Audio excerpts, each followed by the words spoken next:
Then he's been around forever. Oh, I get it. Wide receivers. Are you trying to punish me now? No, not at all. I think you're trying to punish me. I'm just looking at the text line trying to stay alive here. Text line. Broncos are terrible. You cover them. Here are your wide receivers. He's got 7 wide receivers. Cortland Sutton, Deshaun Hamilton, Jerry Jeudy, KJ Hamler, Tim Patrick, Deontay Spencer, Juwan Winfrey. That means trying to think of what names are missing. The drafted dude there, the 7th round guy. Escaping me. Who else can we even think of? Juwan Winfrey is interesting that he made it. I mean, he was a 7th rounder last year that they moved up for, but he didn't. I don't think he dressed for a single game, did he? I have no idea why you would keep 7 wide receivers. Special teams. I don't know, man. You either go heavy on DBs or you go heavy on wide receivers. It's one of the two, generally speaking, when you're talking about special teams. So. Usually you just pile up on those defensive backs and, Here's what I would do. You got Justin Strnad, Cecil's favorite guy. He's going to be the poor man's Isaiah Simmons on special teams. I'll tell you one way I'd clear up a roster spot real easily. And this isn't a knock on our guy, Deontay Spencer, but I don't need him. I don't need to carry a specialist just to return the ball. I don't. I got KJ Hamler. I'd use him. Yeah. I got Phillip Lindsay. I'd use him, Mm-hmm. Tight ends, Noah Fant, Nick Vannett, Albert Okwuegbunam, Andrew Beck. No Hireman. I've read that, too. A lot of speculation that it's a battle between Vannett and Hireman. I don't think so. I mean, Vannett is your offseason acquisition. Yeah, but you can cut him. It doesn't cost you anything. Well, and Hireman's the same thing. They gave him a reasonable deal. It's very similar to the Jeff Hireman deal. It's very similar. No Fumagalli either. No Jake Butt. Forget that Jake's even on the team, don't you? A little bit. Yeah, it's too bad. He's been dealt a bad set of cards, man. He's like the ultimate what if. You just wonder what if. What could it have been? Beck is a weird one, too, because he's your... That's not a weird one. Well, no, he's your fullback as well as... No, he's on the team. He's not weird to make the team. He's on the team. Gotcha, yeah. But he's got to fit in somewhere. Yeah, I mean, he's your one guy that you got when you're in short yardage situations. So you got to have somebody go back there and play fullback. Dude, I love our tight end situation. I don't love it. Really? Who's our complete tight end? We don't need one of those. Really? What do you mean complete tight ends? So when you're in base packages, it's not nice to have a guy that isn't going to give away tendencies? So when you got to run the ball, you got Nick Vannett in the game, and when you got to pass the ball, you got Albert O. I think Fant's going to be in the game for the vast. He's going to be your regular guy. He's going to have to be. Well, let's hope so. He was a first rounder, right? There's always that.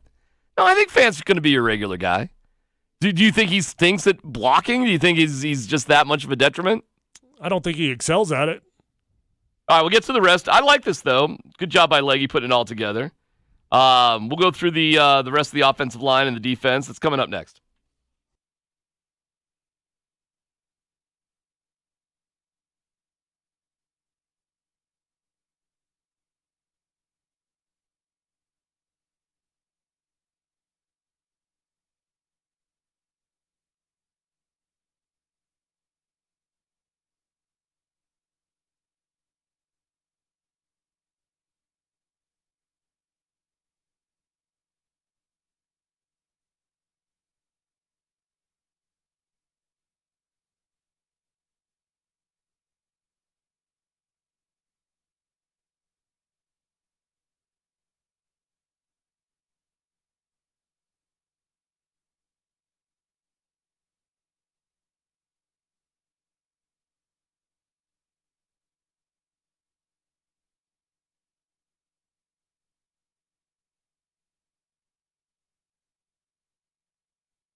On the text line, Tyler. I'm going to start calling you Ghost because you've died several times on that Tebow Manifesto Mountain. I like that one. I was going to read it if you didn't.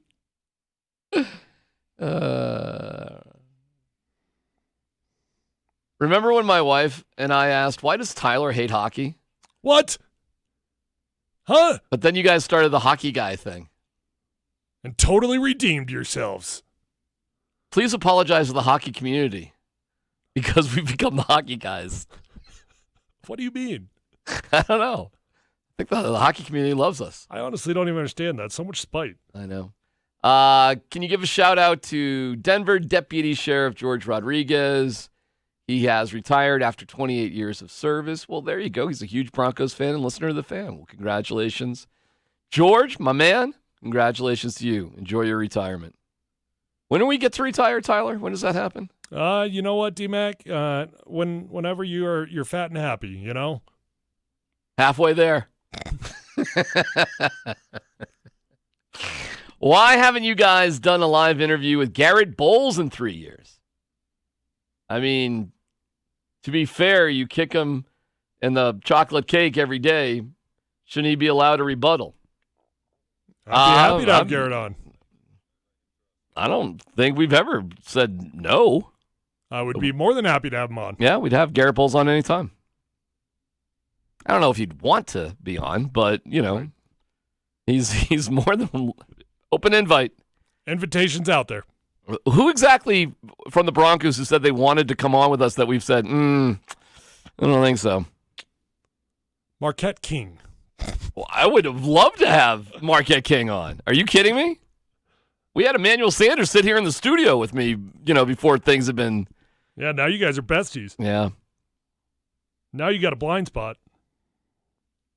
I got a blind spot. I got a blind spot. Yeah.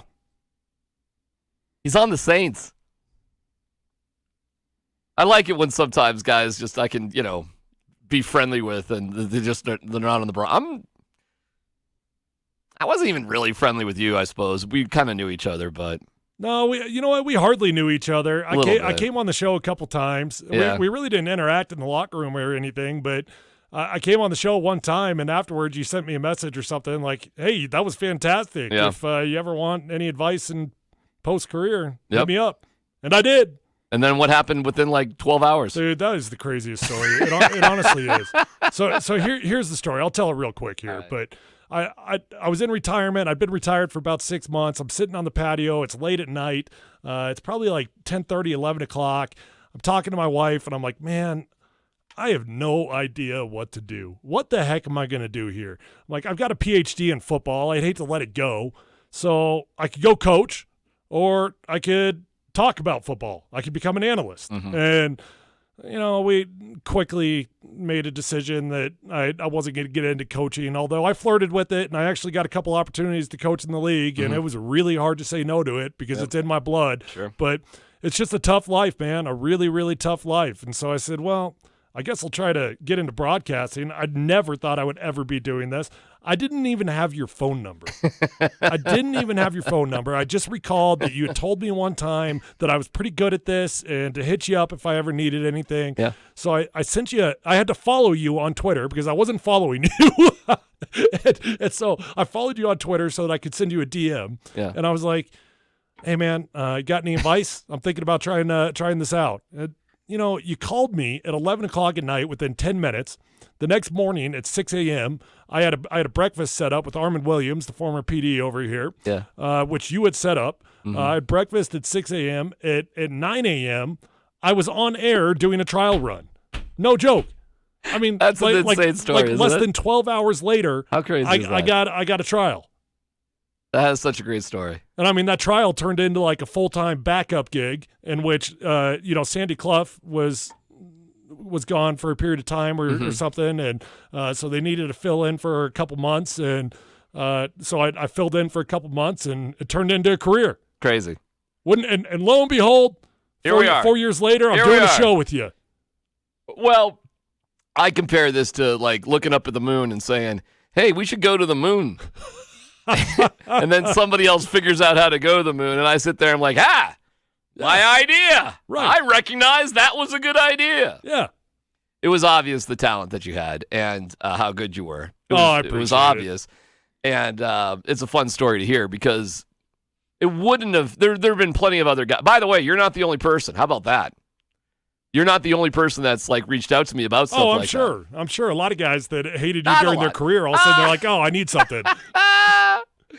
Oh, my God. It is always funny when I hear about guys like in the locker room who like hate me. Like, hate me. I mean, if you had to don't even guess know the me. guys in the locker room that hate you right now, who would they be? Who hates me right now? Yeah. Wow, what a question. Who hates me right now in the Broncos locker room? Yeah. Well, Shelby Harris had a problem because he was close with Marquette King, and he kind of came after me. But I don't know if Shelby even really knows me. And we've had Shelby on after that, and he's been great. So No, but that's here, iffy. Here's where you've messed up. Hates me. You should have said the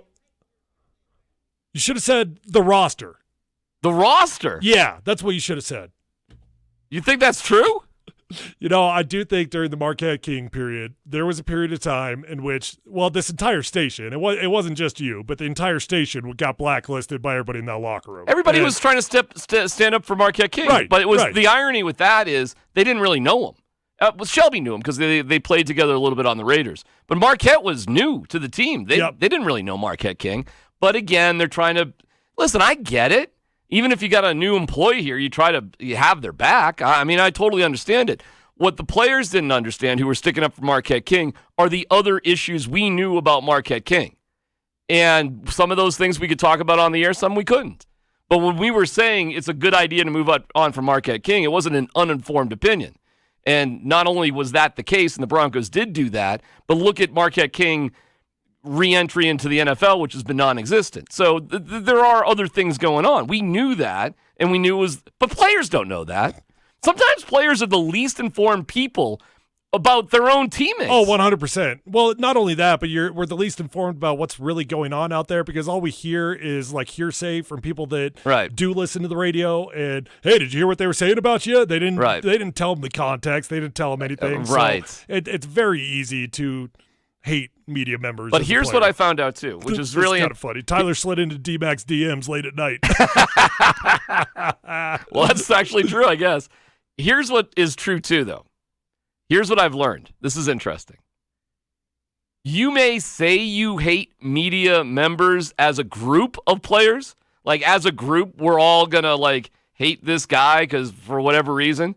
But individually, players feel differently than they do in a group. So you may find somebody who, like, is, as a group, but individually, at the end of the day, the players care more about themselves individually than together as a group. Well, yeah, we're human beings.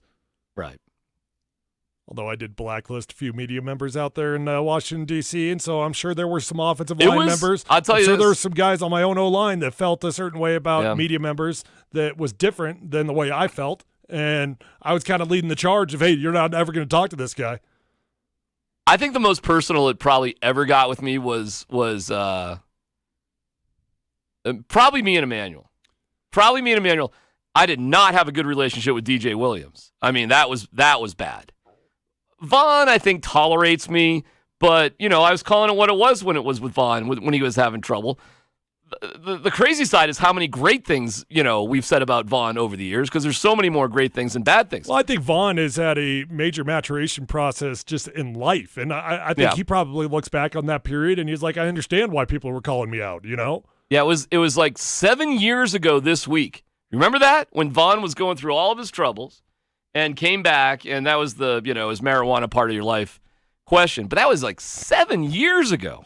That was it was crazy. Do you remember that offseason with Vaughn? Oh, do I remember it? Absolutely, I remember. Insane. Dude, I was playing for the Redskins, and it was the year in which Vaughn got suspended. And when I heard he got suspended, the first thing I did was I looked at my schedule because I knew we were playing the Broncos, and I started adding it up. And I was like, well, is he going to be on suspension when I have to play the Broncos or not? And I was like the second game back. So I had to play Vaughn, but he was not the Von Miller that he normally was. And I played a really good game. I was super proud of myself. But no joke, that week I called up some of my brother and sisters, and I was like, hey, Anybody know that you can put some weed in Vaughn's car? Oh, God. Oh, my God. That's too funny. And in all honesty, the team has undergone so many changes. The team has turned over so much. There's only 3 of your teammates, 3 guys on your team that won a Super Bowl that are still on the team right now. 3. Todd, Brandon, and Vaughn, and that's it. That is crazy how much change has happened. It is wild. It feels like that's hard to believe, but in reality, that's true of every team. Yeah. It's hard to keep those dynasties together, isn't it? Well, just turnover in the NFL is insane. Right. No league turns over like the NFL. I would think most players on the Broncos, if they've been listening to this show or paying attention, if they choose to, would like the things that we've been saying for the past year because we've been pretty optimistic this entire year. But I have a change to make, Tyler. Ooh. I have a change to make. Captain Sunshine. This is a tricky one because I am Captain Sunshine, but I have a change to make, and I'll kill you with truth with it next.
I didn't think it was a big deal. But the truth is, 0 preseason games is going to really be a bad deal for the Broncos. And I never really considered it until the other day when we were digging into it. And I'm like, oh my God, this is seriously going to be a nightmare. And it's not because of the players. It's because of the coaching situation. It's going to get better as time goes on for sure. But the truth is, with Pat Shurmur, oh, by the way, I'll give you another I kill you with truth. I heard that Pat Shurmur did, Tyler, want Melvin Gordon. Remember how he was like all like... Of course he did. You know, yeah, false narrative. Yeah, I was told by a significant little birdie that, no, he wanted him. And that's why he got defensive on that. Anyways, the truth is, this is going to sting with the Broncos in the beginning. And because of this truth, I've got to make a change on the big board of predictions here. Oh, no. I heard Mike Kliss earlier today point out that I was thrilled to hear Mike Kliss refer to the big board of possibilities, by the way. Or big board of predictions, sorry. And he indeed was right. Every single host on The Fan, every single one of us, have the Broncos beating the Titans in week 1. Now, we have always said about the big board of predictions that they're subject to change as circumstances change. So what's amazing is I don't think anybody on the station has made any other changes. But I have, as time's gone on, because not a lot has changed, DMac. There's a lot that's changed. The only thing I can think of that is significant enough would be Cam Newton. If you wanted to make a change, because that was enough of a change for me. All right, I'll give you that one. I mean, you know, you have well, how about this? No preseason games. And the first game the Broncos have is against the Titans, a playoff team that is returning everybody, all of their coaches, their quarterback, their MVP quality running back who took a discount deal to come back, Derrick Henry. I mean, I get it. We got Jarrell Casey, and they don't anymore. All of us have the Titans losing to the Broncos at home. I'm making a change, and I have that now as a loss for the Broncos, specifically because how do we expect a team that's never gone through a game situation, Tyler, in terms of play calling, rhythms, the whole system, to be able to beat a team that has nothing but experience and was in the playoffs last year? I thought if the Broncos could get up to speed with things, we did see preseason games and joint practices with the Bears. When we made our predictions, that all was supposed to still happen. That's all out the window now. That has changed. So I'm changing my W to an L on that, and I'm killing you with truth. So now the Broncos, I mean, this is a buckle your bootstraps, because I've got them 1-4 to start the season, 2-5 after, but I got them at 7-9 now. But let's go through the rest of the games. I think we're going to be on the same page with the Saints. You know what? I mean, before we go through the rest, let me just respond real quickly to your change. Of course. I think it's fair. I do. You got a good point. It's a reasonable take. It's a reasonable change. Lack of preseason is a big deal for the Broncos. It's a big deal, man. I mean, gosh, Pat Shurmur. Let's see. So how many days? They're getting 21 days. How many days of camp are they getting? I think it's 21, right? Yeah, I think so. So Pat Shurmur's getting more or less 3 weeks of ever seeing his guys. Ever. Meeting them from the first time to a game. Brand new offense. You got a rookie QB, more or less. You got an entire offense filled with young talent. Everybody. I mean, all your playmakers are young guys. Yeah, and this isn't to say things aren't going to turn and be better and they're going to get things done. It is asking a lot. In week 1 to come out and get a victory against a playoff team that is dang good. I mean, the Titans, they just represent as complete of a football team as you can find. You know, great running game, great defense, good quarterback, not a great quarterback, but a good quarterback, and just a really, really sound football team. I'm going to have to think about that. You want to make the change too? Oh, I hate to just make the change because you did, but you can think about it. Let me just think about it. Let me think about it, but I'll just give it to you that I do think you've got a very valid point on it. You're leaning in that direction. You see the point, and it just hit me like a. Well, I was thinking about it a little bit. Then I was hearing Cliss today make that point, and then it was like a lightning bolt. Like, oh my God, how seriously are all of us on the fan? But hold on. We all think that that's going to happen. Whoa!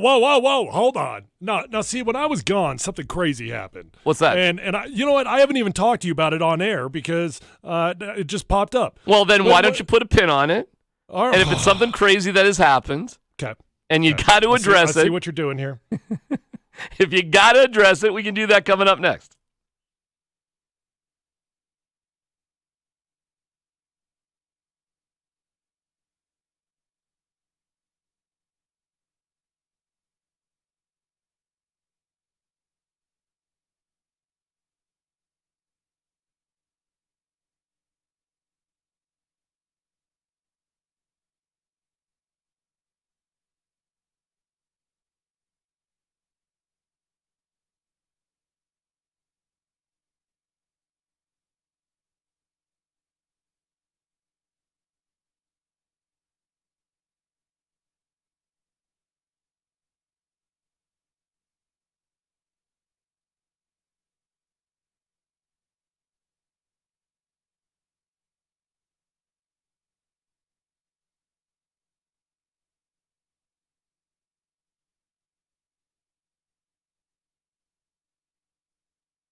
Hey, I know you want to get something off your chest, which is awesome.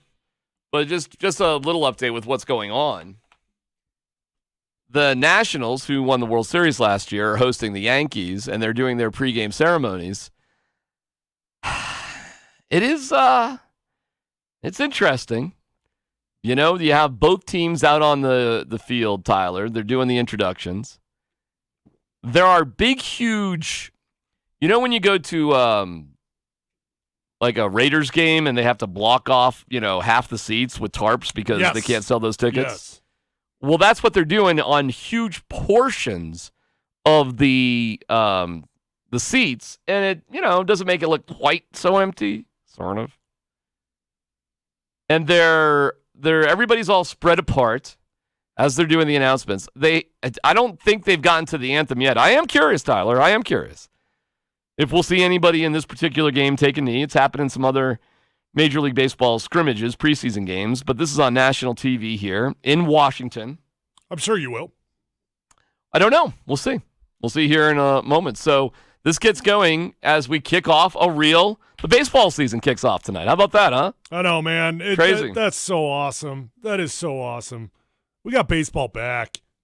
We got basketball back. We got hockey right around the corner. Yeah. Life's coming back. All right. You got something to get off? Well, no. This isn't a get off my chest moment. This is something that happened while I was gone. So it's not a Mount Columbus moment here? This isn't a Mount Columbus moment, but okay. I suppose it could be. Do you want it to be? Because I can... Sure. All right, here we go.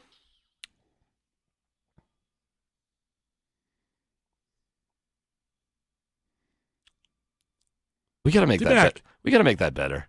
That's got to be better. We can get more drama. We can get more drama involved. There's got to be more lightning and deeper voice and Viking horns. There's got to be something. DMac, I'm going on vacation, and I'm trying to enjoy my vacation, not be like Richie and like checking my phone every 2 minutes, checking in on the show and everything. Good point. But I get all of a sudden I just get flooded with tweets on one day, and I'm like, what is going on? And I'm like, what happened? I'm reading about this tattoo bet that happened in my absence. And I'm thinking to myself, what in the world? Hold on. I mean, of all time for him to make a tattoo bet, he makes a tattoo bet when I'm not even on the show.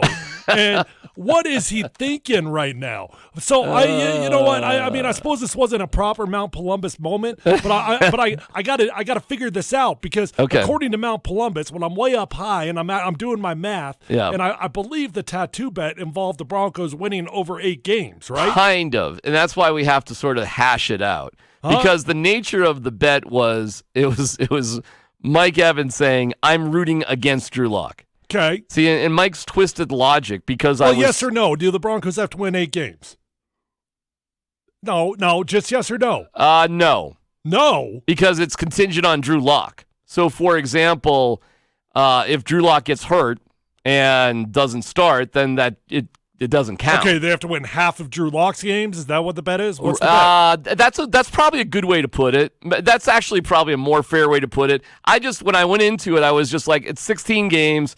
Broncos win 8, or I get a Drew Lock inspired tattoo. Even more dumb that you made a bet that you don't even know what the terms are. Well, we're going to have and if you're trying to negotiate what the terms are after the fact on a tattoo bet, this is just not a good idea. But according to my math, if you got to win 8 games, you had the Broncos winning 10 games. You're one of the most optimistic guys in the entire station. Right. All of a sudden, you got them down to 7. Right. Don't think I didn't think of that. So you're planning on losing the tattoo. But what is the tattoo that you have to get? I don't know. We can figure it out later. Drew Lock inspired tattoo. I think some people suggested. Why did you make this bet? Because I was sick of being misrepresented. So you made a tattoo bet? Mm-hmm. Wow, you are really easy to get under your skin. I was tired of the drumbeat of I'm rooting against Drew Lock because he doesn't fit into my narrative of how the Broncos should have picked him up. I mean, I hate that. And I don't root against players, period. What about just be confident in your own takes and don't make a dumb bet? The only players I root against are players who have done damage to other people, and I just don't like them. You're missing the focus here. Let's focus on the tattoo. All right. Where does the tattoo have to go? Oh, I don't know. We can figure that out later. What do you mean? I haven't, don't know. Don't almost don't care. This is the most unspecific bet I've ever heard of. Well, I know, and we're going to have, believe me, you're right. You're correct. And we were going to have a hash it out sort of video thing at some point. That sort of gets beyond. I got to stay in my lane because I don't know how to arrange any of that stuff. But we got to hash it out. And then you say the essence of the bet is that I'm rooting for Drew Lock. So what does that really mean? Like, it's really not like a Broncos win. It's like a Drew Lock win or a Drew Lock loss. Now, I can go through some of the examples of it. For example, if Drew Lock starts the game and plays the whole game and the Broncos lose, it's a Drew Lock loss, period. It's a loss. He started, he played the whole game. Whether they played well or not, he's in the whole game. They lose the game, they lose. Okay? Same thing if the Broncos start Drew Lock and they win the game, even if he plays terribly. Well, a win's a win, right? So you still get credit for a win. That's a win. Now, this is where it gets sticky. No, it doesn't. If he starts the game and he gets hurt, he started the game. Well, at what point, though? He started the game. Gets hurt on the first play. I don't know. Tough luck. This isn't baseball. We don't have a specific amount of innings that need to be played. Right, and that's what we'd probably have to hash out a little bit. This is the dumbest bet I've ever heard of. It really is like, is this? You're after the fact trying to hash out the bet? Well, yeah, I guess, because it's a valid point. Like, what if the game's a tie? Is it, because that can happen. That's not a win. But is it a loss? No. So should ties? So it's just a zero. So should ties count as a Drew Lock win? No. Okay, well, see, this would be part of the negotiation. I would make the argument, yeah, that's the same as a Drew Lock win because I'm rooting for him to succeed. I'm sorry.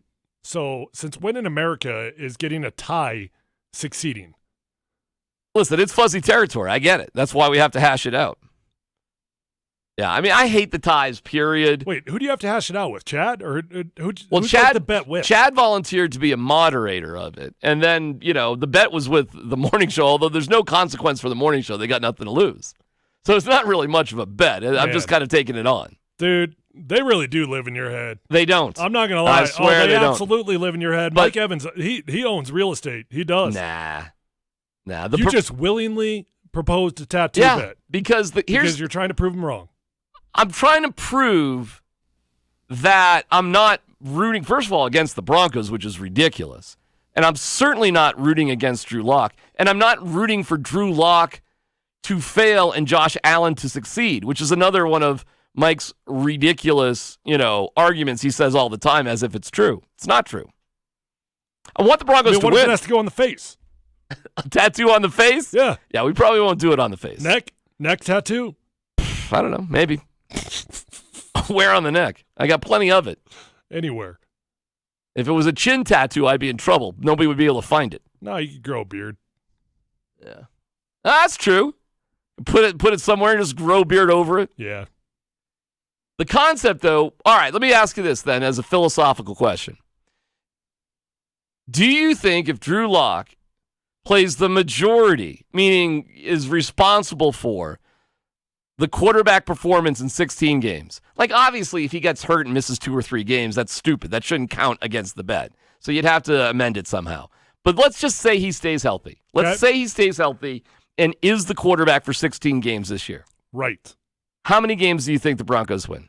Well, according to my prediction over there, 9. Because every prediction here on the board has Drew Lock playing all of these games. I didn't make any predictions assuming Drew Lock was on the bench. Good point. Or he was hurt.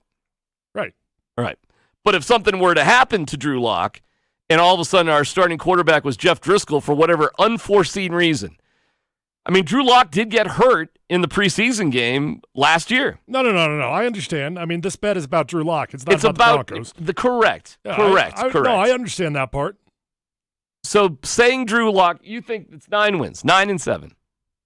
Right now, I've got him 7-9. I didn't make a face tattoo bet, but okay. Well, now I'm you're right. I'm putting myself in a sticky wicket here because now I'm actually predicting right now 7-9.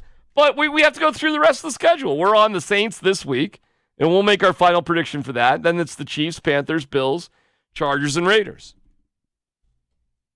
Now, ultimately, I can see what I'm about to do, though. You can sort of feel it coming down the pipe. Clearly, you're not going to bet against yourself. So clearly... Right. And the best way for me to do that, because right now I have them losing to the Bills at home. Right. So you can see what's probably going to happen. So now you're going to change your prediction. Just probably. To prove a point, even though you don't really believe in that prediction. Correct. Wow. So basically, I shouldn't believe anything that you say. Well, that's up to you.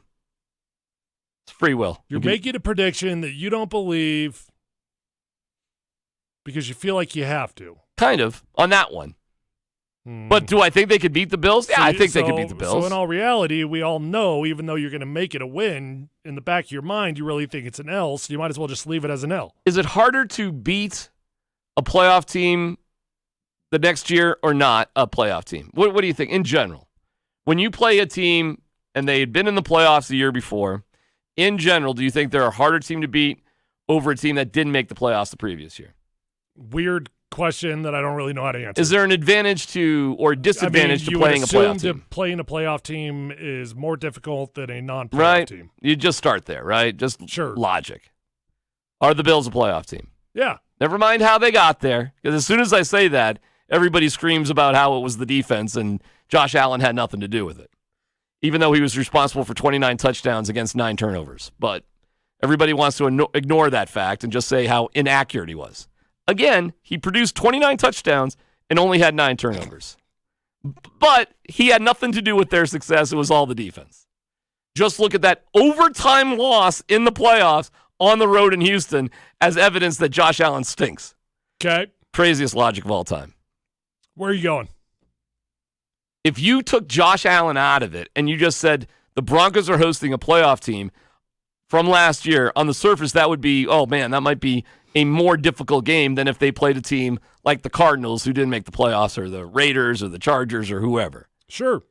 Well, that's who the Bills are. But nobody wants to look at it like that. Everybody just wants to say, it's Josh Allen and that's it. No, that's not how everybody's looking at it. Well, that's how Mike is looking at it. So fine. I'm not rooting against Drew Lock. I got it as an L, don't I? Let's just you do. Both you and I have it as an L. Yeah. But I'm probably going to change it. Which is dumb because you just told us that you don't really believe it. I know. But I'll change it for the fun of it and root for the Broncos to win and pull for my guy, Drew Lock. Well, you better fix something. So, I mean, you might as well do it right now because as of now, you've got him with a losing record and you got to get a face tat. Well, we have to come to terms on the location. Is that what you're rooting for, a face tat? Well, sure. Right? I mean, at this point, yeah. Maybe just berserker over the forehead? Yeah. Buzz Lightyear? Big Buzz Lightyear. Just right. Make my whole face buzz. Might as well put it right next to your Tommy Brady one. Right. You do that. Got that on the left cheek? Sure. My wife heard the bet, and she goes, it's just another stupid tattoo bet. I go, yeah, that's what we do. No, not everybody does that.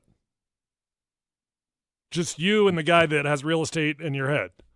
This would be my 3rd tattoo bet in my radio career. Is that right? What were the first 2?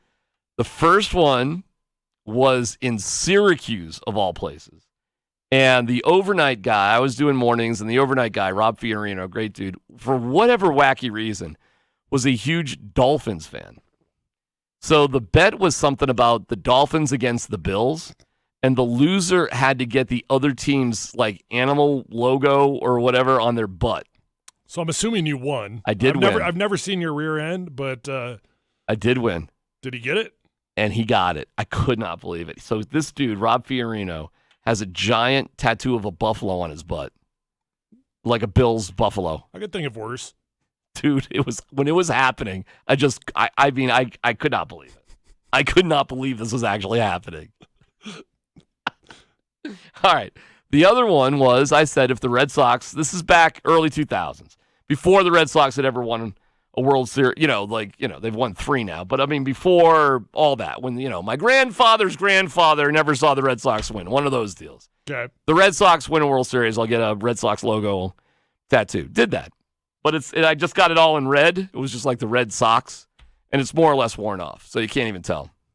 Put that in the most manly part of my body, my left ankle. I've said I didn't realize that was a bet.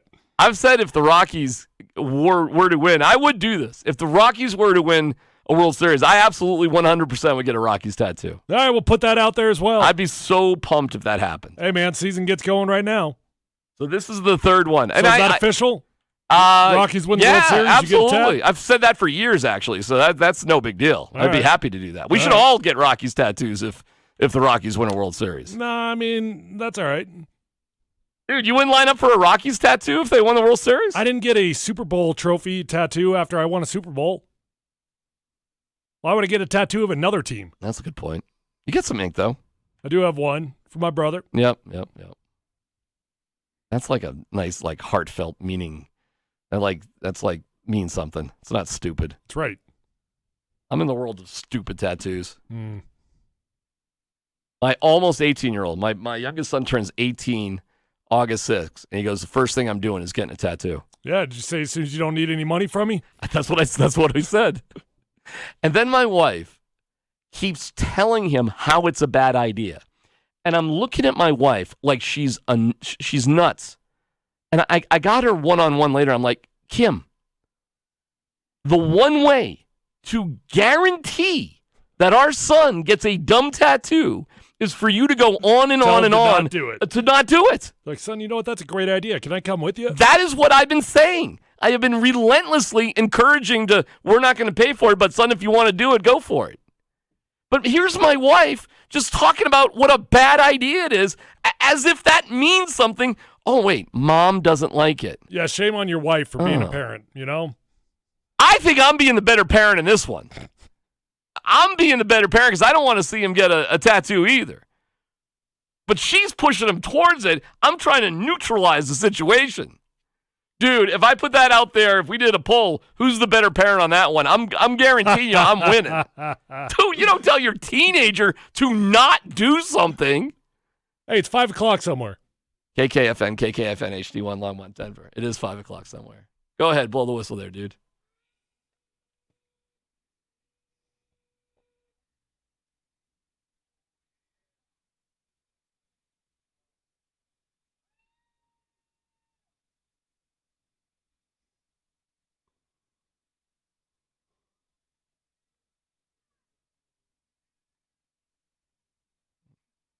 What's this guy on the line want to talk about, Richie?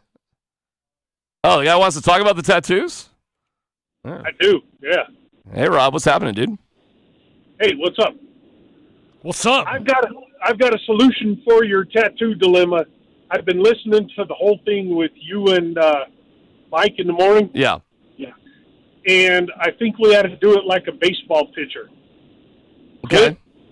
Quit complaining about Drew Lock getting hurt and does it count or not. Let's do it like a pitcher. How if so? The Broncos are ahead when he gets hurt and goes out of a game, then and the Broncos lose, it's a no decision. All right. If they're ahead when he goes out of the game and the Broncos win, it's a win. Oh, interesting. Okay. I'd be fine with something like that. Does it matter? That doesn't work in football. Like in baseball, though, using your comparison, the starting pitcher has to get through five innings. Is there a point, like more than half the game? So, I mean, yeah, what? I don't care. If he gets hurt in the second quarter and the Broncos are ahead and he wins the game, then you get the win for the tattoo. If the Broncos are ahead and he goes out in the second quarter and you get the lose, and the Broncos lose, you get the loss.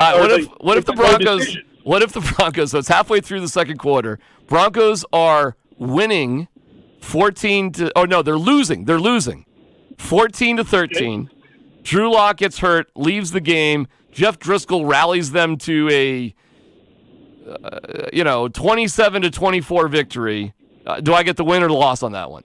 I don't know. Jeff Driscoll gets the win, so the bet's not about Jeff Driscoll. It's about Drew Lock. Right. See, that's what we got to figure out. Like, right. So it does matter, like how deep into the game it goes and what the score is when he comes out. That is like a starting pitcher. So in baseball, you have to go through more than half the game to get credit for the W.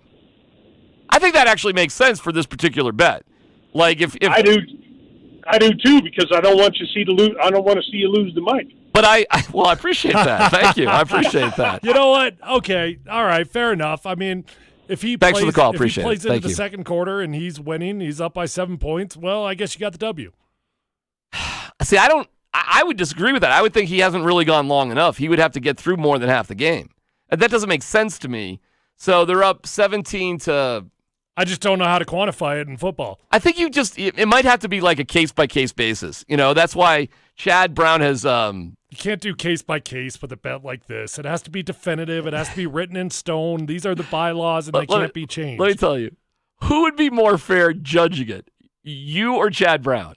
Oh, definitely Chad. Right. I mean, I'm 100% rooting for you to lose. Right. And that's what Mike and Mark have said as well, which puts them in a weird position if the Broncos are just out of it. Say they're six. Why did Chad let you do this? See, now I would have at least been a Why good did he partner. let me do it? I would have been a good partner and tried to talk you out of this. He was just Chad, when he feels it, it's just he's riding the wave. The care level of things with Chad when he's filling in is Tyler, it's relatively low. He's having a good time. He's a great, fill-in guy, You know what? Chad's one of the all-time great guys. He's one of the all-time great guys. He goes with the flow. I'm a little disappointed in him for not having your back on this one. He was just like, if you want to go walk out on this, diving board, I'll push you off the edge. We're going to hash it out. But the important thing to know, I guess, is I'm certainly not rooting against Drew Lock. The 37-game dictum I truly believe in that you need to treat Drew Lock like a starter. Like he's a first-round starter. Here you go with your Tim Tebow manifesto. Here comes with your 10-year plan. You don't have to commit to anything long-term. Like just simmer down. You don't have to commit to Bowl. You saw a good game. You don't have to play him in the playoffs. Tim Tebow, you weren't going to win a Super Bowl with him. You move on. You don't have to write a manifesto. You don't need a 37-game dictum. Just enjoy the ride, man. Did you hear what Stink said about Bowl? He was like,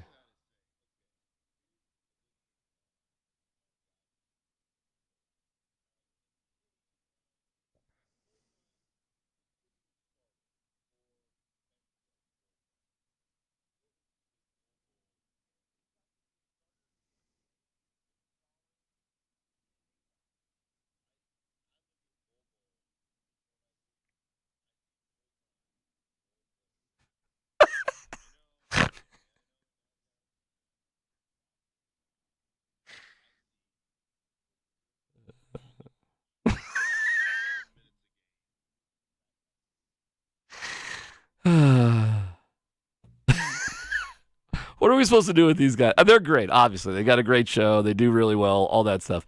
But have you ever heard these guys be positive about anything? Can somebody help me out?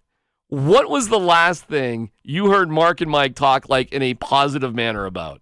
Or be excited about? Lawn? Aside from the koi in his fish pond? The koi in the fish pond, the lawn, 99 Luft balloons, Boy George, basically all 80s music. Yeah. He likes Gordon Lightfoot. They speak positively about him. Efforting music. What else do these guys like?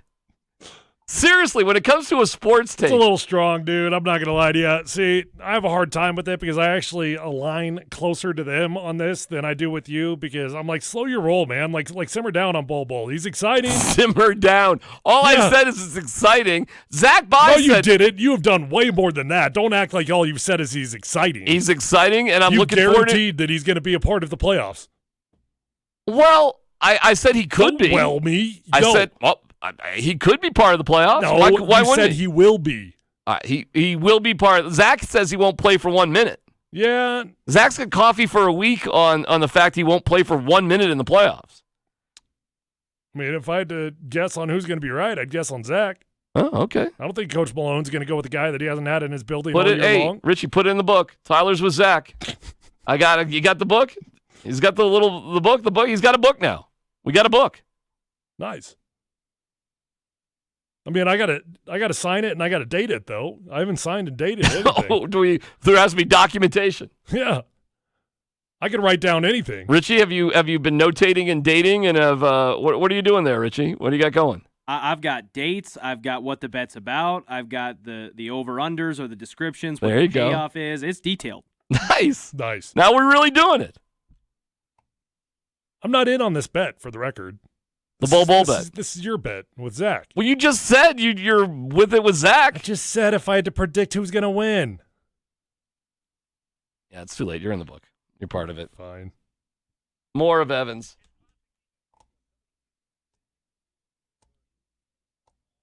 Ooh, shiny new object.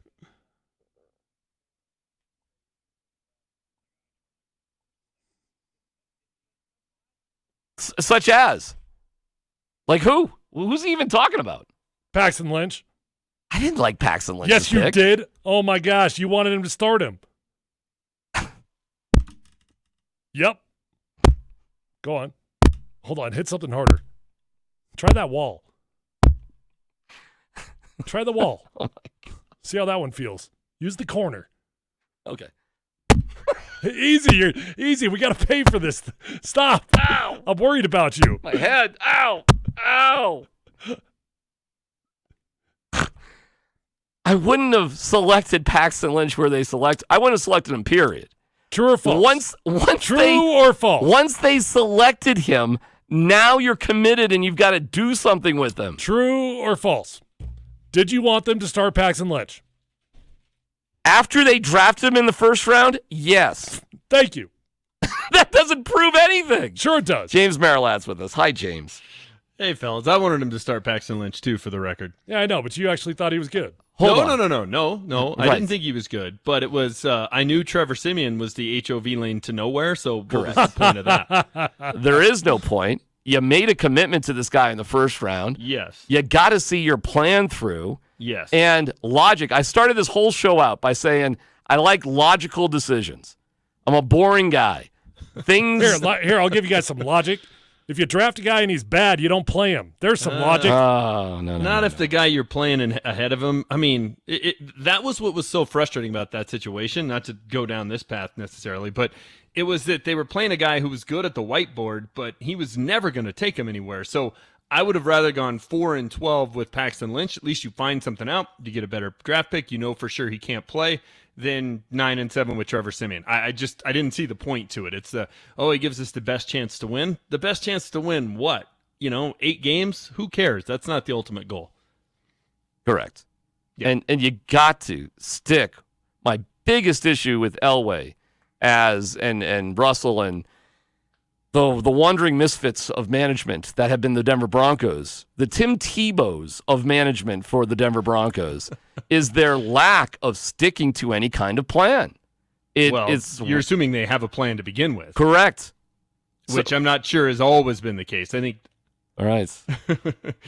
That question, by the way, led to an hour-long phone call for me. But I'm not sure they have a plan, and when they do have a plan, you're right, they don't stick to it. Now, that said, I do think one of Elway's best attributes is he will pivot, and he'll pivot quickly, right? So after they get blown out by the Seahawks in Super Bowl 48, he looked at that defense that Seattle had and said, man, that's what we got to have. Well, 2 years later, they had a defense that was darn near that good, if not better.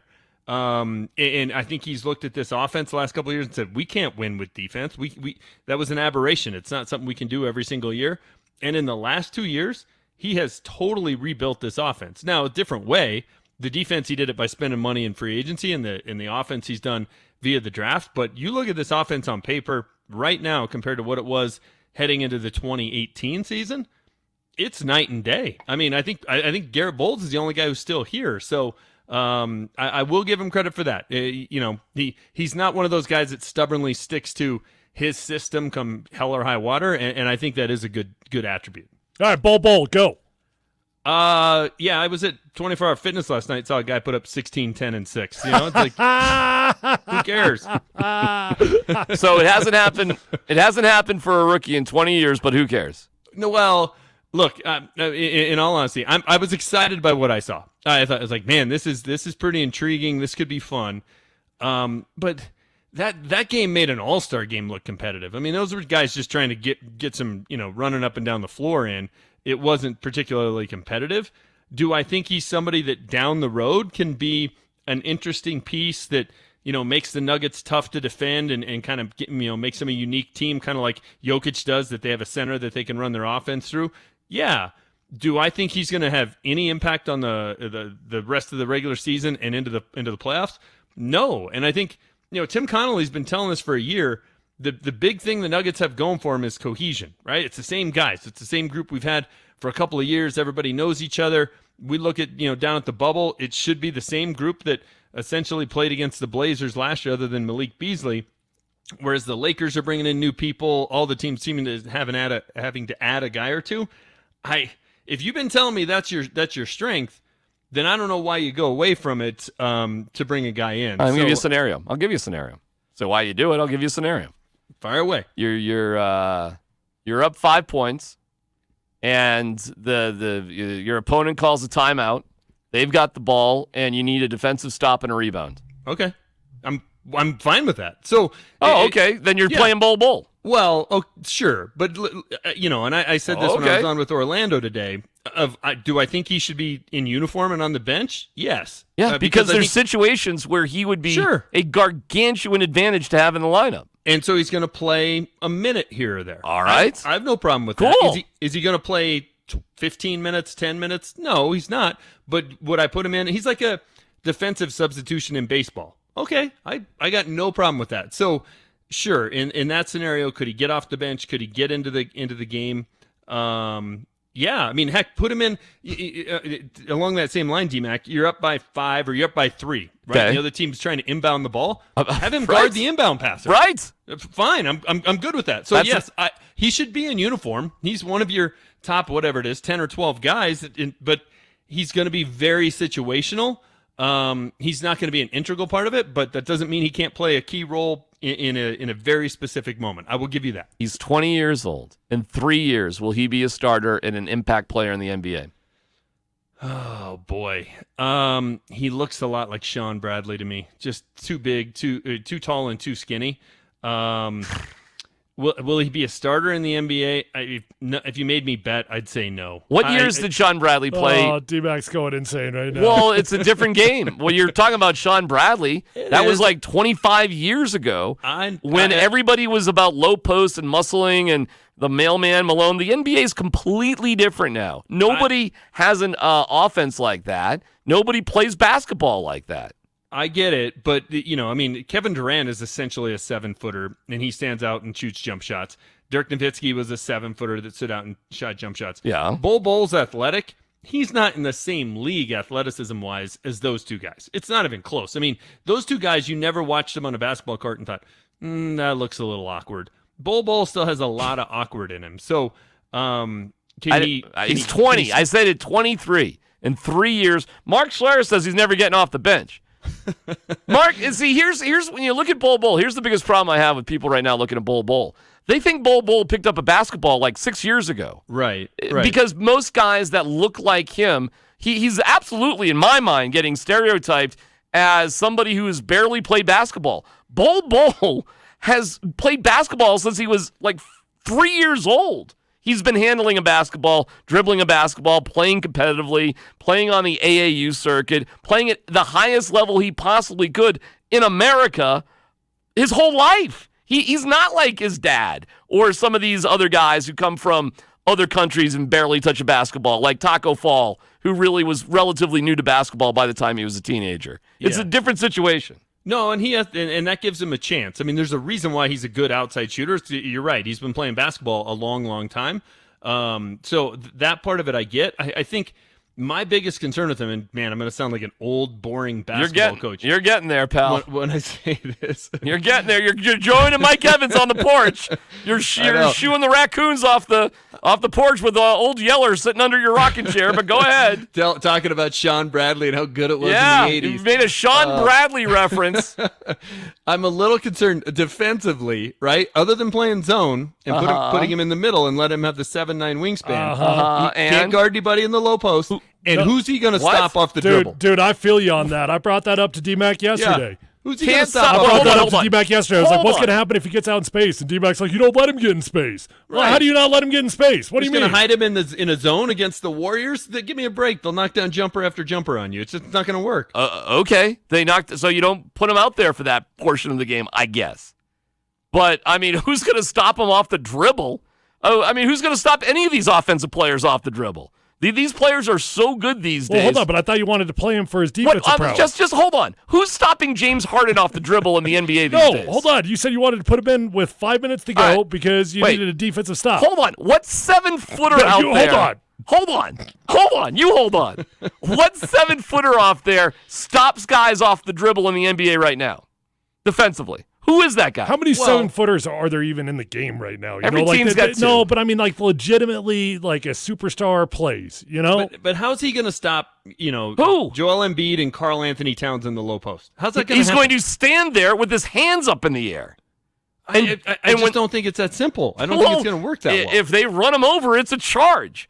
And other than that, he's going to go straight up in the air with the longest wingspan in the NBA and change shots. Shaquille O'Neal's in the Hall of Fame by just charging guys. We don't have that NBA anymore. That NBA doesn't exist anymore. I just don't think. I don't think he can guard in the low post, and I don't think he can guard on the perimeter. Right, so I don't know where he's going to guard. You know how many NBA teams love going down to a guy in the low post with their back to the basket. Now that happens all the time in the NBA now. Look, I grew up watching Mark Aguirre and Ronaldo Balkman. What are we talking about here? This isn't 80s basketball. You sure you don't want to go like with Greg Kite? Brad Davis. You want to go a little deeper? Sven Nader? What about Sven Nader? Where do you want to go there, James? How many random 7-footers can I come up with? Randy Brewer, little Jack Sikma. They're random 7-footers. They're 7-footer. By the way, and why does he know the names? Blair Rasmussen. Because he's a nerd. This is like a lot of sports talk nerds. They can just reference like 7-footers from the 60s and 70s. That's what I do, Tyler. Right. But I'm good on your trivia team, though. You want me on your trivia But team. I know who all these guys are, too, so you're not stumping me. I'm just not, using them. Because I wouldn't use them for an example because it's irrelevant. Tyler, you said the other day. See, Tyler's only 35. But look how Tyler grew up playing basketball. He grew up playing basketball. Tyler, describe it. Here you are. It's basketball practice. You're the tallest kid out there. Tallest dude out there. What Go sit there in the paint and don't leave the paint. Right. Since what age did you start doing that? Day one. So 8 years old, 9 years old? I don't know. Whenever I started playing. Whenever, right? So what would happen if Tyler, on your 11-year-old basketball team, if you went out for like a three-pointer? That's not a good idea. You shouldn't do that. Right. You would be discouraged from doing it, right? Yeah. That doesn't happen anymore, fellas. Well, I have an 11-year-old who's the tallest kid on his basketball team, and all he wants to do is shoot three-pointers, and all his coach does is yell, get in the paint, get in the paint. Well, you have a dumb coach. You have a moron coach, and you should get him off that team. Fortunately, I'm not the coach, so that's I'm not going to take offense to that. But no, I do think you make a good point from the standpoint of the game has evolved. The game has changed. Again, it's Dirk Nowitzki started this. He was a 7-footer that stood outside the 3-point line and knocked down shots. People don't look at Kevin Durant as a 7-footer, but if you put him up there and took out a tape measure, he's going to be a heck of a lot closer to 7 foot than he is probably 6'9". So I get what you're saying. Let me ask you guys this too: if Bol can hit 3-pointers, okay, if he can do it, who's blocking that shot? I get it, but you're confusing me on what your entire argument is, because 5 minutes ago, your entire argument was that you're going to put him in with 5 minutes to go because you need a defensive stop. Oh, no, that was just like traditional big man stuff. That was just like my first argument, and then I transitioned. That was just to satisfy you ding-dongs that said he would have no role in the playoffs whatsoever. Oh, gotcha. I got him guarding inbound passes. That's what I've got. Right. I was just trying to satisfy the ding-dongs that said he had no value at all. I absolutely would play Bol for a chunk of time in the regular season, whatever the regular season games are, right? And I certainly would see a role for him in the playoffs. You know what yesterday was? Yesterday was like a guy going out and shining in the fourth quarter of preseason game 1. So now it's like, okay, you earned some time with the twos in the second preseason game. So should Bol get some action in the real games? Sure. And if he continues to shine, then you just keep giving him more action, right? It's Russell Wilson outplaying Matt Flynn because by the end of preseason, he's playing with the ones and he was still doing the stuff he was doing against the guys who aren't going to be making the team. That's fair enough. I think he's earned that. And so I think that's the logical next step to this is, fine, let's see what he can do in a real game when people aren't playing like they're at 24-hour fitness. And if he continues to do it, then great. I just am, I'm a little bit in the pump the brakes mode. That's all right. By the way, in the COVID culture, are there really like lunchtime runs at 24-hour fitness these days, or are you just making that up? The basketball hoop's closed off like it's a crime scene. Right. Okay. They took the nets off. See, I knew you were lying about that right from the get-go, and I didn't even call you on it. Timeline 25, what should we look at today? Oh, man, 2018, what a bad year. So it was the year the Rockies got to the playoffs, and then against the Dodgers in the tiebreaker game, Cubs in the wild card game, which they somehow won, and then the 3-game series against the Brewers. 5 games, they couldn't hit. I mean, they had 4 hits against the Dodgers, went 11 straight innings without a run against the Cubs, and then scored in one inning. In 28 total innings against the Brewers, they scored in one of them. That was remarkable. That was the number one story. Nathan McKinnon became an MVP candidate. That was great. It was the second year of VJ, which was a disaster. This one it was painful for me. I'm sure it's painful for Tyler. That was the year the Buffs started 5-0. They won in Lincoln. They're ranked number 19. Oh, yeah. They didn't win another game. And that included they were up 31-3 over Oregon State, who's brutal. They hadn't won in a millennium They were on the road so in the bad. conference. Needed one win. I was at that game. I couldn't believe it. I remember, and I wasn't at the game, but I remember where I was when they lost that game and getting unreal. a text from my buddy saying McIntyre's got to go. And I'm like, what are you talking about? They just went to 6-2. They were up big. That was the most remarkable one to go back and look at. It was only 2 years ago, but I had forgotten just what a total collapse that was. So less than 2 years after getting a contract extension, Mike McIntyre was gone. And at the end of that year, they hired a guy by the name of Mel Tucker. That didn't work out much better either. Midnight Mel. Yeah. All right. It was a down year. We'll put it that way. We'll look for it at 1043thefan.com. It's our pal James Marilat, brought to you by the Fireball Hotline. Thank you, James. You bet, fellas. It was fun. We've talked about Bull. What about Garrett Bull? We'll look at a very positive game. Was it a good game for Bullsy? The destruction of the Texans in our focus next.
We're going to dig into this game happily here in a second. Homework assignment for everybody out there because we're going to talk about it. Go find Anthony Fauci throwing out the first pitch in the Nationals-Yankees game. Again, we'll dig into it. Pretty solid.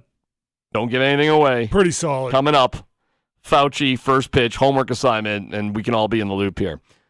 We're going to look at this game again. Feels like we've looked at this game so much. We looked at this game with Noah Fant, with Drew Lock, and now we're doing it again with Garrett Bowles. So I guess I didn't focus necessarily on Garrett Bowles here, but this is the Broncos' best game of the season. Oh, yeah. By far.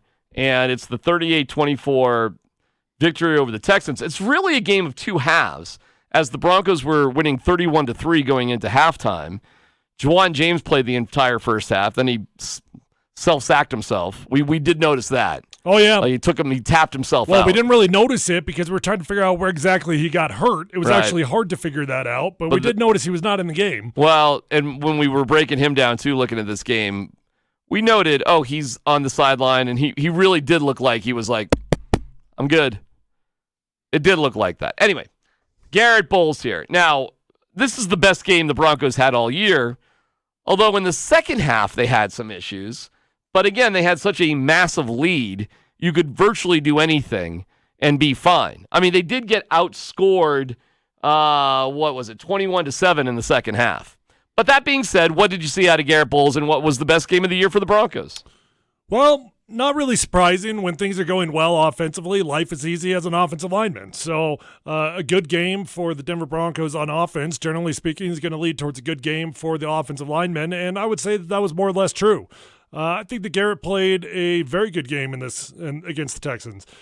He has his issues that he continues to go to that it's just mind-blowing. And again, I mean, I saw 2 torque down penalties that should have been called penalties that were not in the passing game, and where, he just can't figure out when I get beat, at some point, I got to let the QB do his job also. And if I get beat and I blocked him for a second and a half, well, quarterback, get rid of the dang ball because I can't torque this guy to the ground. Well, he didn't get called for it. Go ahead. Give me the offensive line rule. The balance between whether I should take a holding penalty to save my quarterback, or I guess I trust my quarterback enough to make a bad situation okay, that he can sort of save the day, and I shouldn't take that holding call. What? It's pretty simple. Did you get beat bad enough in which you're afraid that the guy's going to get hurt? Did you get beat bad enough in which you're afraid that it's going to be a strip sack? Okay? And those are things that you just can't have. So, if you get beat in 0.2 seconds and you know darn well that this is about to be a strip sack or my quarterback's going to get his head blown off. You should grab him. Well, yeah. Don't let your QB get hit. Take the holding call. Take the L, take the 10 yards, and you move on. But give me an example of the other way. Well, okay, you blocked the guy for a second and a half, and it was a reasonable block, but you lost late in the rep, and instead of trying to torque the guy and take him to the ground, well, hey, man, I did my job, and at this point, there's a fighting chance that the QB can get rid of the ball. Okay. And if he has a fighting chance to get rid of the ball, well, you got to let your guy go because, regardless, it's going to be maybe it'll be second and 16 versus second and 20, but there's a chance that he's either going to get rid of the ball or it's not going to be a 10-yard reduction, right? That feels like that's the art of playing offensive line. Of course. Like it's hard to define exactly what it is. And I will say this. I've had different offensive line coaches advise me in different ways in regards to that. Some offensive line coaches have been like, do what you got to do to not let the QB get hit. And if that means you got to take a hold, then you take a hold, right? Okay. The majority of my coaches have said the QB's got a job to do also. And your job's hard. His job is hard. If you get beat, well, he's got a hard job and he's got to get rid of the ball, okay? So you got to let him do his job.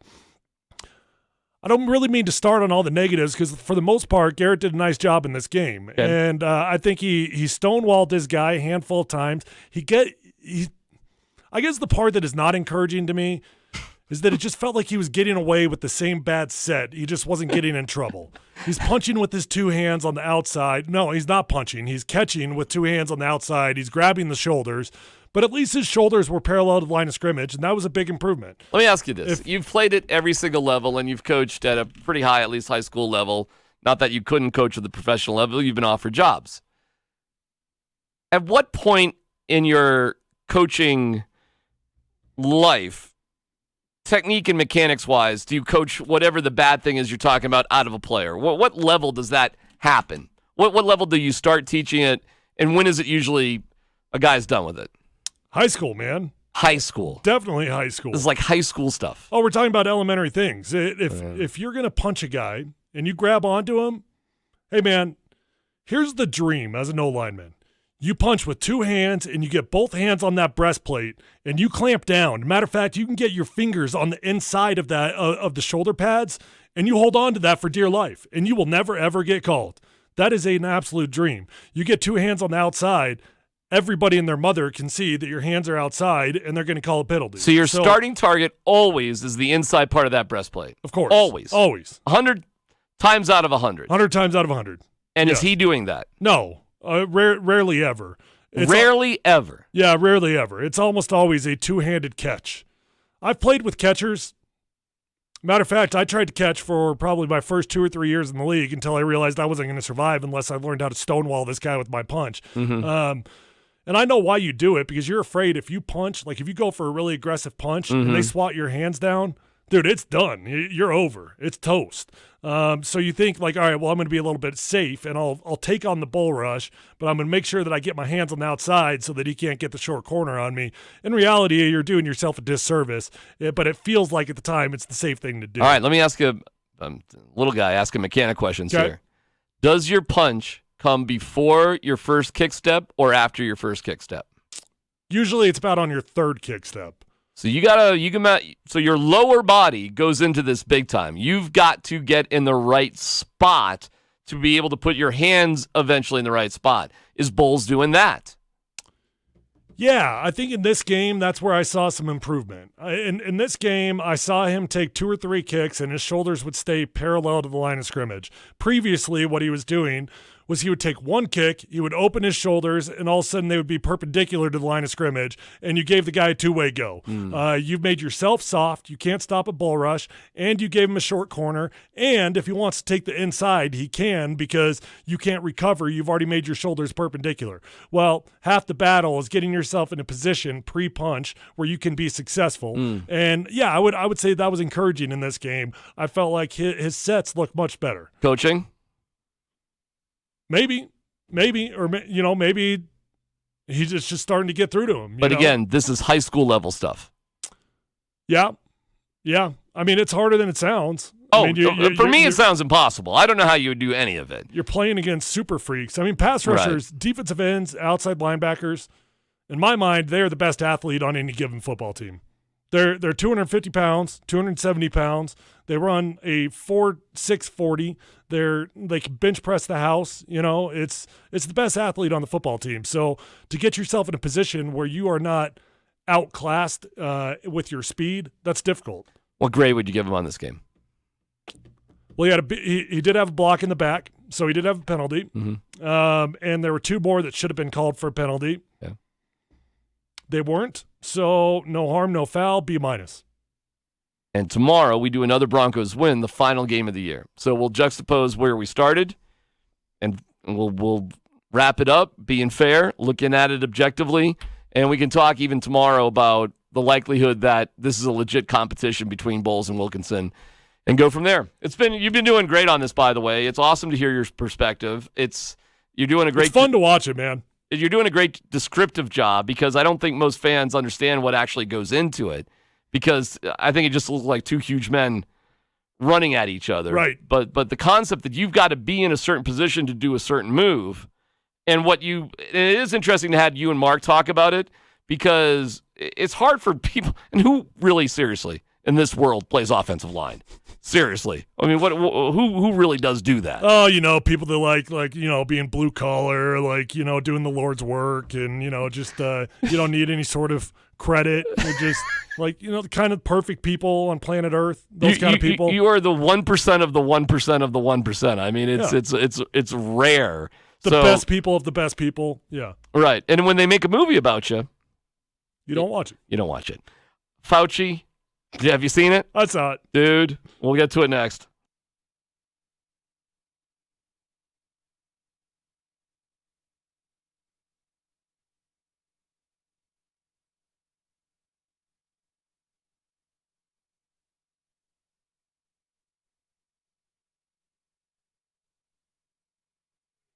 Hey, it is DMac. Great news. Longmont Ford, your hometown dealer for over 30 years, is bigger and better than ever with a new name. Mike Maroney Ford Longmont. It's Colorado's truck and SUV headquarters, and they have an incredible display, a camping display for their F-150s there. And I was just talking to my man Joe at Mike Maroney Ford Longmont today, and one thing that we were discussing is how unique it is that if you want to do a test drive in one of these incredible F-150s, they'll come to you. I was like, where, Joe? What's the anywhere in Colorado? Imagine that. And that's why if you go online to MikeMaroneyFordLongmont.com, you can see what your options are. Can you imagine? Just say, hey, I'd like to drive the blue F-150. And boom, there it is. And the DMac deals are on. Colorado State's Parks Pass for the first 20 people to purchase. Complimentary Yeti cooler, fan shirt. I can answer questions for you. DMac deal at MikeMaroneyAuto.com. The DMac sales team ready to go. So if you go to MikeMaroneyFordLongmont.com, press the DMac special button and get yourself set up.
You know what, man?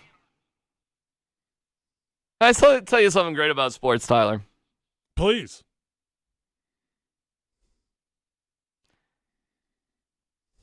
And this goes along with Fauci. You know what's great about sports? For all the things that are wrong and the difficulties we've had. Aren't small town sports like kind of the coolest thing that exists? Friday Night Lights, man. Permian High. Right. Although that's really not small town, but I mean. Not. Odessa, Texas? What do you mean? Yeah, I guess. It's just everybody turns out. That's right. Okay, good point. That when everybody can turn up for a sport, right? Turn out for a sport. I saw Fauci throw out the first pitch.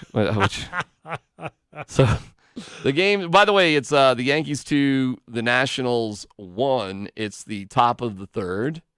Scherzer dealing, gave up 2 runs in the first inning.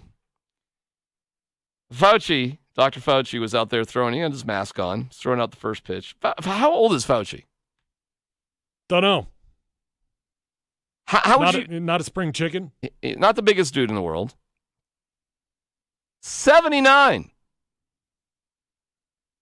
He threw out what is going to go down into the pantheon of. It's not the worst first pitch of all time. Nah, 50 Cent will always have that. Right. But it's got to be in the conversation. Like, it's not going to win. It's not going to win. But when you talk about the history of bad first pitches, it's got to be in the mix. He gets a little bit of a pass because he's 79 years now, old. Who looked worse throwing a baseball? Fauci or Mark Schlereth the other day with Daniel? Definitely Mark. Unfortunately for Mark, that conversation is at least worth having. No, Mark looked fine.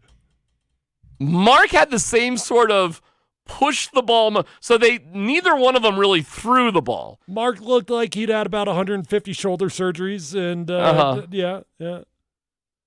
I mean, he did throw like a girl. Yeah. Yeah, it's not a throw. It's like a shot put. Like you just push it. So Fauci took the ball. He didn't throw it. He tried to push it.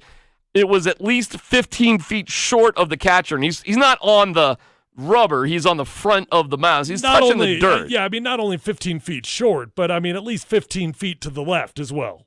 15 feet short, 15 feet to the left. To the degree that whoever's playing catcher, quote unquote, doesn't even get close to the.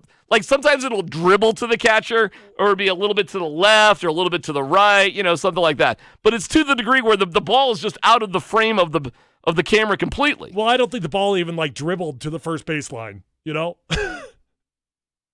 Do you think the ball even made it to the first base? No, I don't. I really don't. It probably died in the grass. I think it just died. It was, hey, man, good for him. 79 years old getting out there. If I could throw out any kind of first pitch at 79, count me as lucky. 50 Cent will always hold the title. Now, it is interesting because I'm going to guess Fauci practiced it once or twice. So he went into this moment knowing that he's horrible at it. You know what I mean? Like, this wasn't an exception. There is no way he did not realize he can't do this. So I give him credit. Because he knows this is going to be a disaster. Like, is it okay to call the catcher up? Like, hey, can you come up here maybe, 15, 20 feet, a little bit closer? Or maybe you don't have to stand on the mound. We've been so desperate for baseball to begin, and it's great that Major League Baseball is going. Is that Giancarlo getting on base? Oh, that's Aaron Judge. Woo! Oh, boy. Just rips the ball into left field. That's a big boy, man. Oh, my Lord. It's ridiculous. Oh, he drove in a run. Was that in the first inning, or was that did that just happen? Let's see. I think I need to see you throw a baseball. Oh, any day. Anytime you want. All right, we'll film it tonight. What? Oh, jeez. Just going to get to my cool hometown story. You don't think I can throw a baseball?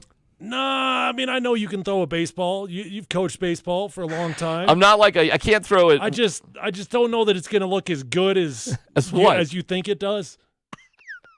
Well, nothing that I do athletically looks good anymore, but, I think you're probably going to short arm it a little bit. Oh, no.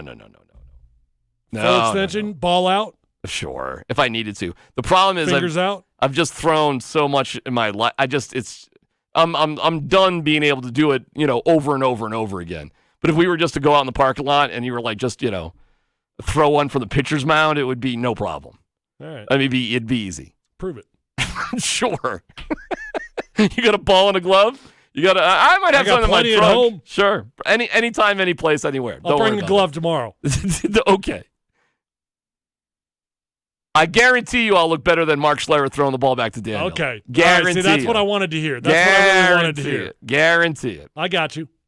Now, again, Mark probably wasn't really trying his best either. All right, really quick. So we're so desperate for baseball. My son is playing in Kansas tonight and tomorrow night. He drove to Kansas just to play baseball. What kind of baseball game? Like, what's it like? That's what confuses me about your son right now. Yeah, it's summer he's baseball. going to play college baseball. Yeah. But yet he's like a baseball mercenary in the summer that just plays on random teams and random tournaments. He didn't want to be. Trust me, he didn't want to be. He stayed with a host family in Oklahoma. He played for a Colorado team last summer, and he stayed with a host family for 10 days and had the time of his life. And that family's son plays for a team out of Liberal, Kansas. Have you ever heard of Liberal, Kansas? No. Right. I'm sure you have. Well, I have now, because that's where my wife and a son are at right now. The game, and it's college level baseball. It's not even minor league. It's summer baseball for like kids who are in college. Tyler, this game is being broadcast on the radio there, and there's a live stream of the game. Really? That's pretty cool. It's ridiculous. So you can watch your son. I guess. And I'm hearing the radio broadcast of it. Like they're previewing the game on the local radio station. But this is why sports is great. This is what I love about sports. And sometimes the smaller you get in a community, the better sports are. Because they mean more to the people that are there. And they spend that time and effort rallying around whatever they have in the smallest of places. And to me, that is a inspirational sports moment where you don't get that in bigger places. Nobody cares. You know, frankly, you grew up in Greenwood Village. I live out in Centennial. We don't. What's our downtown? What's downtown Greenwood Village? Right. What's downtown Centennial? We don't have a downtown. I sound a little old-fashioned here, but the concept that you have a downtown or a baseball field in the summertime, because this is how I grew up in a small town. It's the gathering point. It's where your community exists. It is your Friday night lights. Your Friday night lights are football in the fall, and in the summer, it's downtown wherever the baseball field is. You know what? East Coast is like that. I mean, even in big cities, it's like that. It drives my wife nuts that there's like no towns around here. You know, it drives me nuts too. It's all just one city, you right? know? And you don't know where. When it I starts go out and there, ends. it drives me nuts because I'm like, why is everything so specific? You know, Right, why is right. it got to be town by town? Right. We were just out there though, and we went back to our hometown, and everybody is flying the Wilmington Wildcats banner. Everybody, right? If we can get, I don't even know how we would do it, but the more small town stuff you get with sports, I think to a certain degree, the better. And to the extent that the Broncos are this big small town team that we can all rally around, I suppose is fantastic. But when it's a summer night. I'm being a little nostalgic here, but it's a summer night. You're in a tiny little town, and they care enough to put the game on the radio. And the game means, Tyler, the game means nothing. dude. One of the coolest moments of my childhood playing. We were playing in the Little League World Series in Las Cruces, New Mexico, and you know I had like a great game, and I was probably 10, whatever I was. And next day there was an article in the newspaper that was talking about my game, and How great is that? That was like the coolest moment of my entire life, Right? You know, it's tough to beat moments like it was that. really hot. I remember how hot it was. But you're in the local paper, man. It was Like, how cool is that? the towels that were wet and drenched. We got the top 6 coming up next.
your old team in Washington. I'm even struggling how to say it, but for the future, they're going to go by the Washington football team. For the temporary future. Temporary future, but it could go into the regular season, meaning it could go the whole year. Oh, I think it is the plan for the regular year, is it not? Yeah, because all right. What do you think of the decision to go with this temporary name, the Washington football team, let's even call it for this particular season? I think it was a smart move on their behalf. It was, that was a short amount of time to rebrand an entire organization. So, unfortunately, they got themselves in a position where they took way too long, and they got themselves in a spot where they were going to be rushed, and they had to make a decision very quickly. I think just the important part was that they had to move on from the name, which they did. And, Washington football team, it's fine. So football team on 3. 1, 2, 3, football team. I think it's a smart decision too. And if they can live with it for a year, right? The worst thing in the world, Tyler, can you imagine if they came up with some sort of name and seriously, the name was a disaster for whatever unforeseen, wacky reason? Yeah. You got to take your time with something like this. Don't you think? Oh, and when I first heard they were going to try to have it done by the start of the season, I was like, how are you going to do that? So it's a fascinating compromise, but I think it's smart. Hail to the Washington football team. Ring it, Kevin. Richie! Ring it, Richie! My man, Richie! Kevin is not here today. Kevin will be back tomorrow, right? Man, you watch the Rockies. Love the Rockies. Which part of that team has got you most excited? Which part of that team are you looking at right now? Like, you know what? Maybe they could win 30. Is it 31? 31 they got to win? Well, not now. They expanded it. Yeah, I don't know if you want to use that as part of your story, but what is the number? Now that they've expanded the playoffs, what is the number you got to get to? Well, it's going to be 16 teams. So I don't know. At 10 teams, it was probably around 32. So I would say it was 16. I don't know, 26, 27? Feels very doable. Extremely doable. I mean, that feels like a disappointment if you don't make it in a circumstance like that. Which part of this Rockies team do you look at and you say, yeah, that's the biggest strength of the team? The hitting, the power hitting in particular, just the way they're loaded at the front end of their lineup is something else. I mean, I would put that power and production, and when we look at the Yankees tonight, obviously they're a stacked team as well, but I would put the Rockies' first 4 guys against anybody in the league. That to me is their absolute pretty amazing. strength. That's a pretty amazing first 4 guys, dude. Get Blackman at 3, Arenado after that. They're going to put up some points in the early goings, aren't they? Some runs, I meant. Yes, and then they'll kind of go from there. I think they're points still. All right, ring it, Richie. Well, I was going to go to the baseball thing again. I guess I could still go there. They're changing the nature of the format of the playoffs, too. I don't know if you caught that. They're going 2 out of 3 instead of like a single game sort of deal. Do you like the 2 out of 3 rather than the single game? And do you think that's a change that should and may stick? I do love like playoff scenarios, like true play-in, it's do or die time. And that's why I think that those play-in games are so exciting, because you got to win that game. It's all on the line right then and there. And I do think baseball would be radically different if that's the way it was played. Can you imagine the way the playoffs would be played if you had to win every game? I mean, you can't forecast for tomorrow. You don't know how to plan your rotation. I don't know, dude. I think there's something really exciting about just having a 1-game playoff. You know, the only thing that super bugs me about that, though, is too many fans call it a play-in game rather than a playoff game. And I've heard them recall the Rockies, it wasn't a playoff game, it was a play-in game. And it does, bug me to hear that. But I get it. I understand why people... Now there's no... that's not a controversial thing at all. It's... If you're 2 out of 3, it's clearly a playoff. Oh, yeah. I know what you're saying, and I love the inherent nature of winner takes it all. But at the end of the day, the nature of baseball is some form of series. The single game thing. It is, but man, it would just be different. Like, you can't plan for tomorrow. You can't save your ace. Like you just got to use the dude that you got. Yeah. And the deeper your team is, the better you would be in the playoffs because you would have to use your superstars in the early goings. Ring it, Richie. All right, give me two players on the Broncos. That these two guys, one on offense, one on defense, that they have to play fantastic football, better football than they played last year if we're going to make the playoffs. Well, Von Miller's pretty obvious. Do you want me to go with somebody besides Von? I mean, I got a guy besides him. Besides Von? Well, I'll go Von. See, does Juwan James count or not in this scenario? Maybe not, because we really don't know. It's too easy to go Vaughn and Drew Lock. Okay, I'll go Vaughn and Garrett Bowles. Vaughn and Garrett Bowles. Okay. We just got to get more from Vaughn. I was going to say Drew Lock, so I mean, I guess that was too easy for me, but I'll give you Drew Lock because, look, what you got last year, you need more games like what you got in Houston. Yeah. And if you're going to truly be a playoff team, you need Drew Lock to spark at least 3 wins this year. By himself, he has to spark 3 wins. Yeah, so, when we're looking at these, he went 4-1 in his starts, but man, it was pretty pedestrian. It really was. Except you look at that Lions game. I mean, Chargers game. Yeah. Except for the Houston game. And really the first half of the Houston game. But then again, who cares after that? You guys are killing them. Then I'm going to go with Alexander Johnson on defense because we've had such a issue at that spot, and we didn't address it. That was one of those spots that you probably should have addressed in the offseason. You probably could have gotten better there if you wanted to, if that was an emphasis, but you didn't. And so you're going into the season with the exact same 2 guys that are playing, and Alexander Johnson has to go from being a spark plug guy to being the reliable guy. Ring it, Richie.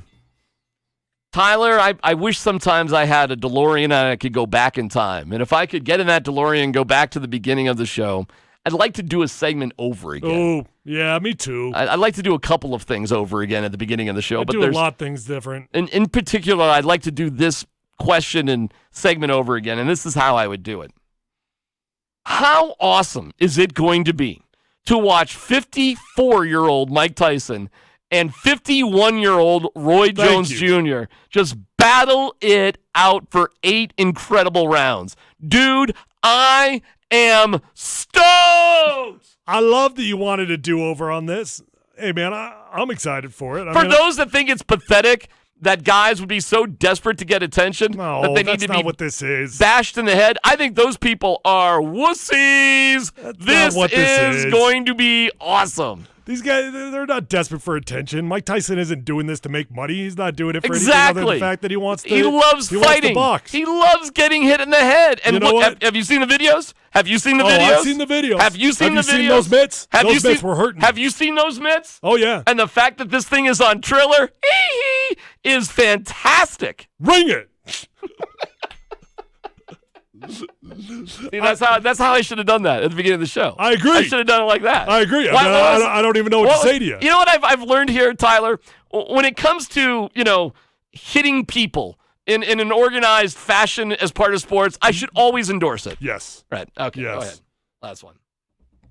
If you had to guess the amount of money that is on the line for a Big Ten football team, for the school and that entire community, I can't imagine, but specifically that school. Okay. How much money is on the line if the season doesn't go on this year for football? Take a guess. Like a Big Ten. I'll be specific. Wisconsin is the school that I'm going to talk about. Okay, Wisconsin. How much money is on the line? I want to say $150 million. Wow. How am I doing? Well, that's an amazing guess because the operating budget for Wisconsin football is $140 million. Okay.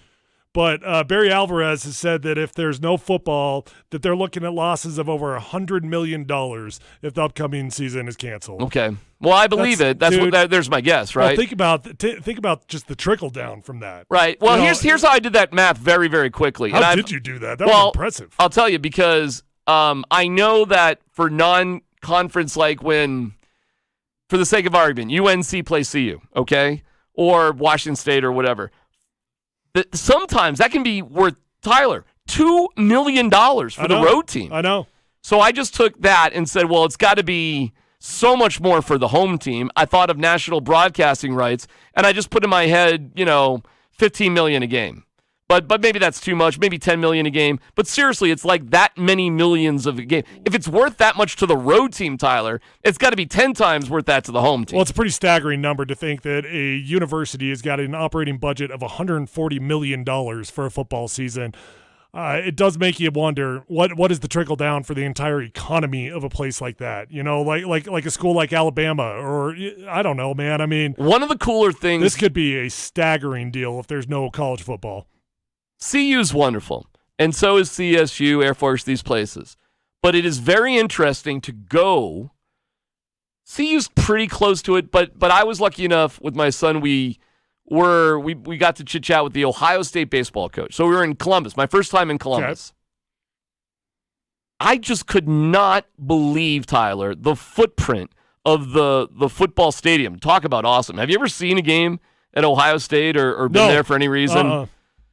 Michigan, have you ever been to a Big Ten? I've been to the University of Michigan's campus. I've never actually been to a game, but I went and I saw the big house, so I've seen it. Penn State's a little bit different. I've been there too, but they're kind of in the middle of nowhere. But my point is, like in Columbus, that campus and that it's just this huge footprint in the middle of the entire city. Yeah.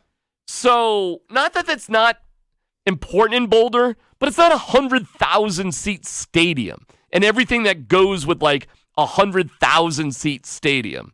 So when you talk about the trickle down impact, as big as it is in Boulder, for a town like Columbus, Ohio, Tyler, it's got to be 10 times bigger. Oh, I know. I don't disagree. It's staggering, dude. And then they don't care about pro sports.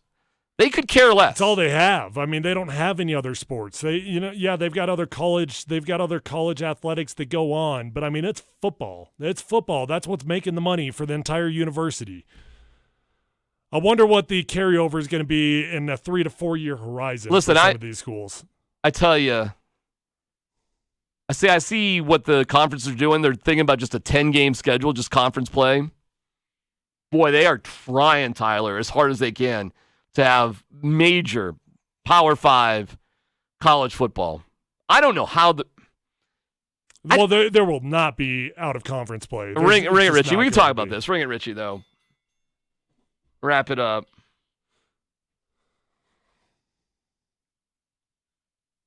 I don't know how you do it, Tyler. I know how you do pro sports. Like I am more than convinced that pro sports is going to go on. I've heard a lot of people speculate about it. Pro sports, to me, look at we're doing 3-1. Yankees over the Nationals. I think you know what, DMac, I feel the opposite. I think you can do it. And college sports. Not with any sport, but with football, heck yeah. Dude, when I tell you they've got an operating budget of $140 million, you're telling me that they don't have money to come up with a protocol that's similar to the NFL's? Are there fans going to be in those stadiums? If they're going to be at NFL games, why couldn't they be at college games? I guess. Of course they've got the money where they can pull it off. Now, you couldn't do that for just any sport, any athletics, but I don't know. I look at those numbers and I think to myself, the only thing that is different about the NFL and college is money. And this particular sport, well, for some universities, there's no difference. All right, listen, I know we can go all sad trombone with anything that has to do with the COVID, with the Rona. I get it. But here's what I can't get over about college. And maybe you've got a better idea than me.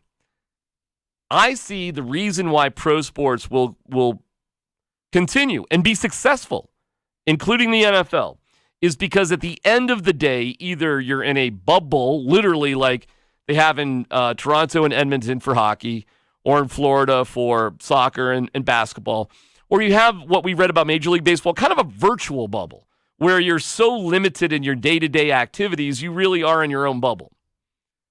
How do you do that with college kids that essentially have to live all together? Well, you don't, and that is definitely a challenge. But if you could kind of take the approach of professional sports right now, and you say if it doesn't enter the building, how bad can it get, right? So you got to have major testing before you walk in the building. You got to find out if the guys, I don't know, man. Is it realistic to think that a school could have that kind of budget? Probably not. Right. How does a college have daily testing? And for more players, really, and more staff. You know, like a college football team is there's just more people on these big-time college football teams than NFL teams, right? Oh, man, what is the roster of a college team? It's got to be 100-plus kids. Right. And then trainers? Who doesn't work for the football team is probably a bigger question. Yeah, that's probably naive of me. No, your heart's in the right place. It's just I can't figure it out in my head. I don't know how it's going to happen. And I'm looking at a variety of places that say, we're going to give this the fall sports in the spring. We've seen it in high schools, some colleges. And it feels like that's more realistic. But you're right. There's so much money on the line. You find a way, don't you? Non-conference games. So this is going to push out smaller conferences. So this is all about the Power 5 conferences or the legitimate schools that have a shot at the national championship, right? So now we're just talking about the Power 5 conferences and only conference games there. No championship games? So, or do we have championship games? Well, I don't know why you wouldn't. I guess if you've got a conference, what's the difference? Right. It's still all the same rules. What would the difference be? Yeah. No, and those are big time money games too.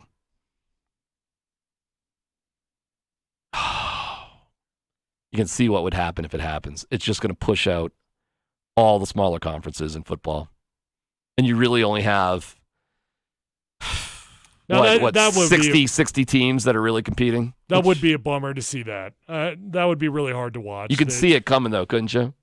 The big-time schools, you're making money, you're revenue-making sport at a big-time school, then it's going to go on. If you're not making money and your sport is just going on, don't need you. Can't do it. Can't afford it.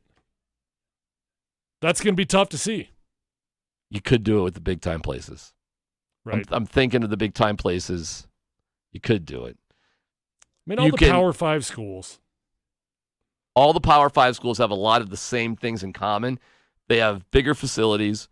The vast majority of the learning is online. You could get like a dorm in which all the players got to live in that dorm. You could, but you can also create. Well, first of all, a lot of the players already live together one way or the other already. You could do that though. If they don't have, like, I'm thinking of these California schools, like I guess you could do it at UCLA, Tyler, because they're not having the regular kids come back to campus in the fall. You give them a curfew every single night. You know what I mean? You could create a bubble. If you can create a bubble, you can do it. That's a terrible college experience. It's awful. I mean, I'm dealing with all sorts of college stuff these days, and it is like, dude, come on. It breaks your heart a little bit to hear about, like, your kid's off to college, here's where he's got to wear a mask. Your kid's off to college, 3 of his 5 classes are all going to be online. My kid's off to college, Tyler, in 3 weeks.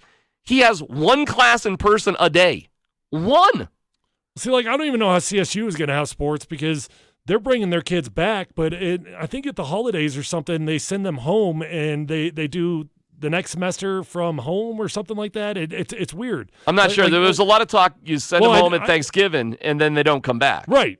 You do all your finals, your last 3 weeks or whatever. Yeah, it's something like online, that. Yeah. But how do you have sports if you don't have kids on campus? You can't have it.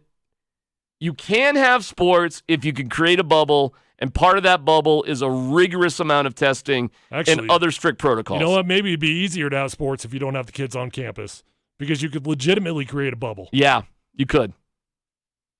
Yep.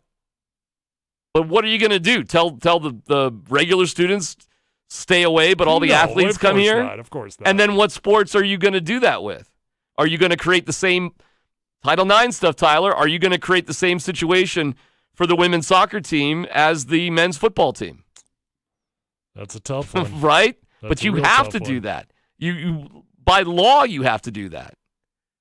And this is where it gets more complicated in college than the Rockies, the Broncos, It's a walk in the park for those teams. And then what's an acceptable rate of, getting the Rona? Like, what is okay to get? Right. Like when Clemson has like 25 players test positive. Clearly, that's not okay. Is that okay? No, it's not okay. All right. See, this is. They'll find a way, DMac. I don't know how you do it in college. But pro sports, hey, good news. Captain Sunshine over here. Pro sports, NFL, baseball, hockey, basketball, bowl. Feels good. Yeah. NBA bubble looks great. I just think it's a bummer. Man, my heart goes out to those 2020s, 2021s, the college kids, those high school kids. My heart goes out to them. It sucks. All right. Can we talk more about Bowl and anybody else you want to yell at in the next segment? There's a distinct possibility that could happen. Okay. Plus James Marilat. That's next.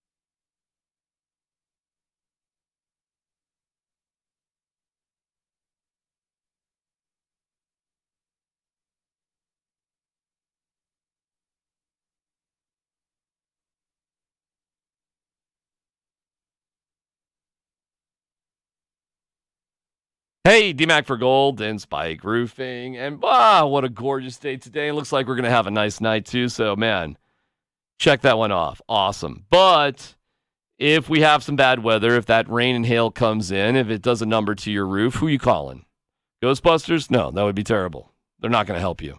Call Golden Spike Roofing, 303-942-1386. Don't trust your roof. The most important part of your house is some sort of fly-by-night organization. Golden Spike Roofing, 303-942-1386. If you say I sent you, you get a free roof inspection, and they're amazing. Local company that does incredible work. My man Spike McCarthy will help you with your insurance all the way from claim to completion. It's Golden Spike Roofing for roofing done right to the last nail. Call Golden Spike Roofing.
Mark Schlereth, was it's Stadler and Waldorf from the Muppet Show, the two old guys that just are up in the balcony criticizing everything. Right. I don't like that. Right. Grumpy old men in the morning, Grumpy old Walter Matthau and Jack Lemmon.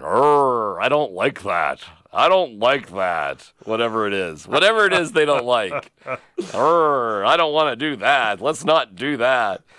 It's just, and Mike Evans is like, I'm living in DMac's head, or what did he say? I'm bumping or something. You do kind of give him a lot of space. I'm not going to lie to you, DMac. You give him a lot of rental space up in that head of yours. I guess I'm just amazed. I don't know, man. Maybe it's just the way I look at sports. For whatever you think of me, at the end of the day, I want the best for everybody, and I remain eternally optimistic about the vast majority of things and want to see new and exciting things. What drives me nuts is when things don't make sense, when there's just no logic. I think that's where I am in my life, Tyler, as I get a little bit older, is just whatever happens in life, I want it to logically make sense. Maybe that's the old man in me. Is that asking too much? I mean, just logic to take over? So when I see bowl out there, and I'm like, that logically makes a lot of sense to me. Like, I get that. When I see, of course, them starting with a runner on second base in extra innings, it's not some sort of new and evolved way of thinking. It just makes sense. When they, in hockey, got rid of ties and went to shootouts and then 4-on-4 and 3-on-3. That made sense to me because anything, Tyler, to me in sports that makes it more exciting for the fans is good. Sure. I mean, evolution is something that is going to be an ongoing process in all parts of our life, and sports isn't any different, really. I mean, when you're talking about evaluating talent, that's a little bit different than saying, does it make sense to have a runner on second base, or does it make sense to change the kickoff rules? It's a little bit of a different conversation. You're talking about evaluating talent, and there's going to be different opinions on Bull. The reality is, dude, he couldn't have played any better. And it was flat out exciting to watch. But I got to admit, man, I mean, after I went back and after the show was over, because we were processing it all in real time yesterday. We didn't realize what was actually going on. No. So, I did go back and I watched it. And first off, I'll just start out with, I'm not going to knock the guy for anything. It was a flat out incredible performance. But, man, you could tell that was like a JV of all JV games going on out there. It was like summer league basketball, maybe at its best. And, what does that mean? I don't know. I mean, I'm not going to knock Bull for participating in a game in which it looked like there was a JV scrimmage going on. He played good basketball. It was exciting. But I think it's fair to point out all these things at the same time when you're talking about, well, what kind of contribution could this guy really have, and what expectations would you really have of Michael Malone to insert him in the lineup in the playoffs, You realize, I did not realize this as it was going on. With 16 points, 10 blocks, 10 rebounds, 6 blocks. The 16 rebounds and 10 blocks. Six. I'm sorry. I'm getting it. 16 points and 10 rebounds. No rookie has ever done that in their first NBA preseason game in 20 years. It's pretty incredible. Pretty incredible. Whatever level of competition existed out there certainly have been thousands of NBA rookies playing in their first game against a wide variety of competition, and nobody has done what he's done production-wise in the NBA at that time of their career in 20 years. I get you. I hear you, man. I mean, look, all these things can be awesome, and you can also look at it realistically and say, I'm not quite sure how it works out for him to be inserted into a lineup when really they use less players in the playoffs, and when really Coach Malone has not had him in his building all season long. Like, you're right, and it was fantastic, man. I can't wait to see more of it. And I do hope that they find a way to get him on the roster for the regular games. I do hope that they find a way to give him some sort of minutes during the playoffs here. It would be fantastic. It'd be a lot of fun to watch. I guess I just don't expect them to have any sort of significant role for him, given the circumstances and given the fact that when you're in the playoffs, you lean on the guys you trust the most. Well, I'll tell you this. If you want to be right about sports most of the time. Predict failure. If you want to think that you're a smarty pants and you know more about sports, frankly, if you think you just want to know more about life, predict failure. Because failure happens more often than success. So it's easy to sit back and say, this isn't going to work out. That guy's not going to work out. That's not going to happen. He's not going to win a championship. Keep saying it. You'll be right most of the time.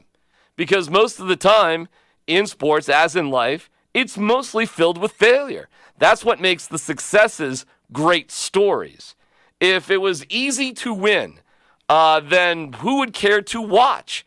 We're compelled to watch great stories that end in success when we know most of the time, Tyler, it's really about failure. So when I hear Waldorf and Stadler in the morning, or my, Cecil who's coming on later, just predict that a guy's going to be mediocre or a failure, well, no duh. Well, okay. Well, congratulations.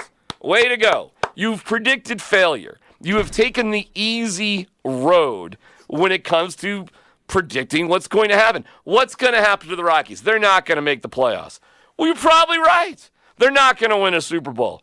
Yeah, you're probably right. He didn't win a Super Bowl, so he's a failure. Well, okay, I guess if that's what you're going with, considering like 4% of all drafted quarterbacks ever have actually won a Super Bowl, all right, I guess you're a genius for that. What's your point? Where are you going with this? I mean, sure. I reject it. Sure. But look, you could be realistic and be an analyst at the same time. Isn't that our job? I reject the crowing of your credentials is based on prediction of failure as any kind of accomplishments.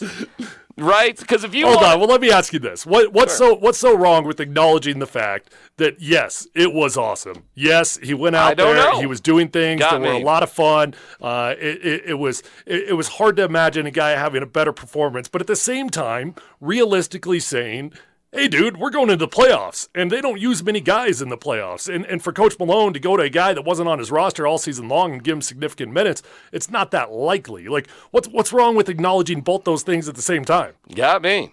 I don't know. I thought you had an issue with that. Listen, if you want to, there's nothing wrong with it. I just don't want to. I don't like living in that world. I like living in a world where I hope to see good things, and I don't relish in other people's failures. Sure.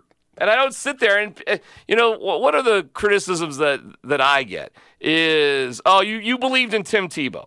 I heard that this morning. Oh, DMac, he thought you could win multiple Super Bowls with Tim Tebow. Well, actually I do. And I would stand by that. No, you don't. No, you don't. I'm telling you. You don't actually believe that. If you were to do certain things and centered everything around him. Now, you've got to do that. Why do you have to do that? Why do you have to go use that example? Oh, my gosh. Unbelievable. Unbelievable. Well, I believe that Josh Rosen could still be a good quarterback. How about that? I believe that, well, this was interesting. Listen to Mike Greenberg, who was on the Stokley show much earlier today, but he's an unabashed Jets fan. And he was there to just say out loud, Sam Darnold is the real deal. He got mono. He's with a dysfunctional organization. And if given the right opportunity, he is going to succeed. And a lot of people have already written Sam Darnold off as some sort of failure. Now, that's not to say everybody's going to succeed and everybody's going to win and that sort of thing. That's pie in the sky, ridiculous. Dude, hold on. I mean, you're acting a little ridiculous here right now. Like you're acting like you shouldn't analyze and respond in real time to what you see. We've seen a lot out of Sam Darnold, and I'm not calling him a bust, but I certainly am not ready to say that I'm ready to anoint him anything, and clearly he's got a lot to prove before you would ever believe anything else. Like some of those examples that I'm hearing out of you, I'm like, what, you're just supposed to have blind optimism? No, you analyze in real time. You analyze Tim Tebow's play. You analyze that Coach Fox in a playoff game had a plan to insert Brady Quinn on third downs because he didn't trust Tim Tebow. That's not a guy you're going to win Super Bowls with, Like you could have optimism, especially in the early goings, but you can also analytically make decisions and evolve your opinion on guys. I think I'm just much harsher overall on like general managers, management, ownership, coaches, that sort of thing than I am on players. I guess that's where I really stand. And that I believe in the effort and I believe of those who enter the arena.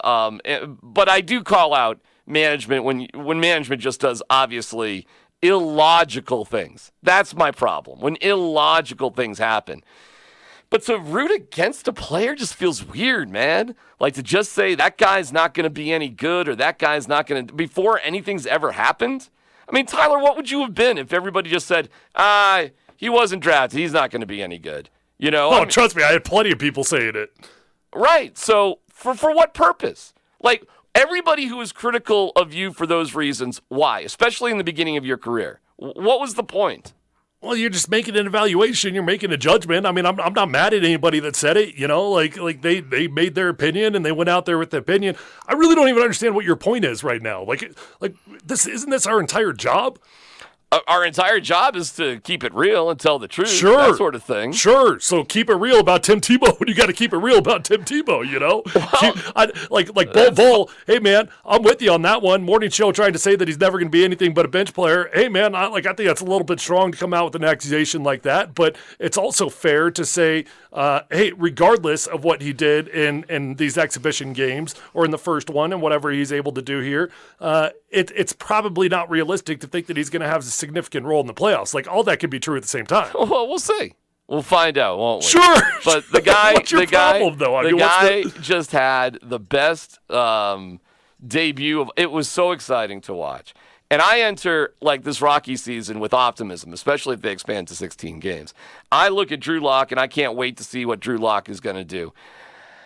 It's trickier with Garrett Bowles because, you know, you've had a larger sample size, but it kind of goes back to, you know, why exactly did you take him in the first place, say, over Ryan Ramczyk, right? Like, don't you just take the better football player? And, I mean, how in the world did you think Garrett Bowles was a better football player than Ryan Ramczyk? Now, that sounds like you're being critical of Garrett Bowles, but to me, it's much more of the management decision. Like, logically, what were they thinking? Which was terrible. That was like one of the worst drafts historically in NFL history. You know somebody, Tyler, who's an eternal optimist is my guy, James Marilat. I mean, him and I, in terms of just keeping the world sunny and bright, nobody can be better. James joined us earlier. I love what he's got going on with Timeline 25. James Marilat's with us. Hi, James. All right, Bull, go. Yeah, I was at 24 Hour Fitness last night. Saw a guy put up 16, 10, and 6. You know, it's like, who cares? So it hasn't happened. It hasn't happened for a rookie in 20 years, but who cares? No, well, look. In all honesty, I was excited by what I saw. I was like, man, this is pretty intriguing. This could be fun. But that game made an all-star game look competitive. I mean, those were guys just trying to get some, you know, running up and down the floor in. It wasn't particularly competitive. Do I think he's somebody that down the road can be an interesting piece that, you know, makes the Nuggets tough to defend and kind of, makes them a unique team, kind of like Jokic does, that they have a center that they can run their offense through? Yeah. Do I think he's going to have any impact on the rest of the regular season and into the playoffs? No. And I think, you know, Tim Connolly's been telling us for a year. The big thing the Nuggets have going for them is cohesion, right? It's the same guys. It's the same group we've had for a couple of years. Everybody knows each other. We look at, you know, down at the bubble, it should be the same group that essentially played against the Blazers last year other than Malik Beasley, whereas the Lakers are bringing in new people, all the teams seeming to having to add a guy or two. If you've been telling me that's your strength, then I don't know why you go away from it to bring a guy in. I'll give you a scenario. So why you do it, I'll give you a scenario. Fire away. You're up 5 points, and your opponent calls a timeout. They've got the ball, and you need a defensive stop and a rebound. Okay, I'm fine with that. So okay, then you're playing bull. Well, sure, but you know, and I said this when I was on with Orlando today. Do I think he should be in uniform and on the bench? Yes. Yeah, because there's situations where he would be a gargantuan advantage to have in the lineup. And so he's going to play a minute here or there. All right. I have no problem with that. Is he going to play 15 minutes, 10 minutes? No, he's not. But would I put him in? He's like a defensive substitution in baseball. Okay, I got no problem with that. So, sure, in that scenario, could he get off the bench? Could he get into the game? Yeah, I mean, heck, put him in along that same line, DMac. You're up by 5 or you're up by 3, right? Okay. The other team's trying to inbound the ball. Have him guard the inbound passer. Right. Fine, I'm good with that. So, yes, he should be in uniform. He's one of your top whatever it is, 10 or 12 guys, but he's going to be very situational. He's not going to be an integral part of it, but that doesn't mean he can't play a key role in a very specific moment. I will give you that. He's 20 years old. In 3 years, will he be a starter and an impact player in the NBA? Oh, boy. He looks a lot like Sean Bradley to me. Just too big, too tall, and too skinny. Will he be a starter in the NBA? If you made me bet, I'd say no. What years did Sean Bradley play? Oh, DMac's going insane right now. Well, it's a different game. Well, you're talking about Sean Bradley. That was like 25 years ago when everybody was about low post and muscling and the mailman Malone. The NBA is completely different now. Nobody has an offense like that. Nobody plays basketball like that. I get it, but, Kevin Durant is essentially a 7-footer, and he stands out and shoots jump shots. Dirk Nowitzki was a 7-footer that stood out and shot jump shots. Yeah. Bull's athletic. He's not in the same league athleticism-wise as those two guys. It's not even close. I mean, those two guys, you never watched them on a basketball court and thought, that looks a little awkward. Bull still has a lot of awkward in him. So, he's 20. I said at 23. In 3 years. Mark Schlereth says he's never getting off the bench. Mark, see, here's when you look at Bull. Here's the biggest problem I have with people right now looking at Bull. They think Bull picked up a basketball like 6 years ago. Right. Because most guys that look like him, he's absolutely, in my mind, getting stereotyped as somebody who has barely played basketball. Bull has played basketball since he was like 3 years old. He's been handling a basketball, dribbling a basketball, playing competitively, playing on the AAU circuit, playing at the highest level he possibly could in America his whole life. He's not like his dad or some of these other guys who come from other countries and barely touch a basketball, like Taco Fall, who really was relatively new to basketball by the time he was a teenager. It's a different situation. No, and and that gives him a chance. I mean, there's a reason why he's a good outside shooter. You're right. He's been playing basketball a long, long time. So that part of it I get. I think my biggest concern with him, and man, I'm going to sound like an old, boring basketball coach. You're getting there, pal. When I say this. You're getting there. You're joining Mike Evans on the porch. You're shooing the raccoons off the porch with old Yeller sitting under your rocking chair, but go ahead. Talking about Sean Bradley and how good it was in the 80s. You made a Sean Bradley reference. I'm a little concerned defensively, right? Other than playing zone and putting him in the middle and let him have the 7'9" wingspan. He can't guard anybody in the low post. Who's he going to stop off the dribble? Dude, I feel you on that. I brought that up to DMac yesterday. Yeah. Who's he going to stop? I brought that up to DMac yesterday. I was like, what's going to happen if he gets out in space? And DMac's like, you don't let him get in space. Right. Well, how do you not let him get in space? What do you mean? He's going to hide him in a zone against the Warriors? Give me a break. They'll knock down jumper after jumper on you. It's just not going to work. Okay. So you don't put him out there for that portion of the game, I guess. But, I mean, who's going to stop him off the dribble? Who's going to stop any of these offensive players off the dribble? These players are so good these days. Well, hold on, but I thought you wanted to play him for his defensive prowess. Just hold on. Who's stopping James Harden off the dribble in the NBA these days? No, hold on. You said you wanted to put him in with 5 minutes to go because you needed a defensive stop. Hold on. What 7-footer out there? Hold on. You hold on. What 7-footer off there stops guys off the dribble in the NBA right now? Defensively. Who is that guy? How many 7-footers are there even in the game right now? Every team's got two. No, but I mean, like, legitimately, like, a superstar plays, you know? But how's he going to stop, who? Joel Embiid and Karl Anthony Towns in the low post? How's that going to happen? He's going to stand there with his hands up in the air. I just don't think it's that simple. I don't think it's going to work that well. If they run him over, it's a charge.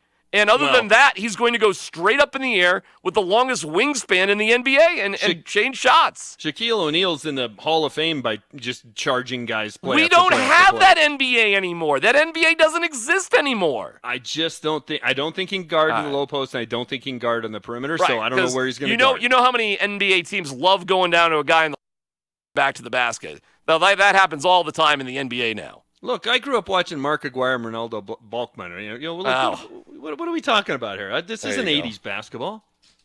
Timeline 25, what should we look at today? Oh, man, 2018, what a bad year. So it was the year the Rockies got to the playoffs, and then against the Dodgers in the tiebreaker game, Cubs in the wild card game, which they somehow won, and then the 3-game series against the Brewers. 5 games, they couldn't hit.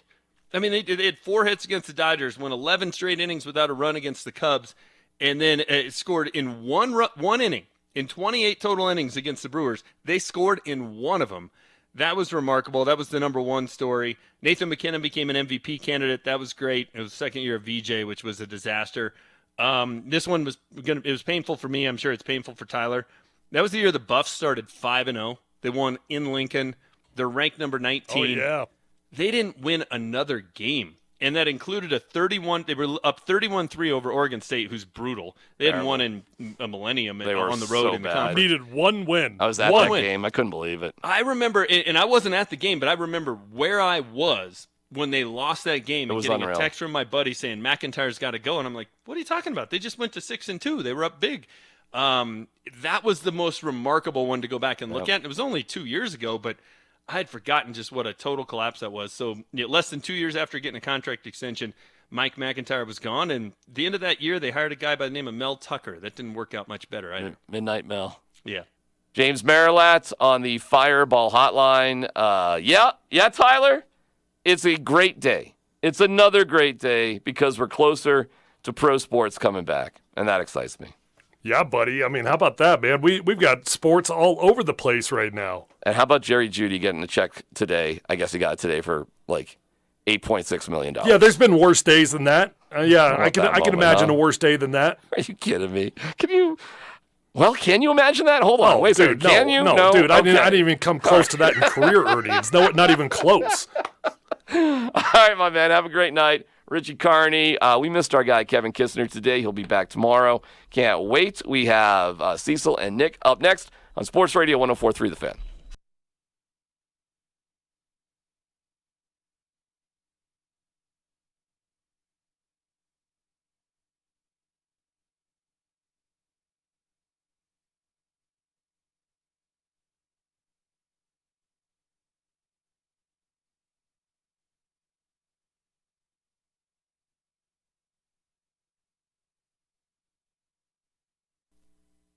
Hey, you remember all those friends, family, and colleagues you once saw every day?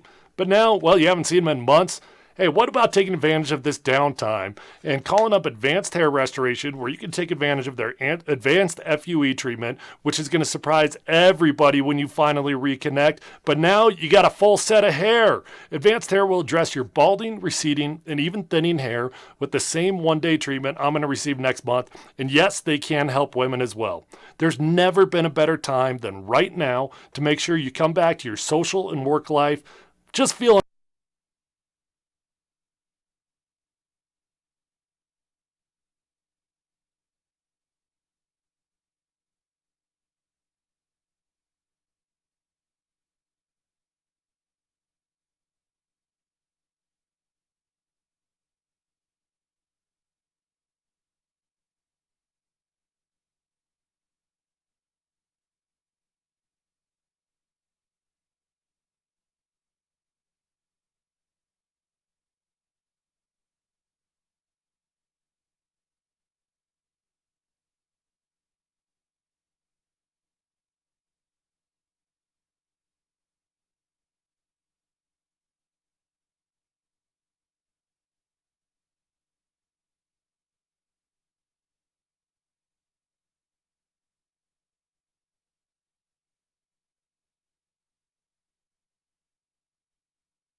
Good evening, Colorado and the Rocky Mountain Mile High region. What is up? It is time for a Thursday edition of Nick and Cecil, and we always make it Friday or Saturday here on Nick and Cecil. But, Nick, we have a lot to get to tonight with more sports returning to the viewing audiences out there. Yeah, man, it's a beautiful thing. I'm sitting here watching some of the highlights of the Yankees against the Washington Nationals. So it's great to see no fans in the stands, but there's crowd noise, and there are cardboard cutouts in the stands. You got to love that. You gotta love that. And here's the thing, like, people have said, like, it's so weird not seeing any fans in the stands. I'm like, have you watched baseball? Like, there's plenty of times when there's no fans in the stands. Now, not completely empty, okay? It's not zero, but how many times have we seen a baseball game where it's, like, mostly empty? Like, it's not really that weird. It's, of all the weird things in 2020, I'm not going to be like, wow, that's so weird. Well, no, I'm not going to do that either. Yeah, I love the fact that, sports, are back, and it's going to look a little different with no fans in the stands, and you're right. And couple of those games where they're double headers, you don't really see a lot of fans in the stands. So it's going to be a little unusual, but it seemed like every player is kind of coming along and understanding what, the basic temperature of the room is and where we are, that they're willing to play through it. And if baseball can do it, and it was MLS who did it first, and then now we're seeing, NBA do it, then it just kind of gives me a little optimism about the upcoming NFL season and what it could possibly look like with no fans in the stands. Right, and how that's going to affect just even calling checks. I don't know if you saw it, but our guy Daniel Jeremiah from NFL Network did something where, like, his family off camera was, like, beating pots and pans, and he's trying to call a line check. You couldn't hear him, and then they stopped, and then you could hear everything, obviously, because nobody's making any noise. Like, yeah, that's going to be a little different. That'll be weird, but I can't remember who I saw on Twitter, but they were all like, well, this is so odd. I'm like, Yeah, I mean, on the oddity rankings for 2020, it's a little bit down there, but you believe that all bets are off as this latest move spells trouble for the Rockies. A lot of people are saying the Rockies could make a magical run, but you're saying maybe trouble now after this Dodgers move. Well, yeah, I mean, when you look at the division that the Rockies find themselves in, right? They've been chasing the Dodgers for so long. And there's so many, things that are different about these two organizations. First of all, you look at the Dodgers payroll. Then you look at their pitching, right? Clayton Kershaw is going to miss opening day because maybe some back stiffness. But outside of that, what do you really have as a Rockies organization that can really, truly compete with that of the Dodgers? I mean, their farming system has proved, outstanding. They keep finding young studs from pitching to batting, and they make great decisions as far as free agents are concerned. Now, when you look at Mookie Betts, this dude, he can run. He's athletic. He plays great defense. And, man, he's a marvel with the bat in his hands. And to know that the Dodgers locked him up on a 12-year deal, the first thing I thought about, I was like, wait a minute. Why does this keep happening to Denver sports franchises? First, the Kansas City Chiefs locked up Patrick Mahomes on a long-year deal, and then now the Dodgers do the same thing with Mookie Betts. So it's just like, man, this is going to be really tough for Bud Black and the Rockies to get to a championship period, because guess what? No matter how well you do, you still have to face the Dodgers. And the greatest Mookie of all time, although I'm a fan of Mookie Blaylock. So, that was just me. That was just me, man. Old school basketball, old school football, new school football. We've got lots of stuff. It's not even the biggest thing happening, in my opinion. The biggest thing happening was the Mike Tyson announcement. Yeah. How about that? I mean, you want to talk about, get your popcorn ready. You want to talk about a sporting event that you will at least be curious about. You know what I mean? Like, people may poo-poo the idea that Mike Tyson's returning, be like, oh, I'm not interested. He's 60 years old, 54, whatever the number is. Like, No, something like that. Like, no, you will be interested with Mike Tyson returning. Everybody should be. Well, yeah, I mean, Mike is 54, right? And I haven't really seen too many 50-year-old men look the Didn't way. George Foreman do it? Well, you know what? I think Foreman did. But Okay. even with that still, Foreman had one heck of a punch, but his body wasn't just kind of chiseled out like Mike. And Mike lost some weight. Like before, he had a gut. Now this dude is kind of trim and slim. And I would put, you know what? I would put Mike up against any 50-year-old on this station, right? Because if anyone is saying that, I don't want to watch this fight, Mike is over the hill, why is he coming back? Listen, get in the ring with Mike and then have that conversation once you get out. Everybody's got a plan. Yeah, until they get hit. Yep. Right? So for me, it's great because I watch Roy Jones and I watch Mike Tyson both fight. And I happened to be in Las Vegas when Roy Jones lost his first fight to Antonio Tarver. And I was sitting 5 rows from the ring, and it was about 20 football players that we went with, and none of us moved after the fight, Cecil. I mean, they're coming on, and they're cleaning up, and they're sweeping up the mat. We didn't move. All 20 of us. You know why? You guys were stunned? We were stunned. We were stunned, Cecil, at what actually happened. And, I know Roy Jones, he's a guy that probably receives a lot of phone calls and people saying, well, you know what? Man, you fought light heavyweight and you fought heavyweight. What would it have been like for you to fight Mike Tyson? Right? And I know he's got to be thinking about it, and that's why he's going to take this fight. So I'm going to watch just to see what's going to happen. What's going to happen? Yeah, this is, for sports fans, this is must-see TV. Yes. You've got to see, what does Mike Tyson look like at 54? Right? I just want to know. And if it's a joke, if it's laughable, then that's something to observe and to talk about. That's still fun. If he comes back and he dominates and he looks like the old Iron Mike, that's something to talk about. If he's just kind of average, whatever, it's like, well, that's even something to talk about as well, but at least it makes you curious to think what would happen and what will Mike Tyson look like. What are they going to do? Pay-per-view that thing? I didn't see the fine details. Pay-per-view. Okay. Oh, yes. And just think about this, Cecil. When it comes to like golf, right, they have like a seniors tour, right? Now, wouldn't it be great just for pure entertainment value just to see, maybe former boxers, former athletes actually compete against individuals of their own age? I don't know about you, but as a former athlete, I would love to see that, to see, which guys can kind of keep their body in peak condition to just go out and compete, not against 20-year-olds, 30-year-olds, but guys in your own age group. Didn't the NBA try that, or Ice Cube? Would they have that 3-on-3 thing with Chauncey and AI? I think KB might have bought all the gear, but yeah, the Big Three. Didn't they give that a shot? Wait a minute, did you not watch the Big Three? I didn't really watch the Big Three. Dude, Cecil, I know you don't like kickball, right? I know you don't like kickball.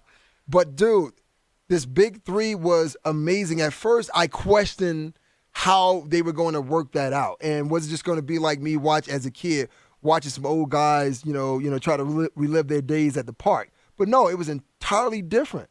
Those guys were competitive. They were talking trash. It was just like taking old school basketball in the park, like in the inner city park, and just putting it in this form where everyone was watching.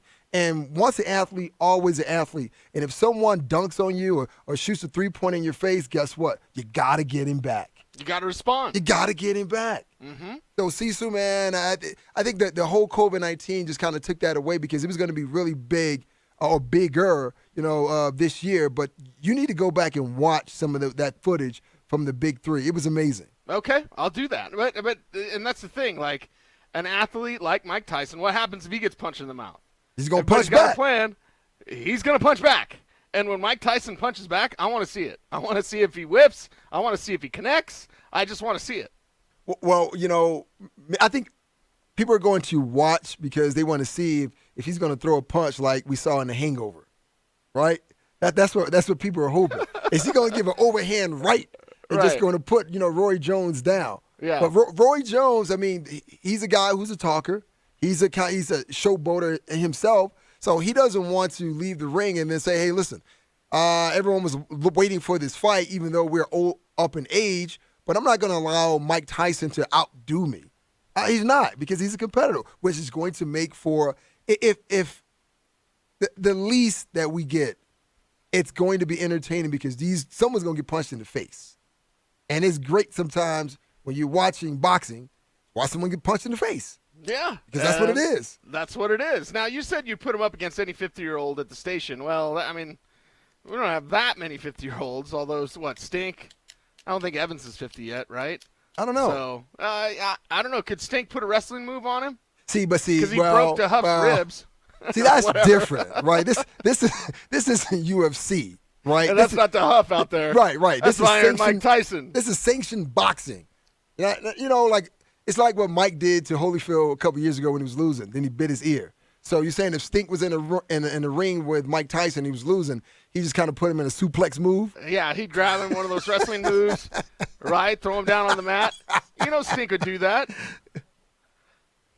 Yeah, you're right, because, Mark is built like a big bear, right? And it's like if you were ever in a wrestling match with Mark, you just can't let him grab you, because once he grabs you and put his hands on you, it's a wrap. Yeah, he's got those man hands, man. He's got those big old gangly man hands. You ever shake Stink's hand? Like wraps around your entire hand. No, I've never shook his hand. It's always a pound, man. You're going to dab him up? Yeah. Okay. Yeah, no, that's it. Open hand next time. Watch that big man's hand wrap around your entire hand. So I would take him against that. No against Evans. I think my man DMac, he's 50, right? Like, put him in with Iron Mike? No? Nah, bro. No? Come on, man. No. I don't know. He had some jabs for me today. Well, I thought that was fun. My phone started blowing up. I'm in the middle of writing, and my phone starts blowing up. Oh, you got to turn on DMac talking trash about you. And I was like, oh, what is it? The tattoo? I swore it was the tattoo thing. I was like, I bet DMac heard me railing on him about his dumb tattoo bet. Like, can we please stop doing tattoo bets? It's the dumbest stunt in radio history. I'm going to get a tattoo if somebody does something. But it wasn't about the tattoo. No. It wasn't. So what was it about? It was about his Justin Sternod equals Isaiah Simmons. Oh, jeez. Come on. Yeah, we was wrong about. And see, this is why I didn't watch the Big Three basketball. You know why? Why? Because even though some say I'm wrong about everything, I just watch football all the time, man. I'm studying tape. I'm going on Exos. And if you know what Exos is, you either work for a team or know someone who works for a team. So yeah, I'm on Exos most of the time. I'm not watching Big Three basketball. I will maybe now, especially if there's no college football. Like, I'll have some free time. Yeah. But yeah, I thought D-Mac's got some jabs. Maybe he could get one in. He'd be like, on Christmas Story? What's that redheaded kid, the bully? Right? It's like Tyler's the bully. Fracas? What's that kid's name? I don't know the kid. Wait a minute, that's the kid that's Christmas Story. And then he's got the little kid, like. Is that the kid that stuck his tongue to the pole? No. That's the one that keeps beating him up on the way to school. Okay. See, that kid is Tyler, the All big, right. ugly redhead one. That's Tyler, although Tyler's a great-looking man. And then his little sidekick, that's DMac. So I don't know. I think DMac might get a couple in on Iron Mike. Maybe. At his ankles or something. So I don't know. No, that's definitely a fight I wouldn't want to see, even though it would be for charity, right? But going back to the whole idea of the I guess, was it jabs being thrown at you? Yeah. A fireball. A fireball thrown at me. I'm sorry. I was excited. I was like, I got a fireball thrown at me. That's awesome. So it goes back to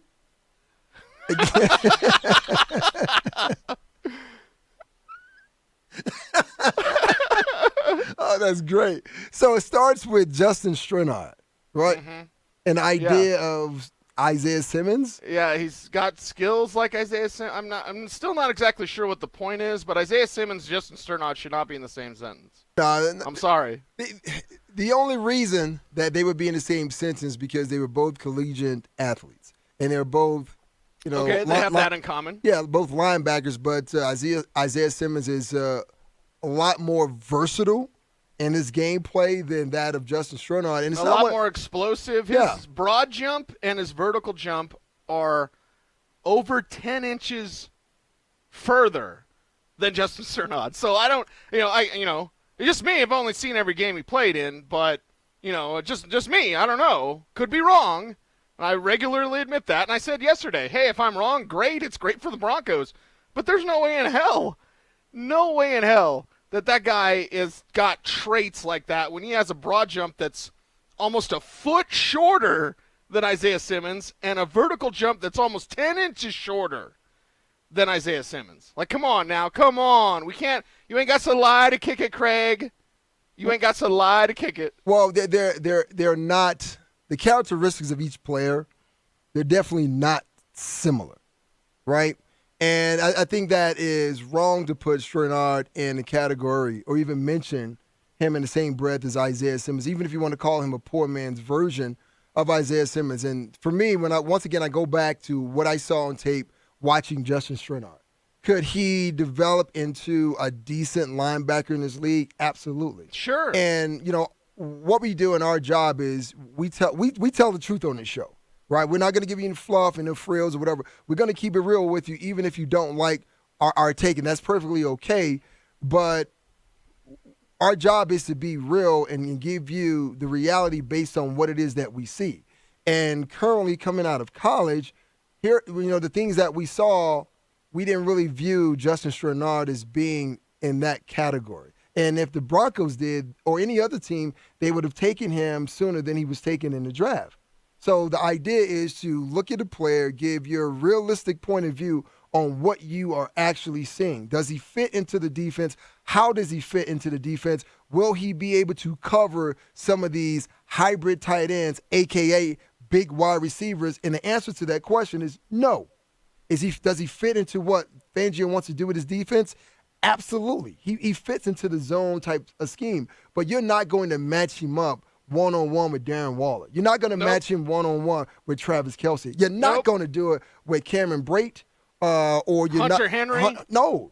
None of those guys. Rob Gronkowski. You're not going to do it. So it's all about being realistic as far as what you see in a player, and that does not mean that you are demeaning that player's skill set and who he is. It's just the fact you're being realistic.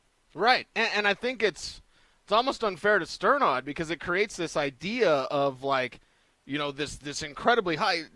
Isaiah Simmons to me is Thomas Davis, and if you've ever listened to me over the years, I have nothing but the world's respect for Thomas Davis. He's probably one of my favorite players ever. I mean, the guy could do everything at Georgia. Sorry, it's not Georgia Tech. I know, but still, it's okay. It's okay. He was one of those guys. What can he do? Everything. That's what Isaiah Simmons is. And maybe Simmons is a bust and Strnad's this great steal or whatever. I fully admit I could be wrong about this. Fully, man. But I don't like putting that out there because then you create a false narrative, a false expectation. Well, see, it's not as though you are wrong, right? You're only giving your honest opinion based on what you have seen. And once again, it's not fair to Justin Strnad to put him in that category because when fans hear that, they're going to be looking for that every single game. And when they don't get it, then the criticism is going to come. Just like the criticism could be equal to what, it is with Garrett Bowles. Like, hey, the Broncos got this guy and he was said to be the poor man's version of Isaiah Simmons. I don't really see that. Yeah, because that's not true. Well, it's like talking about Josie Jewell when it was he's like Zach Thomas. No, he's not. Josie Jewell wasn't that. Now, I felt Josie Jewell could be better than what he's been, but he's just too slow to play in the NFL. There's a certain level of juice, and I've mentioned it with usually running backs, whether it's a guy like Xavier Oman or if you want something more modern, I'll say David Montgomery with the Bears. David Montgomery with the Bears is so natural, so instinctive, but he just doesn't have enough juice. Josie Jewell is on that line. Josie Jewell is naturally instinctive. He's very smart. He's heady. He understands plays as they break down in front of him. But he just doesn't have enough juice to get to the spot. He's just too slow. And that's been the story of his NFL career. But see, Sternad's better than Josie Jewell. Yeah, absolutely. But there's no way that he is Isaiah Simmons. There's no way. Right. And that's where, Justin Strnad is going to overtake Josie Jewell. Everything that you mentioned about Jewell coming into the Broncos, right?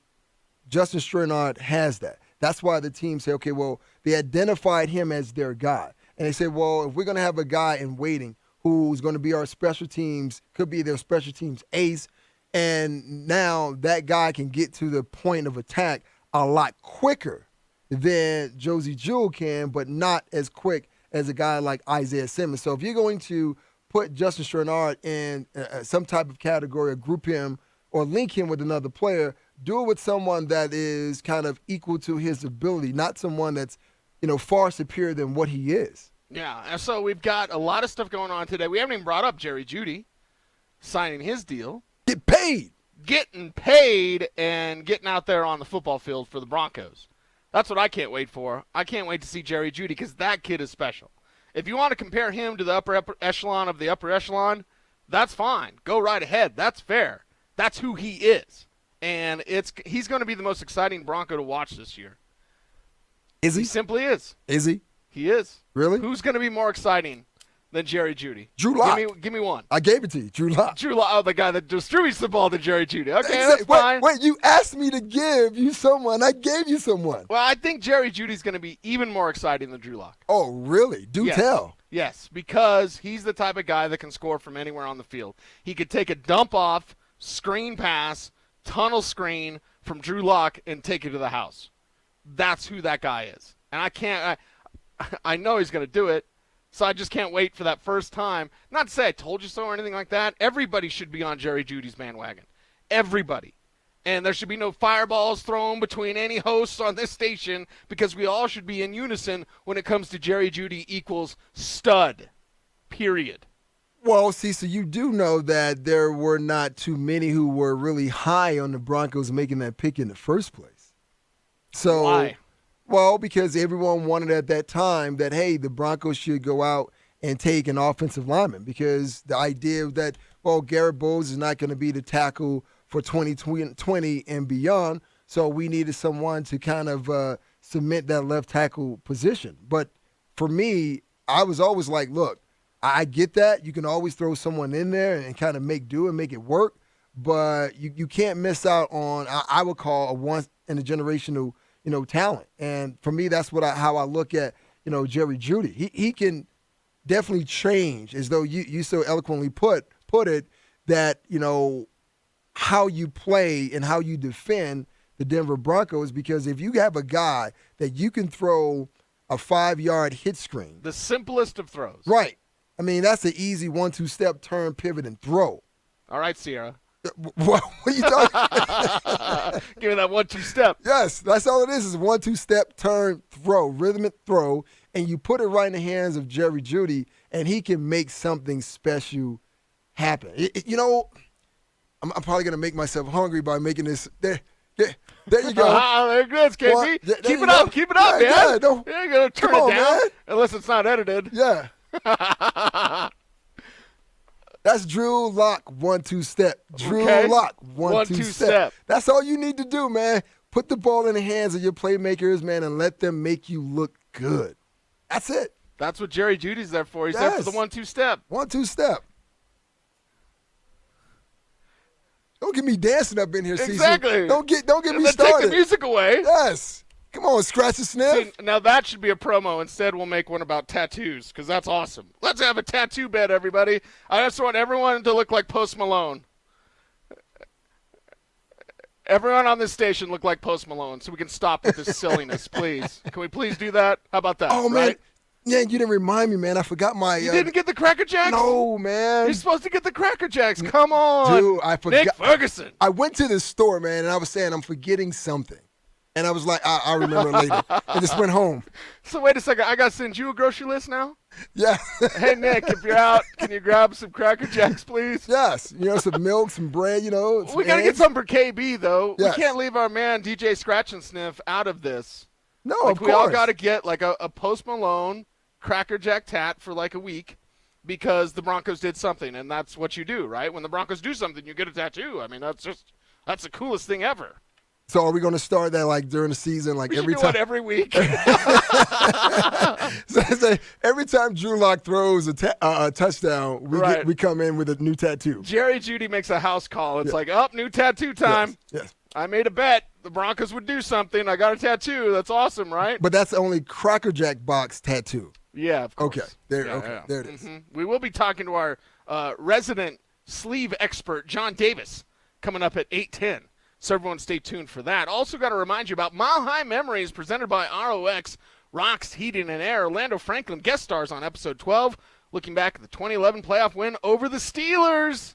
Subscribe wherever you download your podcast or at 1043thefan.com. And I remember the press box in that game. And there's no gambling at Bushwood, sir, and there's no cheering in the press box until Timmy Tebow throws the 80-yard touchdown to Demaryius Thomas. And the reason everyone was cheering, because, I mean, I was watching at home in Los Angeles that game, but I wasn't here. But I'm sure everyone was cheering because they didn't expect that. It was so unexpected. Yeah, first play of overtime. Yes. Touchdown. Man. You got to love that. Yeah. House call first play. Demaryius Thomas saying, "Get off me, son." Yes. There we go. All right, we're going to talk some Broncos football and the offensive line with a former Denver Broncos tackle. Ephraim Salaam will join us next.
Going to that Fireball VIP line, talking to former Denver Broncos offensive tackle, Ephraim Salaam, joining us here on Nick and Cecil. Ephraim, good evening, and welcome to the program, man.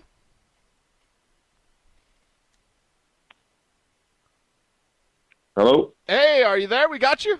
I'm here. Hey, Ephraim, how's it going tonight, man? Thanks for joining It's the show. good, man. Of course. How you guys doing? We're doing good. I first have to ask you, though, in this unusual offseason, how in the world can an offensive line, especially one like the Broncos, learning a Pat Shurmur system, kind of come together as fast as possible with, no preseason, an interesting ramp-up training camp? What kind of complications does that do to the big guys up front? Because as we all know, everything's won and lost in the trenches. Yeah, it is. And it's important for those 5 offensive linemen to be on the same page, right? So no other position on the field, offensively or defensively, works in tandem like the 5 offensive linemen do. The simple matter is 4 guys can go the right way and 1 can go the wrong way, and something disastrous is going to happen. So building that chemistry without actually having practice and actually going through it, it's going to be tough. All of, the off season, some players like it, some players don't. But when you're putting in systems and you want to be a cohesive unit, offensive line-wise, you need that extra time. Very, very important. Ephraim, how is it that, or if at all, that having no fans maybe at practice and therefore not at the games, does it change things for maybe an offensive lineman for the better opposed to the worse? I'll tell you one thing: you'll be able to hear when you're playing an opposing team. So I would 1,000% say that's going to benefit offensive linemen. The worst thing you can do is go into hostile territory and not be able to be on the snap count. All of those things play into playing on the road. And not having that, I think it'll be a huge asset. 13-year NFL vet and former Denver Broncos offensive tackle Ephraim Salaam joining us here on Nick and Cecil. Now, I got to tell you, from a couple days ago, I was talking to our man Orlando Franklin, and I said, you know what I'm going to miss about training camp? Watching the pit drill, the one-on-one offensive line versus defensive line. He said, man, get out of here. I hated that drill because it's set up for the defensive lineman to win, and he's done 1,000, 2,000 of them. He's only won 10 of them or whatever. Like, is that the real? Because it's always my favorite drill to watch. Offensive line versus defensive line in the pit. Am I way off base here? You are way off base. You're way off base. You're way off base from an offensive lineman standpoint, but from a fan standpoint, you're right on. It's the most, especially in training camp, it's the thing with the most action outside of team. First team offense against first team defense. That's where the action is. Receivers and DBs are over there running next to each other, mirroring each other. No one's really making any contact. It's just, it's a pitch and catch drill. But for, offensive and defensive linemen, when you're doing one-on-ones, that's the real full contact that you have. Like that in the 9-on-7 drill, the inside run drill, right? That's where fans get to really see actual football happening in terms of collisions and just trying to dominate somebody physically. But as a player, man, please. And I'll tell you this, when I got older, once I got to around year 8, 9, 10, I wasn't doing any more one-on-one drills. Not going to happen. Not unless I wanted to work on something, because Orlando's right. It is skewed for the defensive lineman to have the advantage. Everything in the game is skewed. Number one, we're backing up. All right? So imagine at the snap of the ball, you have to retreat while someone tries to run down your chest. All right? That can't, right? So now I'm retreating. He's in a sprinter stance, right, with his head down, flying into my chest. I have to stop all of his momentum, redirect it, and like, none of that is set up for us to be, successful. The good ones just are able to do it because we're just a little bit smarter than defensive linemen. I I was waiting for Ephraim to kind of toss that out. That hey, we are smart. You already know, Nick. You know. Stop it. So we have a huge training camp battle at left tackle, Garrett Bowles and Elijah Wilkinson. And you were able to play in this league for 13 years. If you're either of these guys, what should the mentality be for these guys coming in, knowing as though they're not just competing for the starting left tackle job, but it could be competing for their football lives? Yeah, so for me as a seventh-round draft pick coming into the league, when I got to camp, it was,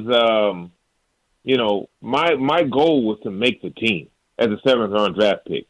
But when I got there and realized I had every right to be there, then my goals shifted. It was like, okay, now I want to start. And I had the opportunity to compete. At this level in the NFL, all you want is to be able to compete. If you can compete for a job, that means you can bet on yourself. And these two gentlemen have this opportunity. You have to bet on yourself. You have to outperform the person you're competing against. That's what professional sports is about, right? And the league had gone away from that a little bit. The league started to go away from, putting the best 11 on the field to who are we paying the most money to, right? I remember in 2008 when I was in Houston, they drafted Dwayne Brown in the first round, 26th pick, and I've been starting there for 3 years. And before the draft, they told me everything was going to be fine. I'm the guy. After the draft, they called me in before we had a mini camp, before we had anything, and told me that Dwayne was going to be starting. And I didn't understand. And I was like, well, how is that possible? And they were like, well, we're paying him a lot of money, so he's got to play. I said, well, what if he's not ready to play? Which he wasn't, and he'll tell you that himself. It just didn't matter, right? And it didn't matter. And I was told so much so. I was like, look, they told me that I can push him. We can push him as hard and fast as we want. If he fails, we know we have you to step in. Like that was the mentality, opposed to letting someone come in and be ready to be successful. Now, Dwayne turned it around. It was rough. First couple of years were really tough for him. A lot of players, to his credit, he bounced back and became one of the premier left tackles in the league. But a lot of players can't recover from that. Right. Ephraim Salaam joining us here on Nick and Cecil, former Broncos offensive tackle, of course, 13-year NFL veteran. I want to talk about Mike Munchak and just what great coaching can do as you went through your career, having great coaching along the way. How can that help out this young Broncos offensive line? You know what? Because great coaching, like people who know, right? They understand, like everyone isn't going to have the same technique. Everybody's not going to be cookie cutter. When I got to Atlanta, Art Shell told me I was a left tackle in college. So when I got moved over to the right side, I was a little bit out of sorts. And Art Shell told me, hey, look, man, I don't care how you get it done. Just get it done. Right? That's that experience. That's that wisdom, that knowledge. Like, look, it's not going to be pretty. Your technique might not be up to par, but as a rookie, we need you to block. I don't care if you're having problems with the steps, switch your feet up. Just get it done. And just having that type of mentorship and coaching at that position is going to pay dividends for these young players. So speaking of that type of coaching and leadership, let's go right in your wheelhouse and even in your offensive line meeting room with one Alex Gibbs, a very outspoken coach. So much so that he would yell at DBs, and he didn't coach us. So give us a kind of a training camp story about the great Alex Gibbs. I remember the first time I got to Denver from Atlanta and going through our first practices. They were faster practices than I had ever experienced before. And, Nick, you can attest to this. Everything was full speed. I'm talking about full speed, whether you had pads on or not. Everything was full speed. And I was like, well, we don't have pads on. So I was kind of a step slow. And I remember Alex called me after practice. He said, hey, come here. So he said, take a knee. So we're taking a knee. And he was like, look, you're the one we wanted. You're the one here. All right? So I don't know what's wrong with you, but you need to get up to speed. If you don't get up to speed, you're going to be speeding out of here. Right? So just know. So just know. Either you get up to speed oh, we're going to speed you beep, beep, beep, beep to the airport, right? It was one of those conversations. And I've always said this about Alex: love him or hate him, which most people hate him. I said you're either gonna get good or you're gonna get gone.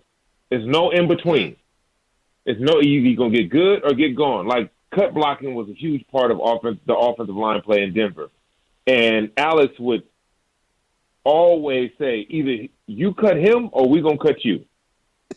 That was it, right? Like some guys, like I came from a power system where we didn't do a lot of cut blocking, right? So I have to hear either you cut him or I'm gonna cut you, right? So you gotta get yourself ready to play at that level, at that speed with that technique, or Alex was not shy about replacing you at all. That sounds about right. That sounds about right for Alex Gibbs. Ephraim Salon joining us here, Nick and Cecil. And Ephraim, appreciate your time. My final one for you. Actually, I'm looking at your Twitter profile, and everyone follow him at Ephraim Salam on Twitter. And the Master Chief picture. It looks like it's on a Halloween Fox Sports set. Is that right? Like, are you a big Halo guy, or is that just I am a Halo guy. You are a Halo. Okay, so I'm a Gears of War guy, but I'm right there with you. I'm not as good at Halo, but I'm right there with you, man. I love that. Oh yeah, I'm a gamer, right? So my whole family, my wife is a gamer, my kids are gamers. We're all gamers. So Halo is my number one game. And the funny thing is, speaking of the Broncos, that's where I learned how to play Halo. Did you do it at on the lunch. old school OG Xboxes, and you'd connect them together on one TV? Yes. You had two Xboxes, one TV? We'd all be in the training room, in the equipment room, playing Halo. Like the whole offensive line. I was wondering where everybody was going at lunch. They would get their food and go into the back of the equipment. I'm like, where's everybody going? I come back there. They got the TV set up playing Halo. That sounds absolutely right, Ephraim. Now, you have done something that a lot of players definitely struggle with, and that's transition. But you've transitioned into something that is entirely different. You went the Hollywood route. Now you are Ephraim Salam, the Hollywood producer. How did you go about making that transition? I've always been in entertainment. So even when I was there in Denver, I had a radio show and I had a television show, Fox Sports, Rocky Mountain. And so that was always my interest. And even in the off season, I'd come out to LA and, host different shows for all the networks, so on and so forth. But right around 2003, my brother, who was playing basketball overseas, called me and said he had an idea for a movie. And he flew out to Denver. We talked about it, ended up getting a script together.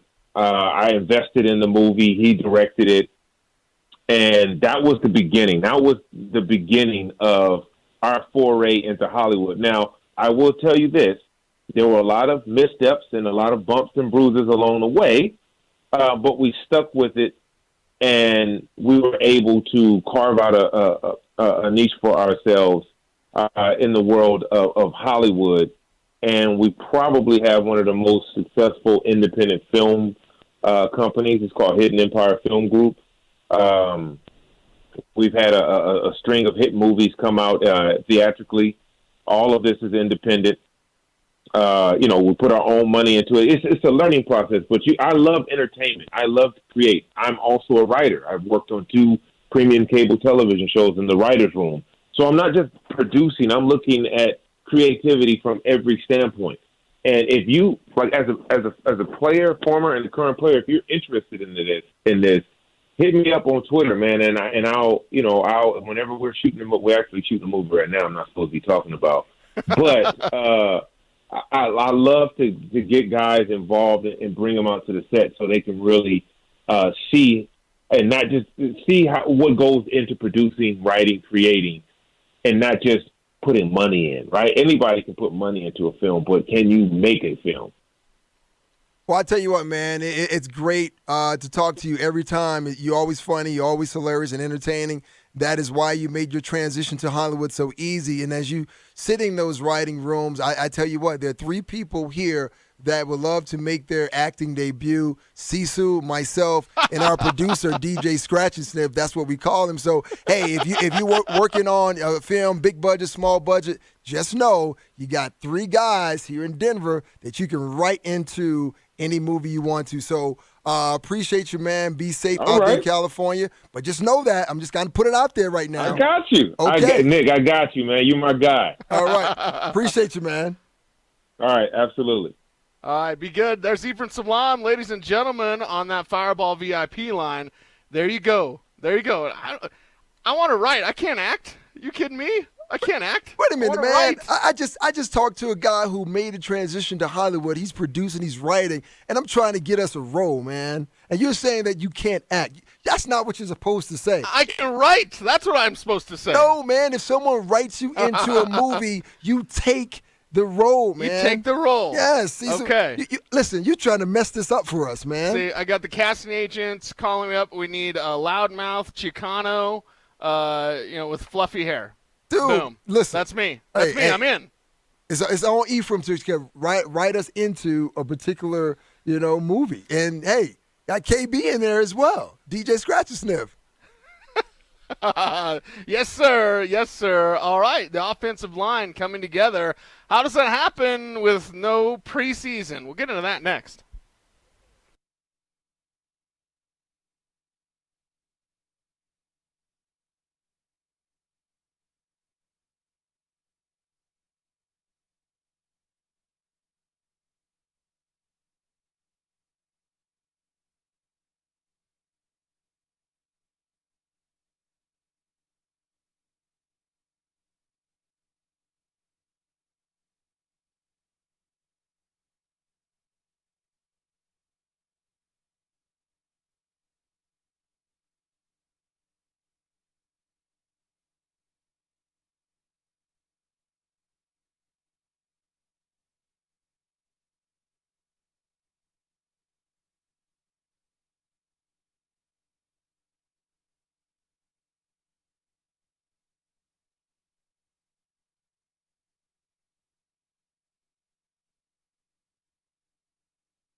Many thanks to Ephraim Salaam for joining the show. It was epic. And he said something that's going to be pretty nerve-wracking for Broncos country, especially when you bring up, Nick, how people during the draft so wanted an offensive tackle, even though, 4 were gone at the time that 15 came up, whatever the number is. Yep. Yeah, plenty of offensive tackles gone. You got Jerry Jeudy, the most exciting Bronco. We'll continue to argue about that. But Ephraim Salaam said, most important to gel. And it's going to be really difficult with no preseason and this, unusual training camp that we're going to have. Absolutely. When you look at the offensive lineman, you probably heard this term before, elephants on parade, right? All those 5 guys have to be in concert with one another. If they're not, it's going to prove problematic. So knowing as though you haven't had OTAs or minicamp, and now you're coming in, you have what should be a longer preseason because there are no preseason games. Now, if there's a guy who is lagging as far as maybe conditioning a standpoint, or lagging as far as how well he is adapting to Pat Shermer's offense, that's when the other guys are going to have to pull that player up, because it's a cliche saying, but it's true. You're only as strong as your weakest link. And, Ephraim had an opportunity to be coached by some great, guys, Alex Gibbs, Art Shell, and play on some great teams as well. And that is definitely important, that chemistry that the offensive line will need to have to make sure the running game is on track, but also that Drew Lock now has the protection he needs. Drew Lock has the protection he needs, and then you've got to figure out, how does that interior work if a rookie is at the center position? I know we went back and forth on whether or not Lloyd Cushenberry is going to start there from day one. We can continue to do that because debate is allowed on this program, and discussion is allowed as well. So, to me, it's more rookie as a quarterback of the offensive line. I'm banking on his talent, and I'm also banking on Reisner and Glasgow to help him out as well. Any sort of line check, stuff like that. Maybe help the rookie out along the way. By the way, rookie with plenty of experience for a national championship team. Well, yeah, but still, you're still asking Dalton Reisner and Graham Glasgow, 2 guys who are learning the offense themselves, to be able to make the checks and help out Cushenberry, right? And that could, be problematic because it could slow things down from an offensive standpoint if you're trying to establish a rhythm and trying to get to maybe a more up-tempo pace, right? Now, that's not to say that Cushenberry may not be able to get that done, but for me, I'm leaning more on the veteran guy.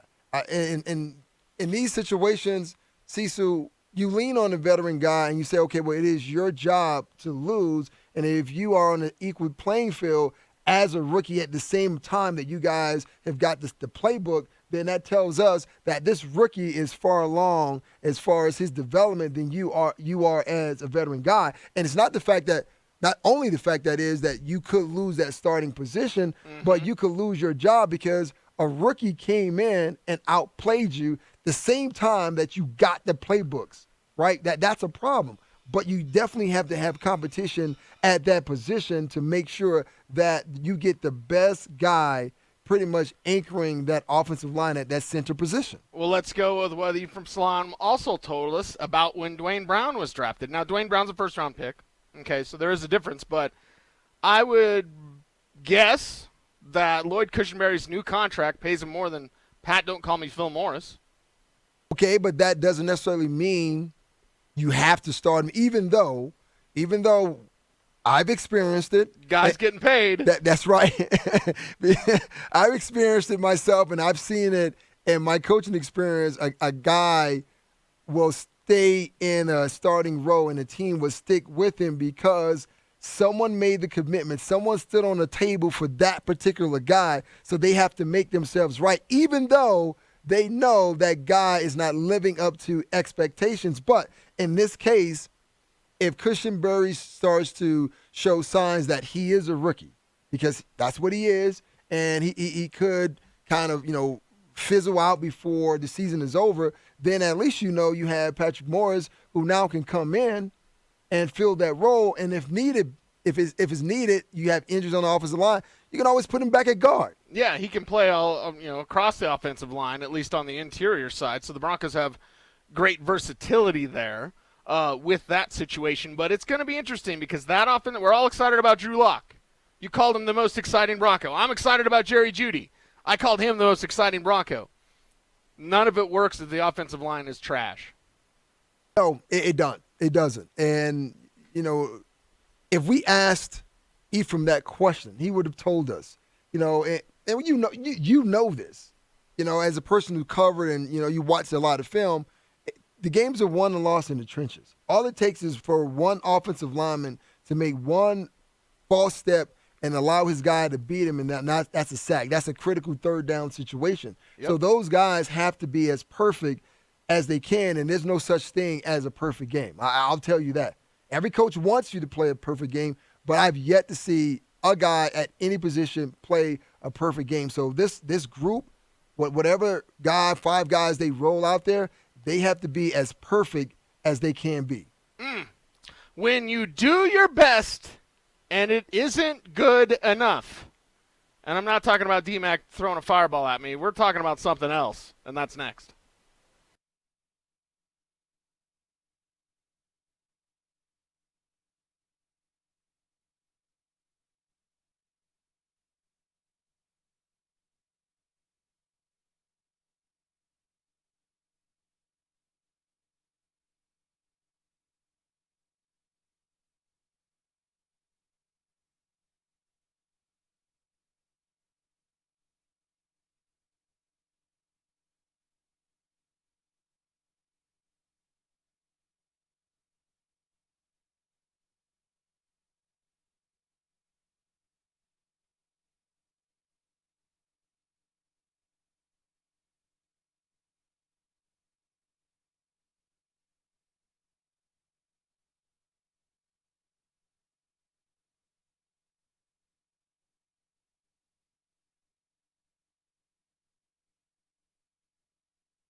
Wait a second. I said he was going to be Isaiah Simmons? What? I'm confused now. Well, Tyler. well, first of all, Isaiah Simmons, he's not going to be on special teams at all. So it's hard for him to be a poor man's Isaiah Simmons on special teams. Yeah, okay. Interesting. We'll hash it out over some cold pops, right? We'll make it happen. But fireballs abound. At least fireballs thrown on this station. People were taking plenty of shots today at Daniel Snyder for plenty of reasons. But the Washington football team's name now, until further notice, Nick Ferguson, is going to be the Washington football team. First of all, Cecil, when I saw this, I was like, wait a minute. I think myself and maybe thousands of other individuals have referred to them as either the football team in Washington or the Washington football team because no one would ever dare to use the R word, right? So how earth-shattering is this? Even though I know that this is not the final, the team is going to refer to itself, but it's just like, wait a minute. I thought before this whole idea took place that they had some group together coming up with names, right? That's the way that it was presented. Like, oh yeah, we were already coming up with names already. Right, we were on top of this. We're way ahead of it. Right. So if you were way ahead of this, so this is the only thing you could do, and it's funny because if you're having a conversation and you meet someone, and a lot of sports fans normally talk to one another. Hey, who's your team? Who you rooting for? Oh, the football team. Which one? Is this? There's 32 teams. So you say, oh yeah, the football team. No. Every team has a mascot. What's the mascot of your team? It's the football team. I'm confused, right? Because now they're in Washington. Yeah. They're a football team. Oh, that team. So when they roll out their mascot, what's going to be the mascot? Some guy dressed up as a football? What is it, Cecil? I'm confused. Maybe. Again, so much floating around out there. It's like, all right, was it because I squatted on all the names? Did you see that somebody bought all the trademarks for all the names they might have been considering? And so, that'll create complications. Yeah, but that person said that they would not sell those names to the team. They would be willing to give them to the team. Well, then what's the holdup? It's because Daniel Snyder never wanted to change the name in the first place. Yes, that is correct. Yes, he never wanted to change the name in the first place. He said that before. Yes. Whatever it was in 2013 or whatever. It's like he's like, I'm never changing the name. He doesn't want to change. There's still signage. Our friend Nikki Javalu, who now works for the Washington Post, she posted a picture from one of their training centers, and it still said blank park. Right. So, okay, are you changing the name or not? Are you taking on a signage or not? Are you doing it just to get everyone off your back? Or are you doing it because you actually feel like it's necessary and should be done? Well, Daniel Snyder's only doing it so that people will get off his back. Bottom line. Bottom line, if the individuals who have shares in the team, right, didn't say that, well, we're going to pull out, we're going to sell our shares. And then, FedEx, Nike removing their apparel, saying, well, listen, we're not going to sell any of this stuff because we feel as though it is this way. And even those individuals should have done it a long time ago, but now they are doing it because they're following suit as far as what's happening now and what's trendy.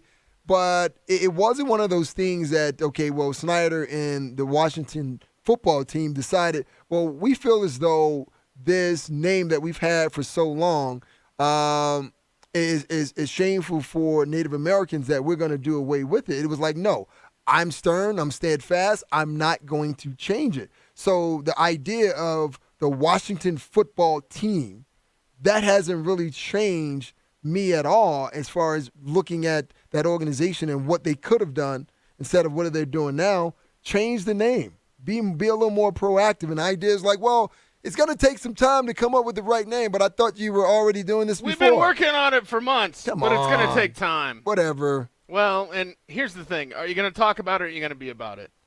And this is one thing that I've often said when You see the people out there that change their Twitter avatar to a black circle, but behind the scenes they're a racist piece of trash, right? Like, Right. are you gonna do it because, oh, hey, look at me, everybody, I'm totally woke, I'm down with the cause? I'm like, are you doing it for the right reasons? Like Daniel Snyder in this, like, man, it could have been so much different, right? Had he honestly been approaching this and looking at this and been, ready to go, logos, jersey designs, all that kind of stuff, it could have been very powerful moment. But instead, we're making fun of Dan Snyder again. Yeah, see, so this is with anyone. When you reach a point of figuring something out for yourself, it becomes a part of you. It becomes who you are, right? And you never go back to what you were before. But anytime you are kind of forced, you're nudged, and there's some kind of ridge there where now, hey, if you don't do this, we're going to do this. Now you're making those changes when you really don't. So you don't really change over. You don't really change deep inside your core because you remain who you are. But it's only when you decide that, hey, for whatever reason you view whatever's going on, in this case we're talking about the team in Washington, that for years the name was wrong and you could have changed it. So for me, you can put out these press clippings and all these things and, talk to the media and have them print whatever you want. But, I mean, the public knows what it is. And this right here is definitely a sign of it. And there were other professional players that were responding to kind of what was going on. LeBron James said, well, just waking back up from a pregame nap to see about the Washington football team. Is that real? No way, right? So everyone's a little shocked because they expected the team to do a little more, to be a little more hands-on and making these decisions and making them stick. Let's go to the VIP line, that Fireball VIP line. It's John Davis. He's got his own intro music. It's fantastic. JD, what's good, brother? I'm hanging out, man. How you doing, Cecil and Nick? Cecil, good to hear you back on the airwaves. Hope the vacation was good. Yeah, it was good, man. And then I thought when I got a bunch, my phone started blowing up, and it was like, DMac's talking smack about you, and I was like, uh-oh, he must have heard my rant about this tattoo bet. And you are a resident guy for tattoos. And I will say this, JD. I've often said, like, I'm not against ink. I don't have any ink. I'm not against it. I'm against bad tattoos. Like Mike Evans' quote-unquote Tebow tattoo. Like, come on, man. That's so lame. Like this little tiny 15 with some wings and a halo. It's a totally lame piece of work, man. So when I was like, oh, my God, we're going to get John on tonight. We're going to talk about when DMac, jumped down your throat about having sleeves. It was like 1950s. Like, listen here, young man. How are you going to get a job? You have sleeve tattoos. Like, but that's not what he was mad about. So, I guess we'll still talk about some ink, though, with you, JD. Yeah, that was funny. We were sitting in the press box at the stadium practice last year, and it's all quiet except for DMac just berating me over the tattoos. Or having sleeves. Yeah, just sleeves, just really letting me have it. It was DMac. I mean, he's done a lot of great things for me too, but that day, boy, he could not get over it. And then I'm driving around, and he's making a tattoo bet. I almost drove off the road. I was like, what are we? I was like, oh man, this dude, and I almost called him and I'm going to call him, be like, let my guy do it like you said. Regardless what you do, I will get you a good tattoo. Right. So whenever people see it, because here's the thing with tattoos, is you just want people to look at it and say, man, that's awesome. Make it look good and then make it mean something. Because if you try to make it mean something first, people are going to look at it the rest of your life and go, so what is it and why did you do that? Right. So get it to look good, and who cares what it means? That's what I think. Well, a guy who definitely will look good in the Denver Broncos uniform just inked the deal with the Denver Broncos, and that's Jerry Jeudy. Now that he's signed his deal, he's good to go. He has his signing bonus of, I think it's $8 million. What does this now mean for the Broncos organization moving forward? I mean, truthfully, if it is what it's supposed to be, they've got a superstar. They've got a guy that is going to be a household name that's going to sell jerseys, that other teams and fans are going to be envious of the guy we had, and hopefully 14 other teams are going to say, why didn't we draft that guy? That's kind of what we've learned about him and what we've come to expect is that he's ready to go. That's why I like the draft pick. He should be a difference maker. With Jerry Jeudy, I'm expecting Von Miller type impact on the organization, which means at some point, like Von in the 2015 playoffs, Jeudy will play so well that there's just nothing the other team can do about it. That's what I expect out of him based on the hype and when he was drafted.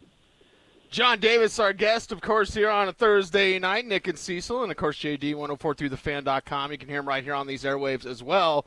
Do you want Henry Ruggs to, one, work out and be, toe-to-toe with Jerry Jeudy in their NFL careers, or two, be a huge bust that you can rub in Raiders fans' face and say, you took the wrong guy? Oh, dude, I want him to suck worse than Darius Hayward-Bay did in Oakland. I want him to be such trash out there. Like, oh my God. I hope this is what I hope to say to Raiders fans. I hope to say Henry Ruggs is the only guy that was a worse draft pick than Paxton Lynch. I flubbed it. Wow. So I want it to be like, hey man, we wouldn't have even done that. Like, I want him to be that bad. I hope he's terrible. Smoking like a true Broncos fan. Wow. Yeah. Why would I want him to be good? Like, Isn't it better when the rivalry's good? Like, and let me play devil's advocate here, right? But isn't it better, like, if the Raiders are actually maybe bound for the playoffs and the Broncos stop them, and Henry Ruggs is going to the Pro Bowl, but Jerry Jeudy's all pro? Like, wouldn't that be better? Because the Raiders have been a joke for such a long time. It's like making fun of ICP. That's not even any fun anymore because it's like, oh, my God, let's go spray the crowd with Faygo. Let's run around. We're going to the Juggalo convention. What do they call that? The Gathering, right? The Gathering. Let's go to the Gathering. Let's paint our faces. And it's like, Hatchet Man or Raider fan. It's the same thing, man. Wouldn't it be better if they were, like, good and then you could knock them off?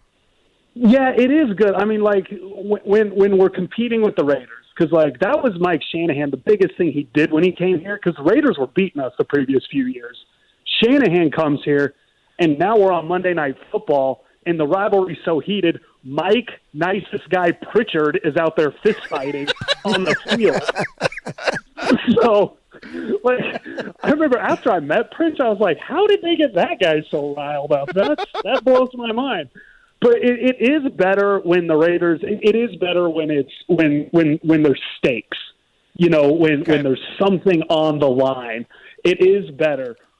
But I say that, and then like I used to want that, and then Rich Gannon came in here on Monday Night Football and went like 23 of 25, and Rod Woodson picked sixth, and then the Raiders made the Super Bowl on my birthday, and thank God they lost. But it was. It was rough, but you know what, Cecil? I think I'm going to ride with you as much as I want them to be just good enough for when the Broncos beat them, it matters. So I think I'm on your side there.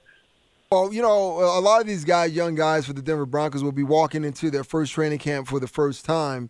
And Cecil and I were talking about this yesterday. And when we look at what these rookies and the type of pressure they're going to be under, not just to make this roster, but just to kind of go out there and perform with the other veterans. Now, is there a guy in your mind? Don't go with Jerry Jeudy and don't give me KJ Hamler that you feel can come into the 2020 camp and make an instant impact. Besides the first two picks. Besides the first two picks, right? And the reason I say that, John, because we know why both guys were brought here to be a part of the team, and we know their skill set. So it's the other guys that need to elevate their level of play if the Broncos are to have a successful 2020 campaign. Yeah, it would be one of two guys, and I'll pick one because I don't like when people ride the line and hedge their bets. I think it's Cushenberry. I think he's got we saw J.D. Walton come into a pretty bad Broncos team years ago and be able to start at center, and Zane Beadle started at guard that year. I think his play and him coming in and playing well, because he's the center. I mean, Orlando always tells me the center besides the quarterback has to know everything just as good. So there is a lot of pressure on him.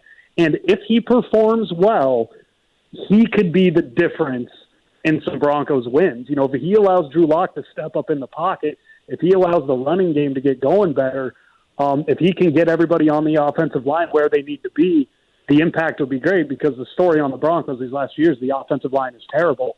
So if Cushenberry can come in and solidify that position and play, I don't think within a few years, I don't think it's going to take much to be better than Connor McGovern. But if he can already be better than Connor McGovern, I think that'll play huge into the Broncos winning. It's John Davis. Follow him on Twitter at JDavisD12. And JD, what are you going to miss most about training camp? I know I used to cut out of work when I worked up the machine shop in Arvada and be like, I'm going on my lunch break, and then I'd drive to Greeley. I'd go to training camp up there just so Fred could yell at the little kids. Remember the kids playing pickup football, and the football would get on the field, and then Fred would like lose his mind and yell at these kids. And I remember standing in the heat in Greeley and the smells of Greeley, waiting for David Diaz-Infante's autograph or whatever. It's like just watch Kevin Casper. Right. Oh my God! So many great memories, man. So many activities, so many great memories of training camp, and it's going to be different this year. What are you going to miss? I'm going to miss it being back. Just football being back and the excitement. And as a fan, I'm just going to miss the getting to view the new guys. That was always my thing, is how does the new guy look, whether it be the rookie, like this year for me as a fan, it would have been, how does Melvin Gordon look?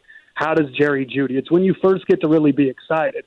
And as a media member, I'm going to miss getting to flex and stunt on all my friends and being like, yeah, sorry, I can't hang out. I got to go hang out on the field at training camp around all the players and probably be on the radio. I'd love to casually bring it up, talking to girls, being like, yeah, I was just at Broncos training camp this week, and as a media, it's kind of a job. I kind of have to go. Right. But I'll miss that. The renewed excitement. I mean, and the excitement, and a lot of times in Cecil, you're as good as you are. So good. And Nick, you guys both balance it well of knowing when what we're seeing is worth being excited about, and when what we're watching is training camp. Like when Case Keenum doesn't throw an incomplete pass, okay, everybody, let's settle down. But when Philip Lindsay is knocking dudes around, okay, this is something. And so it's training camp. It's always finding which of those stories is legitimate and which of them is not. And the Philip Lindsay type stories are always the best ones to come out of training camp. So that's what I'm going to really, because I don't think we're going to get that feeling as much this year as we have in the past. Now, John, basketball is back, and the Nuggets yesterday had somewhat of a scrimmage against the Washington Wizards. Both teams were missing a couple of guys, but the guy that stood out the most was Bol, 16 points, 10 rebounds, and 6 blocks. Where do you stand right now after one particular practice when you look at Bol? Because there are certain individuals who are just now, it's almost like they're speaking into existence that this guy is going into the NBA Hall of Fame. But where do you stand when you look at Bol and what we saw yesterday? It was what I saw yesterday was reason to believe it was a good draft pick, and reason to believe they can get somebody that can be there in the future. I almost tweeted out yesterday, I've watched a lot of basketball, and Bol's easily the best player I've ever seen in my entire life. But it's reason to be optimistic for what they had. With the Nuggets, there's a lot of turnover in the NBA. And one of the biggest problems, I think, going into last season for Nuggets fans was they just stayed the same. And with Bol, it shows, and maybe Michael Porter Jr., that as these next few seasons go on, they won't stay the same. They've got reason to think they can emerge and even get better.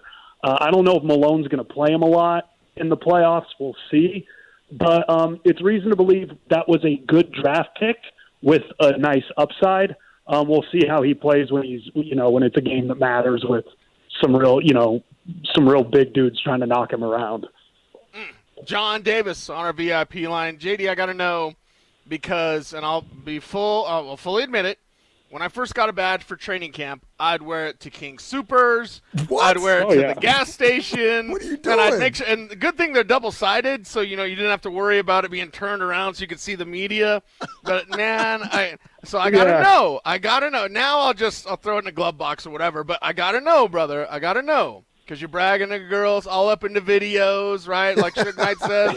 Like, okay, were you a guy to wear your badge to, like, King Soopers? Yeah, I'm still wearing it. I got it on right now. I wear that thing, and, I try to, like, jerk my body so it's, like, flying through the air and people can see it and wearing it and, like while I'm thinking, I pick it up and like tap my face with it, just taking it. And the first year I did it, the only picture they had for me was from the contest, and it was a weird picture, and my hair looked blonde for some reason with the way the light hit it. Okay. So I'd wear it around, and my friends would be like, "Is that even you?" And they would look at it, and nobody even thought it was me. But yeah, I'd like hang it from my rear view mirror and take pictures of it in case. Yeah, I still have it. I'm wearing it right now. I wear it to every holiday, and it will forever. And if anybody, like if I have kids one day and they're like, "Can I have that?" I'll be like, "Absolutely not. It's mine." and so yeah, that media badge is it's quite the championship belt to walk around, and I will like wear it. Wayne's World when you're got the backstage passes. Yeah, exactly. But here's what I want to know, fellas. Now that there is training camp, we won't be able to be allowed to go out there. What's that going to do for John's, game as far as, talking to girls now? Now so now your element that you use or the tool you use is now gone. What happens now? Well, I just get to go back to being a regular person for a little while, and that's just how it, just kind of it's. Let me tell you what, Nick, it sucks. Not having that. I'm like trying to start a band or something, so I have something else to brag about for a while. So we'll see how it goes. But it's been it's not being out there is gonna be no fun for obvious reasons. To be safe is what's important, so we'll do that. To that we say double true. He's John Davis. Follow him on Twitter at JDavisD12. JD, be good, brother. We'll talk soon. Thanks a lot, fellas. Boom. We make it happen with John Davis. He tells the truth, right? Yeah, he definitely does. So, what's interesting about the last part of that conversation is that I envision the whole idea of, John was once Superman, right? And no one wants to be, Clark Kent. But now in the training camp, he's now back to being Clark Kent. It's Clark Kent all the way. Oh, man. That's a bummer, man. I know. We'll all wait and be patient and get sports back, get football back, and we will be all good in the fan hood. All right. There's a Yahoo Sports-ish article where they drafted NFL GMs. Is John Elway still the number one pick? That's next.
they're going to be all right.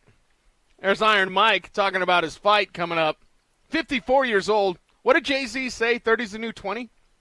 Yeah, that's what he said. That was back on Kingdom Come album. Sure was. Back when he was 30. Now he's, 50.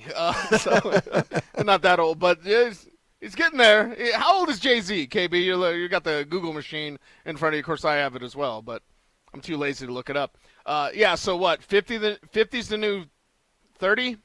Something? I don't know about that, but all I do know is that one can definitely get their body in shape, and I do respect what Iron Mike Tyson did say. Just because you are 54, that doesn't mean that you have to just kind of wither away and just kind of die and life is over.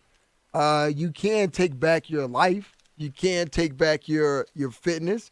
There's so many things that you can do. So I respect the hustle of just being 54 and deciding, one, to get back in the ring and let someone punch you in the face, but two, to get your body in the type of shape and conditioning, for an 8-round fight. Now, I don't know about you, but I don't know the last time you just been in a boxing ring, just timing maybe, 2 minutes, just moving around. That's exhausting. Climbing my staircase is exhausting. So as I sit here and eat a chocolate bar, I will tell you this. You said it earlier, once an athlete, always an athlete. Like, it's still with you. And if you're Iron Mike, doesn't care how much of a gut he got, how fat he got, how much booze he swilled down, like none of that. Like, if he gets serious about working out again, it's like riding a bike for the top-tier athlete. You get it back. Sisu, man, I've been competing in football for many years. 10 of those years I've been playing NFL football. And I would like to think that is highly competitive. It's physical, right? It takes a toll on you. But I'm here to tell you that it's nothing in comparison to boxing. My uncle was in the military, and he boxed in the military, and he would always come back when I was a kid and trying to, teach us a couple of things. And just watching him move around, man, I was exhausted then. And even watching boxing, no matter whatever the weight class is, it is exhausting to move around that much in that time period while another guy is trying to put you on the canvas and put that glove on your face. That's a whole different level. It's a full-body workout. It is. A whole different level. It's full body. Mm-hmm. Yeah, and I'm going to be watching. I'll pay how much is it going to be? You know what? Have they said yet? I don't know, man. It could be $79. It could be $100. Yeah, it's going to push $100. Listen, it's going to push $100. I'm just going to have to tell my wife, look, okay? It's for work. Write it off on taxes. Yeah, it is for work because it is boxing. I know that it's $100, but I have to do it for work purposes. And I'll just sell it that way. If that doesn't work, I'll just blame it on you. Yeah, that's fine. I got big shoulders. Yes. Be like, Cecil said that this was the thing to watch. We were going to talk about it on the show. I didn't want to talk about it, but he totally wanted to talk about it. Yes. Or I would tell her it was Craig and them. What I had said was it was Craig and them. Well, I'll tell you this. I don't know who would not be excited by this. And I know Mike Tyson isn't young, but I know that Mike Tyson could destroy a man's face if he gets the right punch. And this is going to be a fun fight no matter the outcome, man. You're talking about the face. I'm talking about the ribs. I don't know if you saw the video that Mike Tyson put on Instagram and Twitter maybe about a month ago or 2 months ago. Okay. And this guy had on this big, heavy vest. I don't know exactly what they call it, but he was taking massive body shots. And Mike never threw a headshot. It was just body, body, body. And when he punched the dude the first time, I felt as though, even though it wasn't me being punched, my ribs shifted from one side to the other. Because I was like, ooh, man, that's going to hurt. That is not good. That's not good. No, that is not good. That is something that can stick with you, and you didn't even experience it. No, see, you know what makes it worse is that when he hit the guy in the ribs, even though I wasn't taking a shot, even I went, for some reason. It was just like automatic. I was like, ugh. Oh. Yeah. No, not that. Yes. Not that. Okay. Yes. Iron Mike. I mean, it's just going to be one of those did you see type of moments. It's like a cultural event, right? Where everyone in the sports world, the sports culture is going to be like, did you see that? And you don't want to be the guy that's like, nah. You know what I mean? Maybe not necessarily a negative Nelly, but just or Debbie Downer, but just don't be that guy. I know it's not Friday, but we treat every day like Friday on this show. Don't be that guy that has to put a damper on everything that people are excited about. I'm excited by this, man. Yeah, I'm excited. Don't be that guy that's like, nah, he's 54. It's going to be either one of the best things ever, or it's going to be like a huge disaster. Right. But you want to tune in just to watch it. Like, I don't know if you're a big boxing guy, but I remember when Pacquiao finally fought Mayweather. And that was a fight that everyone was waiting for. But it was like maybe 8 years too late. Even though we knew that, we still watched it. You still wanted to see it. You wanted to see it. Yeah, and this is however 20 years too late or whatever, Yes. but you still want to see it. You know what? No, here's another part. I talked to a couple of friends I know today, and the reason they want to watch it because they want to know, okay, well, there's life in your 50s, right? Because if Mike can it's the strangest thing, man, I tell you. Right. That if Mike can kind of rebuild his body and get back to being even a portion of what he was when he was younger, it gives them inspiration and hope that when they too hit their 50s, they can look like that as well. Dude, just point him to Mark Schlereth. Of course there's life in your 50s. That dude's an actor. He's on Ballers. He's hanging out with The Rock. He's got porcelain skin. He's rocked up. That's a different guy, though. He got little turkey legs, but whatever. Yeah. I'd take Mark Schlereth's body all day. Get that drop. Play it tomorrow morning on Schlereth and Evans. But you're talking about Mark Schlereth, who you say, you know, look at his hands and how when he grabs your hands, it's really sturdy and tough. Yeah. It seems like he's, you know, you don't have to use an axe if you are Mark Schlereth to chop down a tree. You just go out there with your hand. What, baby? What tree do you want knocked down? Huh. On the ground. Huh. On the ground. Done. Right. Done. Done and done. No, this is going to be something to watch. It's going to be kind of one of those where were you moments. The last kind of big where were you type of fight was when Ronda Rousey got knocked out by that, what was it, the Brazilian chick? I think it was, yes. Yeah, and she was, or no, was she from, was it? Holly Holm and Nunes both knocked her out. Okay, I think it was the first one, KB. Holly Holm. Holly Holmes was the first one. Holly Holmes, yeah, because she's from like Colorado Springs or something, right? And she just like very technically sound with her karate and all that, and Rousey had like no chance, no shot.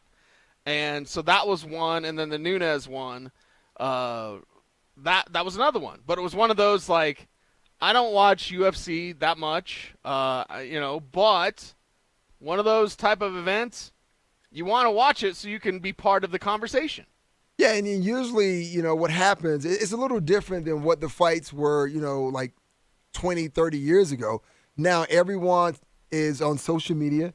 And every blow, every round, every mistake, every punch, everyone's tweeting about. Mm-hmm. So even when if you don't pay for the fight, all you have to do is go to Twitter because everyone's going to be reacting to what they're seeing. Like any Conor McGregor fight or anything. And that's the great thing I love about sports now. And I hate at the same time because everyone has a voice. And sometimes people say, you know, stupid things. And then other times people say some things that you didn't even think about. It's like, oh, wow, I didn't even think about that. So it's going to be a great fight. I'm hoping that it is. But it's one of those things, since I love the fight game, I just have to watch to say that I did. Dude, I don't think I've watched a heavyweight fight since Lennox Lewis. That's a long time, Cecil. I know. That's how long boxing hasn't been good. You didn't watch any Floyd Mayweather fights? No. Never. No, I don't think so. I think Lennox Lewis, the last time, because I appreciate the sweet science. So I can't say like I'm a huge boxing fan, but certainly loved Iron Mike back in the day. Marvelous Marvin Hagler was one of my favorite boxers. Okay. But I just remember Lennox Lewis and like making sure to pay attention to what he was doing. And then when he was done, a couple Russian brothers that Yeah. Butchko. There you go. Something. He and his brother. Whatever. Yeah, but Can't pronounce their name. But no one really watched those fights. I never watched. That's yeah, when I didn't. I just tuned out, man. And then boxing kind of died in a way. Well, it didn't really die. Heavyweight. The heavyweight division, right. I'll be correct. But then every other fight after that, you had Triple G, and also, you had Floyd Mayweather. Those are the fights that everyone started to watch. Those became, more popular. Canelo, he was definitely another guy as well. But my uncle was the one who kind of got me into watching boxing, right, early on in my youth, and I just looked at it in a totally different way because there was a certain gracefulness about boxing, being able to move on your feet and dodge a guy, and watching.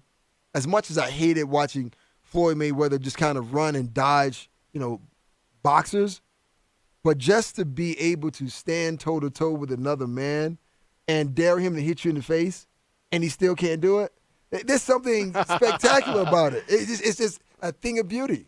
There is something spectacular. Also about Timeline 25. What a great segue.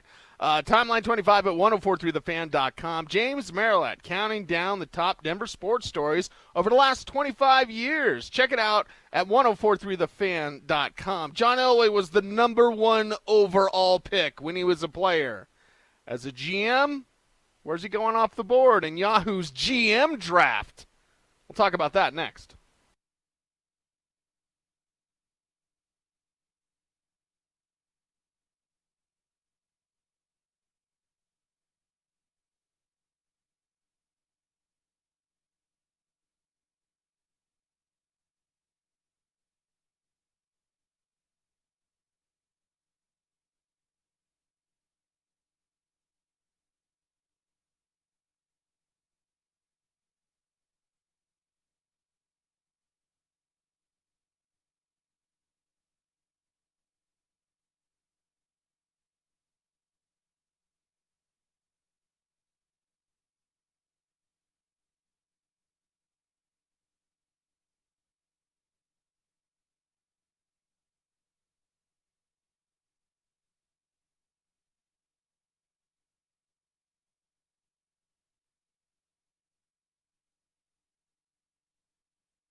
So you need to play Will Ferrell singing this from Step Brothers.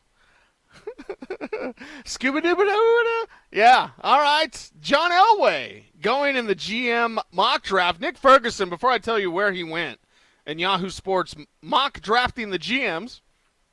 Hey, there's no sport. I mean, sports are just coming back now, so, got to get creative with your articles. I thought it was interesting, and I got a lot of good friends over there at Yahoo Sports, including our guy, Frank Schwab. But where would you take John Elway? If it just out of 32 GMs, where does John Elway rank just in your eyes? Where are you taking him? Okay, let me ask this question first because I really want to give you an honest answer. He's number one in my heart. What? Is that not the question? Well, no. We're talking. That's from a player's standpoint. Now, what are we gauging this on, right? Because that dictates where I would personally, rank him, right? Are we talking about previous drafts, successful draft picks who've gone on to become perennial Pro Bowlers? What are we doing? Give me an idea. What you're doing is just based on draft picks, how they get deals done, basically everything, and how they, approach the team, how they run the team, all those sorts of things. Okay, with that being said, I would definitely have to put John in a lower level, and that would maybe be around maybe the 1920 or maybe somewhere in between there. Really? Yeah. Would be down that low. Now tell us why, before we get to what Yahoo had him at. Why would it be around 1920? Well, I'm just looking at how many draft picks have been really successful. We can't really count this draft class because they're new. We don't know. We don't know. There's a lot of uncertainties. And then I just look at the drafts in the past. Like, if you wanted to say, looking at 2019, looking at those particular players, the two guys, there's three guys that kind of stand out. You got Fant, and we trying to figure out what he's going to be in his second year. Dalton Reisner walked in as a man amongst boys, and then Drew Lock, we only have a small sample size. So there's still verdicts out on the 2019. Then when you look at the draft class of 2018, how many of those guys have become big contributors to the team? And there's only two, Bradley Chubb and Cortland Sutton, right? The rest of those guys, they're Jags, just another guy.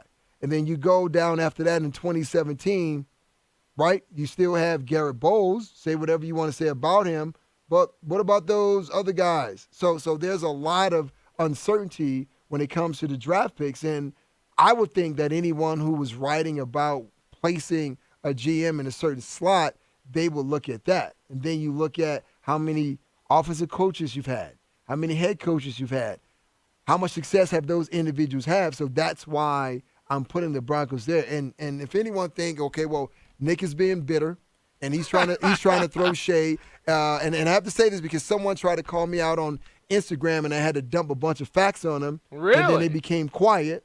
Well, on the IG, you were dumping facts? Yeah, dumping facts. It's amazing once you dump facts, and if the person is willing to look at it, they change their mindset. So I'm saying this based on the numbers, the players, the production. It's not me just, I hate the Broncos and I hate John Elway. No, I don't.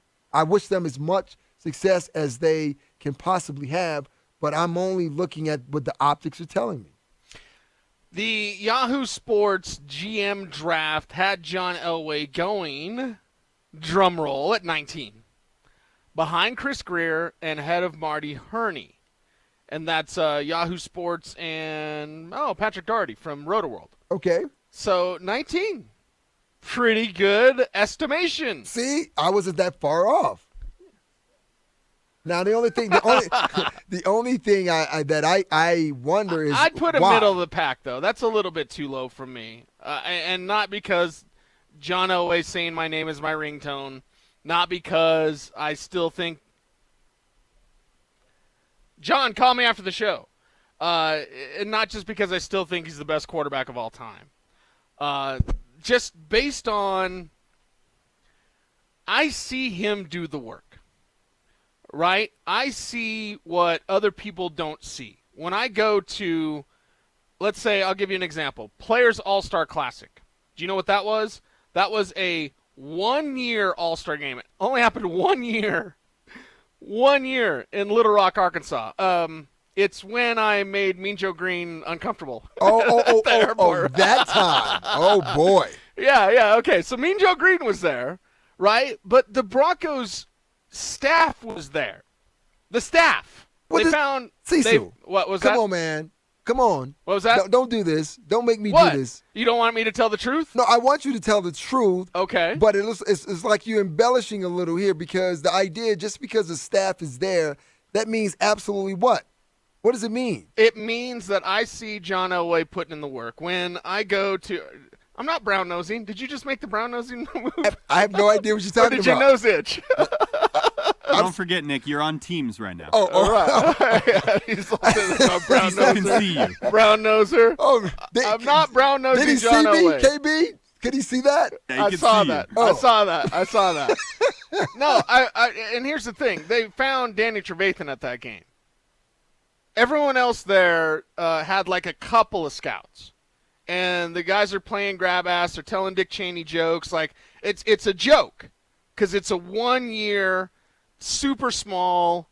I know the guy who put it on, John Murphy, real well. He's up in the CFL now running a team. But, like, it was just, ragtag group, low end, guys just – the desperation was just thick in the air, guys trying to make the league. Aaron Corp was there, Taylor Thompson was there, but Danny Trevathan was there. And this team found that guy. So when I go to the Senior Bowl and I go to the Shrine Bowl and I go all across the country traveling around, I see Elway putting in the work. Whereas my very first it was at the Shrine game in 2011 when John Elway took over. And I remember sitting down at lunch with a group of buddies that was making fun of Elway. And they were like, oh, he's going to be like Dan Marino. He's going to work. He's going to work for like a week and realize it's actually work and leave. And these were NFL scouts. And I said, you shut up. You shut up right now. You shut your mouth. Shut your mouth. I was like stepbrothers, right? I said, John Elway could do whatever he wants to do. He wants to make the Broncos great. And he did. He made them Super Bowl champions. Now, after that, things got off course. The last 3 years have been a little bit better.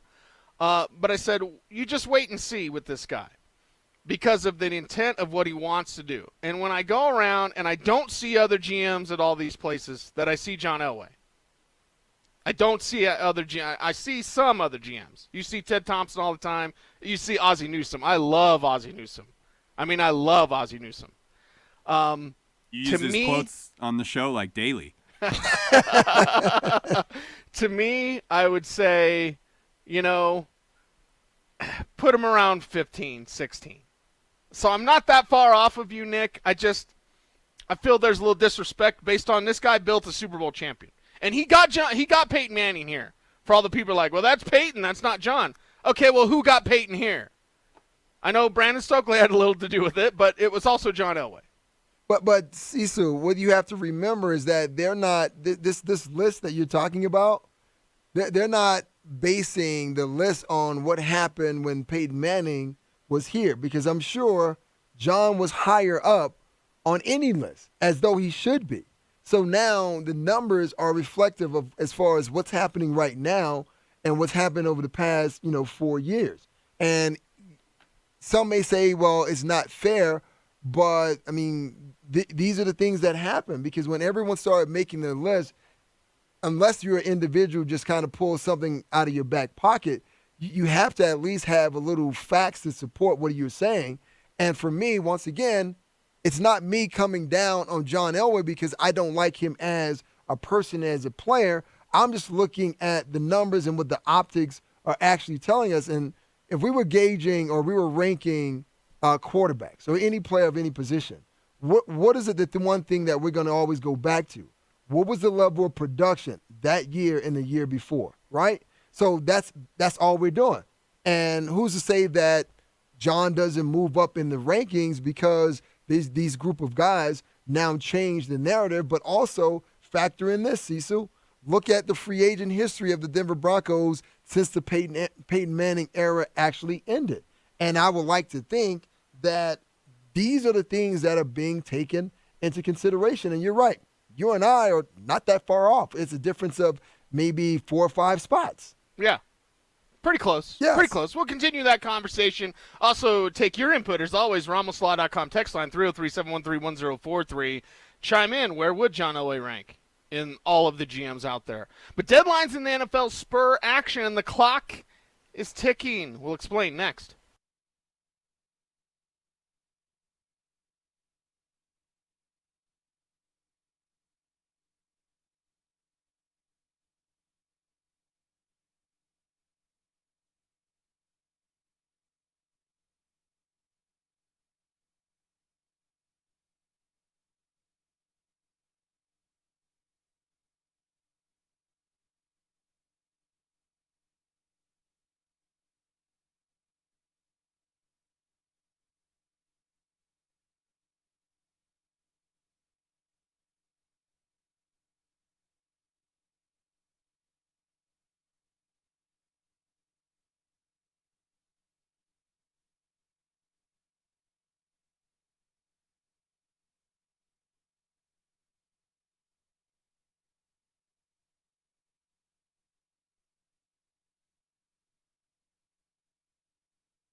Training Camp 2020 locked and loaded. It gets started next week. We'll be breaking it all down thanks to Coase BMW.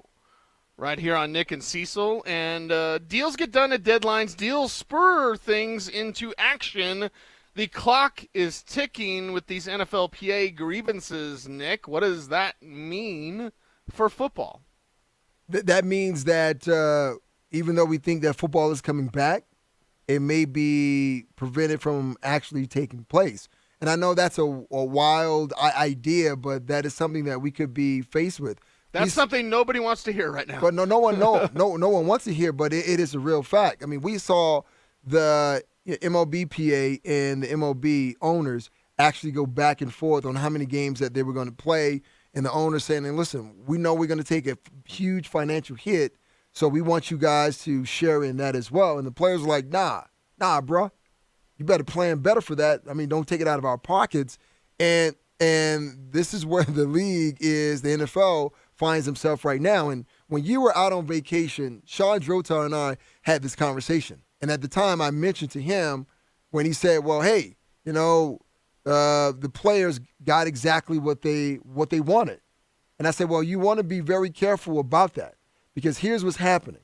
It's a huge setup, and the owners have done this before. Oh, yeah. Right? The players wanted something, and it's like, okay, well, you want to, have guys not be suspended for marijuana, right? We'll just take their money, but we won't suspend them, right? And you want larger roster sizes and all this with training camp, but you don't really want to practice. We're going to give you that, right? But we want something in return. Right. So what the owners, in essence, did said, well, we're going to give you all these safety protocols. You want daily tests? We're going to give you that. Right, once we get through the first couple of weeks and the numbers go down, we're going to go to every other day. We're going to give you all of that to make you happy. What do you need? Right, what do you need? And the players like, yeah, slapping fives, high fives. Woo, we got him. We got him. But the owners were sitting back, all 32 of them, saying, well, these dudes have no idea because they're trying to get the owners to give them either $250,000 or $500,000 playing the season if something were to happen. And the owners are like, man, bump this. We're not doing that. But what we're going to do, we're going to make them think that they're going into the season. We're going to get all the rookies in. They're going to test for their COVID-19 and knowing as though the Chiefs and the Texans are due to start practice on Sunday. Now we got them right where we want them. Now they have to wait to maybe Saturday to try to figure this out and force the players like, look, we're not going to give you all this money that you think you asked for. We gave you something, but now we're going to push it to the 25th hour, and we're going to put you in a situation where we say, either you abide by what we're talking about or there's no season at all. And that's going to crush a lot of players, a lot of these rookies who now have signed their deal. They're kind of locked in, but they could have gotten out of it and said, well, if I don't sign my deal, I can go back into the draft in 2021. That's now off the table. Yeah. But this presents major issues for the players, and they're going to have to make a choice, Sisu. Either abide by the owner saying, listen, we're not doing that, or don't play football in 2020. The owners, when the new CBA was set up, they basically pitted the ultra-rich players against the regular players. And the regular players are plenty rich compared to normal guys like me, okay? But, the owners did a great job of making it almost a class war in the NFL because there's more guys that are average paid than there are the ultra-rich, your top-tier superstars. And so that's how they got the new CBA passed. They kind of flim-flammed them. They flim-flammed the players. Well, that's not the only thing, Sisu. I mean, it's the ideal military strategy, divide and conquer. So it wasn't just the top 1% versus the bottom 1%. It was the current players versus the retired players. Right. Right? So in order to get what you want as current players, you had to take away a little from the retired players. And when they get in that room and they start having those negotiations, guess what, Sisu? They're not retired players in the room. And if they're in the room, they don't have a voice. You just sit there and take it and watch what's happening. Right? So the league, they've been doing this for a while. When we were younger, right, and there were scab players and all that, right. I mean, that's when it all started. And you would think that current players would see that. Certain guys saw that, but other guys they didn't. So that's why they're in the situation that they're in. And look, I'm not going to hate on the owners. They've done a great job of crafting out a plan, and it's not their fault that they're smarter than the NFLPA and their leadership. Well, they had months to put together this plan. They know exactly what they're doing. They know exactly how they're positioning themselves, because that's what it is. They're taking a position. They get the NFLPA in a certain bind, basically because of time. The season's here. It's here. And so the NFL has the leverage to be like, well, I mean, we got the rookies paid and everything's good and we got your testing, now what are you going to give us? And this is the dangerous trap that the players fell into again. Well, see, that's what happens when Chris Paul is not in charge of your Players Association, right? I always say this, man. I truly believe this. When I look at the NBA, their Players Association, it's so much stronger than the NFL. And I would dare to say, other leagues, I don't know about the in It's NHL. not as strong as an MLB. MLBPA is the strongest. Yeah, well, is it? No, but these guys who couldn't figure out where they were playing 70 games and 60 games? Okay, Really? now, you're right. There Okay. may be a little spot in the Okay. armor. There's a little spot in the armor now in MLBPA. The NBA PA, though, they're pretty on point. I tell you what, man, put Chris Paul and LeBron James in the room with the NFL owners and their representatives. I bet the players end up coming out with more of the things that they want opposed to what they have right now. I'm willing to put money on that, and I'm not really a betting guy. The problem is the there's too many players. Because the NBA has however many players. I'm not familiar with that. The NFL has, 2,000 players? Is that right? It's close, yes. Yeah. So, and that's the problem. And plus, LeBron's been playing since he was 18. So what? Very few players. You played in the league a decade. We talked to Ephraim Salam earlier. That's 13 years, right? Brandon Stokley played 15. Yep. But very few players played at 10. Very few. On the NFL average, what is the average NFL career, like 3 years? 3 years. So you're in and out. You get your money and get gone. That's what usually happens to most players in the NFL. Guys like you, guys like Stoke, guys like Ephraim Salam, that's a rarity to make it 10-plus years. Yeah, but see, so what did we see take place with the NFL, right? They would never say that, hey, the kneeling and they were wrong by, taking the voice away from the players. But there was a video of some of the top young players in the league. Patrick Mahomes was one of those guys. Deshaun Watson was one of those guys. Mm-hmm. And what did we have less than maybe 6 hours later?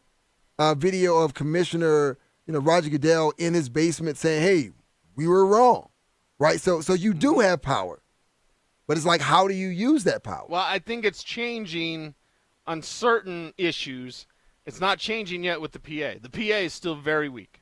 And I know you hate when I say that, but the NFLPA is very weak. Oh, well, listen, you're not hurting my feelings. I already know what you know.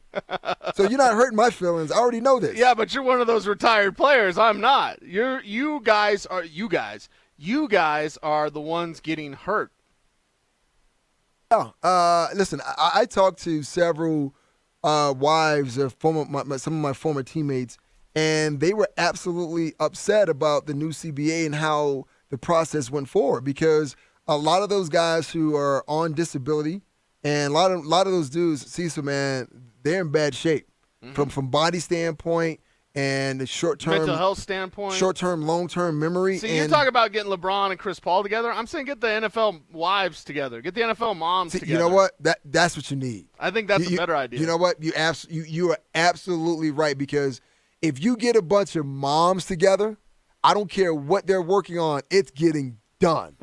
And if you, the husband, are saying, well, I'm not doing it, guess what? You're going to do it. Yes. You're going to do it. So maybe, you know what? You're under something. We don't need LeBron and Chris Paul. We need a bunch of moms.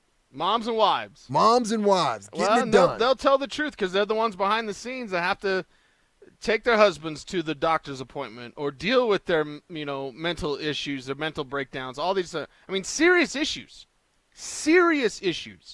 that happen when your playing days are done.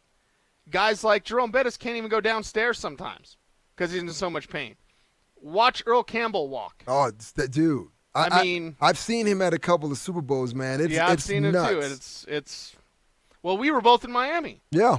We were both in Miami for the Super Bowl when they had the NFL 100 go through, the 100 greatest players. How many of those guys were broken down? And these are the greatest. And they had what was that, like a burgundy jacket? Yes. Remember? Because it was different. If you're an NFL 100 player, and like Peyton was there, right, and all that, and of course John Elway, all that, like. But you see those guys, go back and watch that and see the 100 greatest players in the NFL and how their bodies are busted up. Dude, I still have that Super Bowl recorded, and watching that, I remember watching it live. It was a little emotional for me because a lot of those guys I watched growing up and idolized, and just to see how broken down that their bodies are, and knowing as though, months later that the current CBA that the players voted on, was taking benefits away from, those guys. And for me, it sucks. And it's painful to know that these guys need these benefits and, they're not going to be there for them, or they're going to be there for them in very little amount. So it's a very difficult situation that the league and the players find themselves in. And if the guys start training camp, right? Just imagine this. They go to training camp, they're a couple of weeks in, and we're getting right there to the first game of the season, and then the owners go, we're not having a season because we have not agreed or come to some form of agreement on the financial compensation for the players. And the Players Association, they want to spread it out over 11 years. The owners are like, no, let's do it 2020 and 2021. And what that means, Cecil, that means if that happens, a lot of teams can lose a lot of valuable veteran players because you're not going to have those funds, and that money's not going to be there from a salary cap standpoint. Man, when you look at this situation, it makes your heart hurt, honestly, because I saw people on Twitter that were, obviously virtue signaling because it's Twitter and that's what you got to do. But they were saying like, oh, money, this is a big deal over money. Of course, the NFL over money. They had 4 months. That's a lot of people that were doing that were, making their voice be heard on social networking. They were like, they had 4 months to get this done. What's the problem? No. Reverse it. They had 4 months to plan this to put the players in a bad position. There you go, Cecil. There it is. I mean, what do we do on this show? We tell the truth. I just told you a truth that is very painful. And you know what? I've heard a lot of this conversation discussed this morning on television, but I have yet to hear anyone lay it out the way that you said, because that is what we should be talking about. Because we're saying, well, how bad is it for the league to not have an idea of what they're right? They had 4 months. What are they doing? Yes, it's called proper planning beats poor performance, or prevents poor performance. Those There's are a couple of the cuss words in there probably too. But well, no, those are the five. Those are the 5 P's. There's right there. 7 P's, but there's only 5 if you take out the cuss word. Right. So they did a great job in planning this. You know what they did, and again, here's the truth, dude, and I hate this. I absolutely hate that I have to say this, but they figure out a way to best screw the players. You know why? Because money. It's not football business. It's the business of football. Football. Oh, sorry. Yeah. Don't worry about it, KB. Yeah, we'll get you next time. DJ Scratch and Sniff, he's a little lag there. He's a little slow. He's a little slow. How about a little rewind on that? We could do it over again, right? Okay, you ready? KB, you ready? I'm ready. It's not football business. It's the business of football. There it is. Now, when I say rewind, I need you to do your. Okay, shall we try it again? Yes. Let's rewind on the rewind. It's not the football business. It's the business of football. Football. So it's like, let's do the Scooby-Doo ending, right? Diddly-doo, diddly-doo, diddly-doo. Yeah, okay. Yeah, I mean, this is just what the owners have set up. So you know what that means, Nick? That means that we might not have football. Okay, that's true. That's true. But here's what I was going to say. Okay. The owners are going to get their way. It seems like they always get their way. It seems like the owners are like that big brother, right? Or let me reverse that.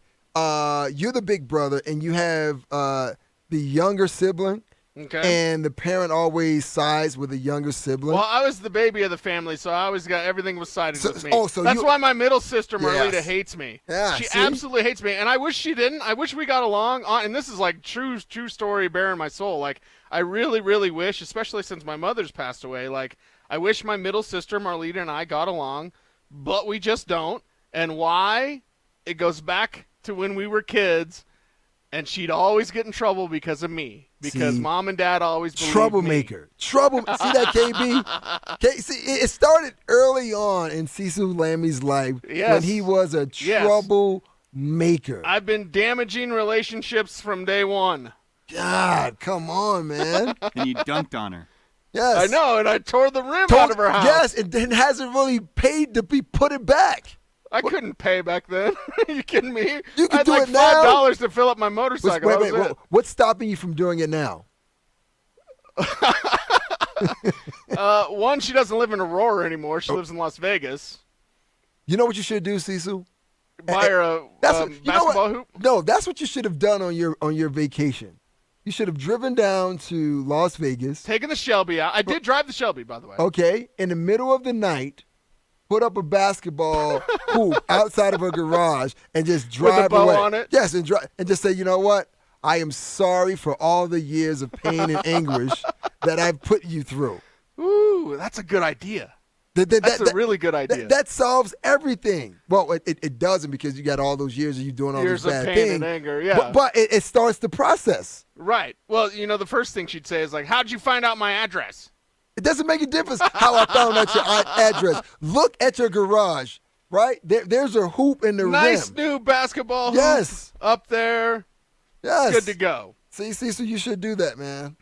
She got one of them driveways that are too slanted, too much of an incline. Who cares, man? It's about. You can't play basketball on those. But who cares? That's why you got to put it down in the street, man. No, or man. you have to have the flat driveway.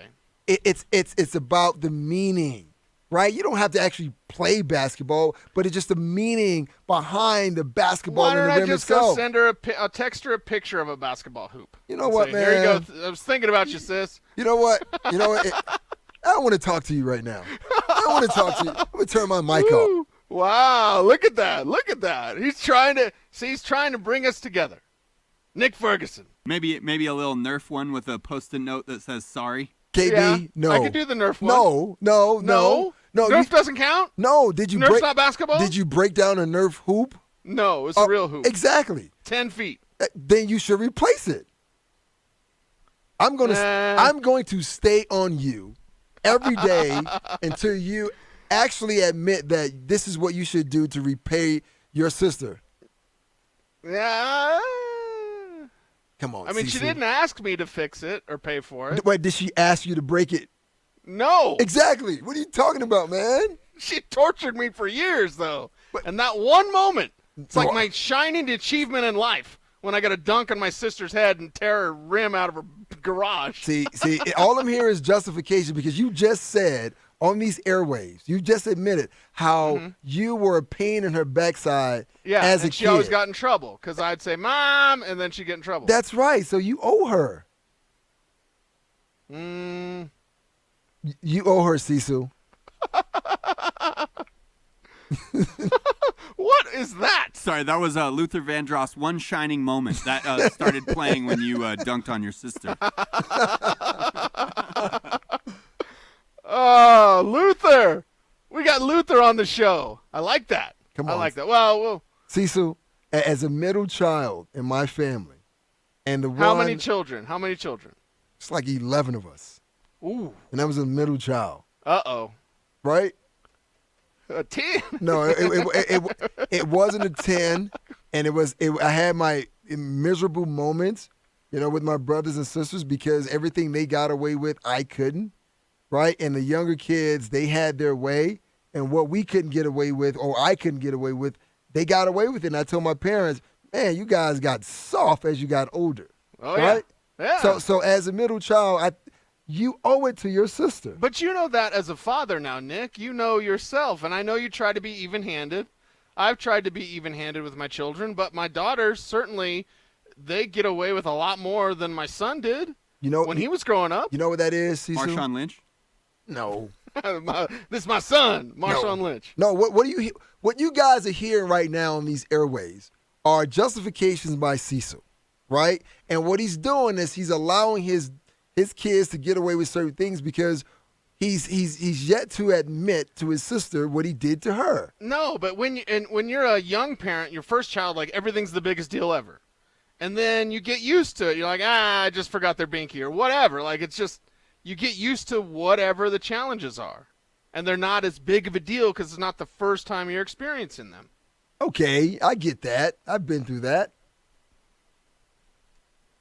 But you still have to get that basketball hoop. I'm not going to let you I want the text line to tell me what to do. Yes, okay. Right? If my Twitter fans, and I don't know if DMac's a fan of me anymore. I'm sorry, D. I'm sorry.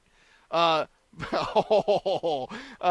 if my Twitter fans said, keep my hair until football comes back, and that's why I got these fabulous locks, then I need the fans on the RamosLaw.com text line, 303-713-1043. You tell me what to do. Do I buy my sister, 30 years later, not that long, but still, 20 years later, do I buy her a new basketball hoop? Yes. 303-713-1043. Yes, text line. RamosLaw.com text line. Let me know, and then I will make a decision. Text line's about to cost Cecil like $1,500. Those hoops are not cheap, dude. Even the ones where you put the water in the base or the sand in the base. Those things are expensive now. Wait a minute, don't they have places that now sell like new and like used athletic equipment? Maybe you can go there and get it. Not in Vegas. Well, you buy it here. A leaky one. No, see, that's exactly what Cece would do, right? He was like, "Yeah, I got you when it's brand new," and she goes to put the water in and just start leaking. Started leaking everywhere. Put the sand in, get sand on the driveway. That's Cece. That's Cece still sticking it to her. Well, let us know what you think. 303-713-1043. And, well, you've got a cheetah now making an Olympian very mad. We'll explain next.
got to have a Who's a Gangster.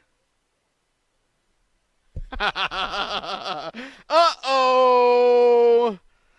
We got Broncos training camp set to begin.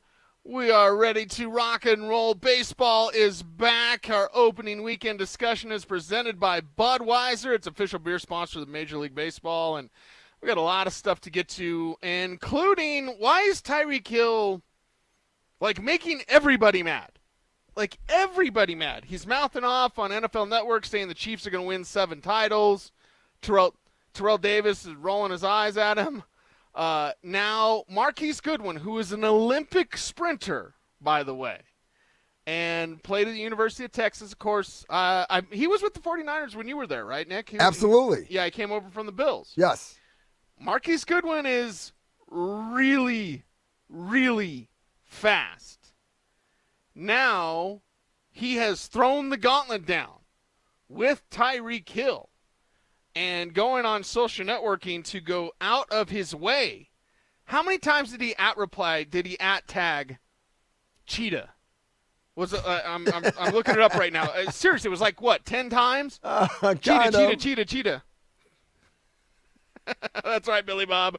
But, your guy, Marquise Goodwin, and I love Marquise Goodwin, by the way, as well. But on Twitter, he said, and this all caps, so he's yelling, "You can't beat me, Cheetah. I pulled up to Florida last year to see you specifically. Pull up to DDD. This time I want my money." Interesting. And my dear friend Bo Scaife, he replies with the big eyes and then some stacks of money. So there you go. Well, see, so I like this, right? You have 2 guys who play the wide receiver position, and sticking to wide receiver tradition of old, these guys do a lot of trash talking. They do. So the idea of putting money on that's right. You put money on the table and you have a race, then I think, hey, best person win. And that's right. You got goals in your mouth. I have goals I want to achieve, right? It's different. We all have goals. But as a kid, have you never went out in the street and raced someone? Like a new kid moving to your neighborhood, and it was okay, well, it's a new kid. Let's see what he's got. Have you ever done that? Well, out in the country, there are nothing but dirt roads. Okay. Well, I might have tried to out-rope somebody. Okay, out-roping someone. Okay, that's... Hey, it's the country. That's what you do, listen, right? I'm not going to knock it. I tried to go 1, 2, 3, hooey, a little faster. Okay, well, we race one another in the city. You rope things in the country. You go 1, 2, 3, hooey. That's when you're tying a calf up. 1, 2, 3, hooey. All right, we all had things and ways to measure, from a competition standpoint. But the idea is, in the inner city, let's say you race someone and you lost the race. Okay. What happens, and I don't understand the aerodynamics of the whole thing, but the person or someone would want to take their shoes off. Thinking, what? Yes. I tell you, listen, it happened all the time. You lose the race, you take your shoes off for some reason mentally that made you think you were faster, right? And then if you won a race with no shoes on, every other race from that point on, you ran with no shoes on. How? You ain't going to step on any rocks or glass or nothing? Man, you're not worried about that. You're trying to win the race. You got to take that glass and keep moving. Wow. Oof. That's how it was. So I'm thinking Tyreek Hill is thinking the same thing. He ran races like that when he was a kid. He is deemed the cheetah in the NFL. Marquise Goodwin is deemed an Olympian. Hey, I'm gonna put my chips on the Olympian. Hey, listen, I get it, but I don't know, man. I might have to ride with Tyreek. Now, in the way that Marquise Goodwin tweeted, did they already race and he didn't pay? I don't know. Because he said, this time I want my money. Well, maybe they did, and no one videotaped it, so it's not really. If it doesn't happen on video, it doesn't happen. That's right, because was it a binding agreement? All up into videos, right? That's right. Unless you write it into contract, unless you have a video, it never happened. It's your word against mine. I don't know, man. That's an Olympic speed. That's different. And Terrell Owens, I know, 10 yards head start. I mean, that's a 10-yard. That was a 10-yard head start. Come on, man. Come on. T.O.'s about as old as Iron Mike. And he's out there outrunning Cheetah. But Terrell does a great job of keeping himself in decent condition. Yeah, he's a freak like that. Listen, if Tyreek Hill gave either you, myself, or KB a 10-yard head start, he's going to eat that up in no time.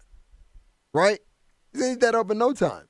So we can't use that as a way of saying, okay, well, Marquise is going to beat Tyreek. We don't know. Anything can happen. You were around Marquise Goodwin. You know how fast he is, and you're still taking Cheetah? Well, the reason I am because usually when guys are that fast, they have those soft tissue injuries. And that was the one thing that really hindered Marquise with the 49ers. Yeah. I mean, he was always injured. So, racing, man, you blow a tire, that's it. You off the track. And that's all it takes. You get out there, you try to open up, and you're not ready for that. Then you get that little twinge in the hamstring, you shut it down. Well, that's the Reverend Blue Streak. Oh, my goodness, man. We delivering the pizza. Oh, Martin Lawrence delivering that pizza like, I just want to chomp it all up. More Blue Streak drops. Los Gato en los Pantalones. No. I think you just said you had a big cat in your pants. No, it's no tango, el gato. Yo, tango el gato. Los Pantalones. Los Pantalones. Yes, come on, man. Yes, get it right, Cecil. If you're going to quote it. I think you just said you had a big cat in your pants. Yes, that's what I'm he said. a Fred of Raleigh. You're a Fred of Raleigh. Great movie. Great movie. That is a great movie. That is, man. Martin Lawrence had that peak time right there, like around Bad Boys 1, right? Yep. And then around Blue Streak, like that was the Martin Lawrence time. Had Martin on the TV. Mm-hmm. I mean, he was living his best life. Mm-hmm. It was there. Yep. All right, it's Nick and Cecil. Did we ever get any answers from the text line? KB, you're on top of that because I got to know. 303-713-1043. Do I replace my sister's backboard that I tore out of her garage? 970 says, Cecil, buy her a new hoop. Thank you. 303 says, do it, Cecil. And okay. Another 970 says, no, Cecil, it doesn't matter what you do. She will never forgive you. That's probably coming in from David Smocker, ex-boyfriend. He's probably like, yeah, I know she ain't going to forgive you. Our man Mike D says, buy her the hoop so you can dunk on her again. Wow. Mike Come D. on, man. Mike D with the sickness. I like that. Come on. And Cecil might just do that. Yeah, but it wouldn't be at 10 feet anymore. Can we drop that down to about 8? Yeah, let's put about 8. Like, can you lower that just a little? Mm-hmm. No, a little more. No, don't record this. Yes. No recording. Even lower. Now he's on one of those little Mattel kid plastic Rams hoops. Dunking. It zooms out and he's on a box. Yeah. Oh, man. Nick and Cecil here on The Fan. Got a lot of sports that are happening, including a big story with the Denver Broncos. We'll go over that, tie a big red bow on this thing next.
What do you want to end the show with tonight, Nick? Because we've got baseball back.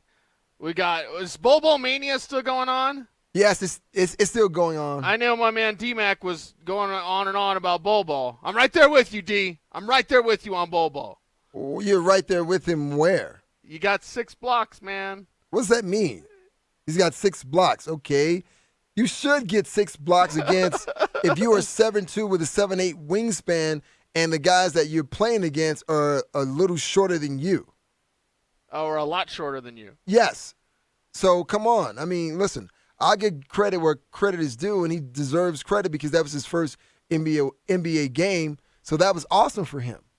But at the same time, he's not doing that against Anthony Davis. Like, what happens when you face a guy who has somewhat of a wingspan similar to your own? He's a little more athletic. And size. That's what right. happens when he goes against Karl Anthony Towns? Once again, that's where the challenges are. Now, if he's able to, elevate and raise his game to the players that he's playing, now I'm going, okay, whoa, hey, there's something to this kid. And I don't want to be anyone to think that I'm being negative, but I am just giving a dose of reality based on what we saw. It was first game, right? You're playing against guys who are a little smaller than you are. But what happens when you face more elite competition? That's how guys really get their recognition in the league, doing it against the best. It's just good that we're on the verge of the sports. I sound like Betty White to talk about the Twitter. It's good to just have the sports back. All of them. I don't even care. Kickball, whatever. It's good. Give us something to cheer for, man. Give us some good news. Jerry Jeudy signing that contract. Give us some more good news, man. Some more excitement from the sporting world. Yeah, I mean, that's all we want, right? No one's trying to be Debbie Downer, but we're just trying to give realistic expectations because I know there is the thought process that, well, when you look at a player, you can't say, well, he's not going to amount to anything because that's kind of the easiest route to go. Oh, he's not going to do anything. No, you look at it.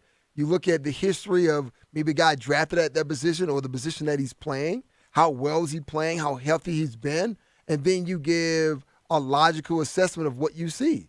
To me, that's the basis of what we do, as radio hosts. We see things and we give you the real. Now, other people can give you the fake, but here on this show, we're going to keep it real. We're going to tell you the truth. Yes. Would you buy one of those cardboard cutouts? You know what, man? I definitely would. And here's why. Okay. Wait a second. First off, how much are they? Because you're talking about spending $100 on a Mike Tyson fight and blaming it on me. But I'm like, okay, how much are those cardboard cutouts? Because that's. Well, I don't know exactly how much they are individually, but I know I think a guy spent maybe $5,000 on a couple. I don't know how many that are purchased they good for every game? Like, is it a season ticket and you just get the I don't cardboard know. cutout? I really don't know, but watching this Dodgers San Francisco Giants Marlin game, Man's gonna buy one and put it behind it. Why not? Put it everywhere. But it's kind of great because when I hate that guy. Why? I hate Marlin Man. Why? Always got to be about him. Always up in the videos. Oh, stop. Look at me. I got my orange hat. Stop. I'm Marlins man. I don't know if you know this, but I am a Marlins fan. I hate Marlins man, dude. See, so if you could buy a cardboard cutout that wasn't that expensive, and you could put it at a Rockies game, you could put it at a Nuggets game down in the NBA bubble, or even put it at the Broncos game, I would like to believe that you would do it because every time the camera would pan a certain way, and you definitely have to make sure when you purchase it, it's in an area that you can be seen. Yes. We see your face every single time. It's almost like it's you at the game. Can I trim off about 20 pounds? Yeah, you can Photoshop whatever you want to. My cardboard cutout, can he look like slim and trim? Dude, it's your cardboard cutout. Do with it as you please. If you want to put a ball cap on, yes. If you want to put a mullet on, be my guest. Right? If you want to go full, Malibu, right? And go braids and put some beads on it, go whole 10 and Bo Derek with it. Just go with it. Just go with it. Just go with it. All right. Yeah. Well, I mean, I consider it, honestly. It's just what we're going to have to deal with in this year of the pandemic. Like, you probably know this, Nick. Maybe the listening audience isn't as up on geeky stuff, but it's Comic-Con at home. It's San Diego Comic-Con at home this week. This week. So as someone, and you might have been to San Diego Comic-Con, which is going to make me jealous. You also might have met Stan Lee, which I unfortunately did not get to do before he passed. That was like a lifelong dream of mine, was to actually work for Stan Lee. So it's Comic-Con at home. So I actually get to attend Comic-Con, even though I've never been to San Diego Comic-Con. Well, Cecil, I lived in Los Angeles for 4 years, and I'm ashamed to say that I've never gone to Comic-Con. You didn't go to San Diego Comic-Con? No, man. I wanted to, but I never did. Now you can experience it at home. So how does that work? Do I have to go online, apply, and they give me some kind of number to kind of call in like a Zoom call? I'm not exactly sure because I'm just watching videos from it. Okay. But what they could do, imagine like a virtual experience. You know, paying for your ticket and being able to walk around virtually to all the exhibition halls.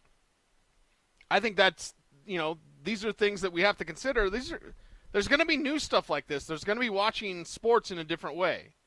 There's going to be maybe not as many in attendance.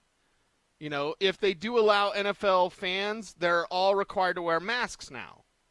So, and you see more people are getting creative with their masks, which is something, we could have done right from the beginning and just get creative with your mask and make your statement, whatever that is that you want. It's just, there's going to be new experiences now, and I'm interested. But how does that work? Because with Comic-Con, it was all about, dressing up. It was all about meeting the celebs, getting the autographs and taking the photos. It was all about the merchandising, but also getting the sneak peeks, paying that extra cash to get a sneak peek. So how do you do that now? Everybody gets a sneak peek. Then it doesn't work that way then. It's supposed to be, to an exclusive group of individuals who decided to pay extra money to be able to go see, what the new Batman trailer is going to look like, right? What the new Spider-Man is going to look like. Now everyone is seeing it. Okay, it's not as cool as it was. There's actually going to be a clip from the Snyder Cut, from Zack Snyder's Justice League. Really? Yeah. See now. Now they got you? Now you pique my interest. Now you have to give me the details how I have to log on. Okay. Yes. I will do that. I'll look it up so that this weekend you can attend San Diego Comic-Con as well from the comfort of your home. See, that I can justify to my wife because I can say, look, we all like comic book movies. We all do. The kids are going to enjoy it. Right, and we were talking about the Snyder Cut, and my family lost their mind. So I can use this as a way of spending that extra cash.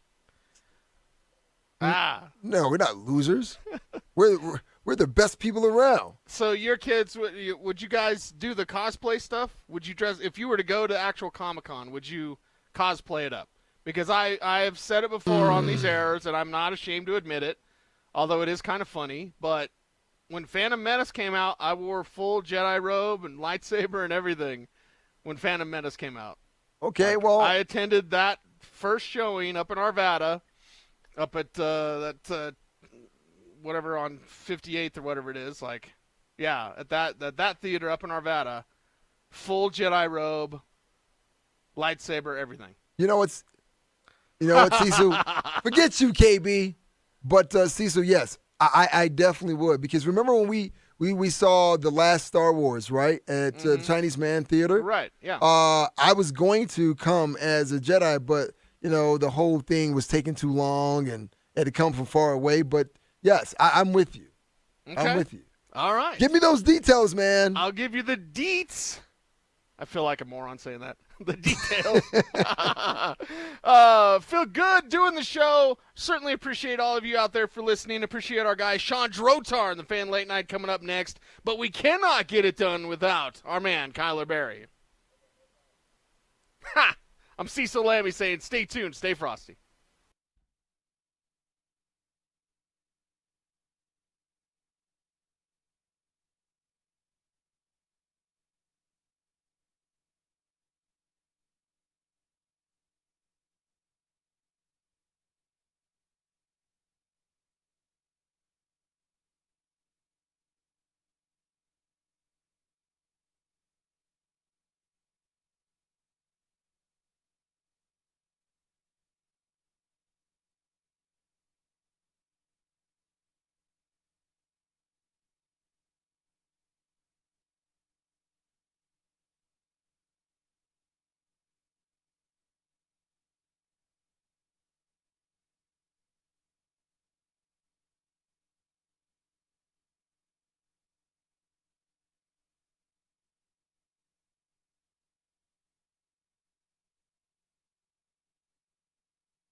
Yeah, they did. I know that it's really weird because coming off of last year, as bad as it was, they really felt like they were back in it this year. So we asked Bud Black about that today, and he's like, what we're doing is managing to win the division. If we're in the playoffs, that's fine. So he likes the idea of a 16-team playoff, but their thought process was they thought they could have caught the Dodgers. Now, nobody else in the entire world believes that outside of the Rockies, but hey, someone has to believe it, right?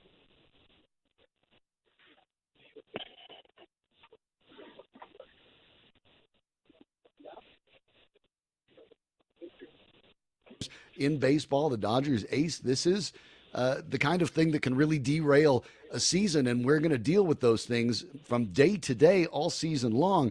For the Rockies, I look at the way they have played in the first 60 games over the past few years, and in all but one of the last 6 years, they've finished with a better record after 60 than 162.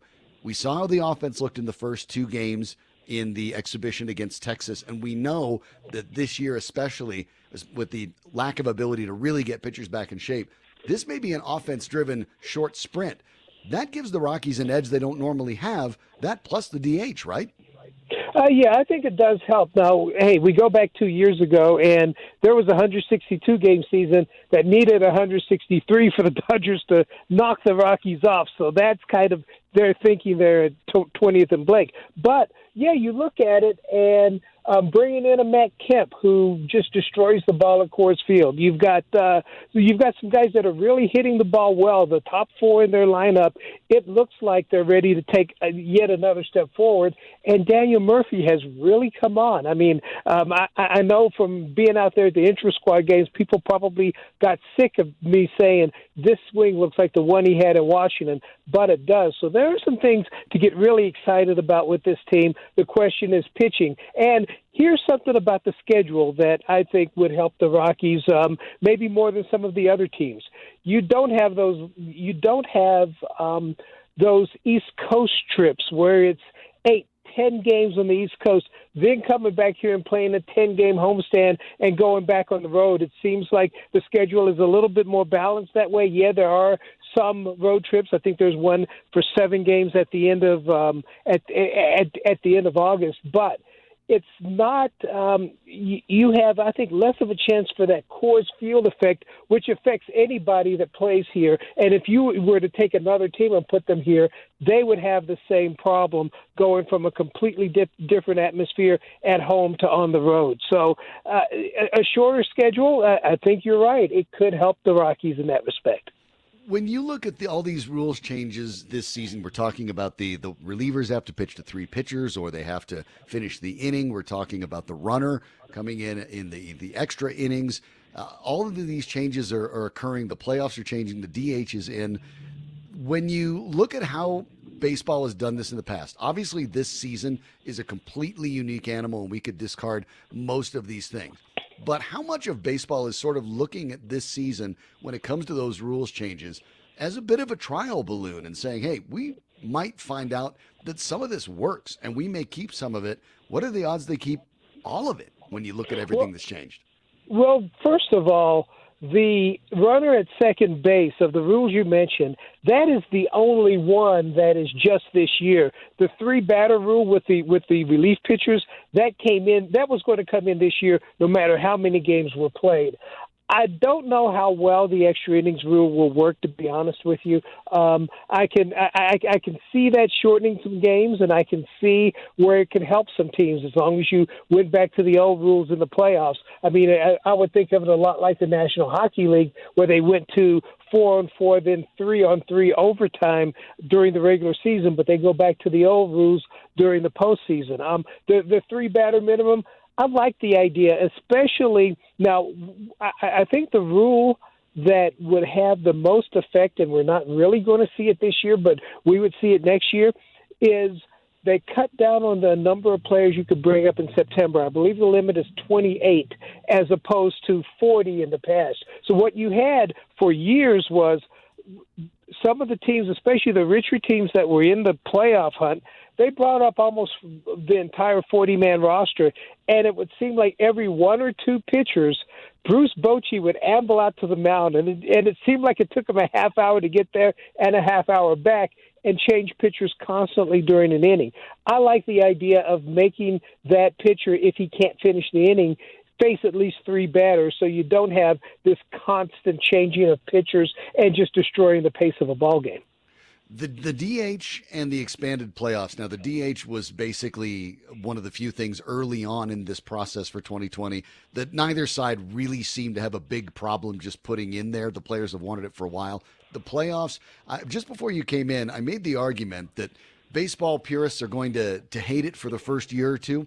But the truth of the matter is the viewing habits for sports fans are very different in 2020 when they were when baseball started in the 1800s for sure. And so baseball may find themselves liking the fact they have more playoffs, more eyes, more teams in it late, and maybe even more fans in the stands in those August and September games. Is there a possibility that both of these rules, the DH and the playoff expansion, become permanent as the season goes on?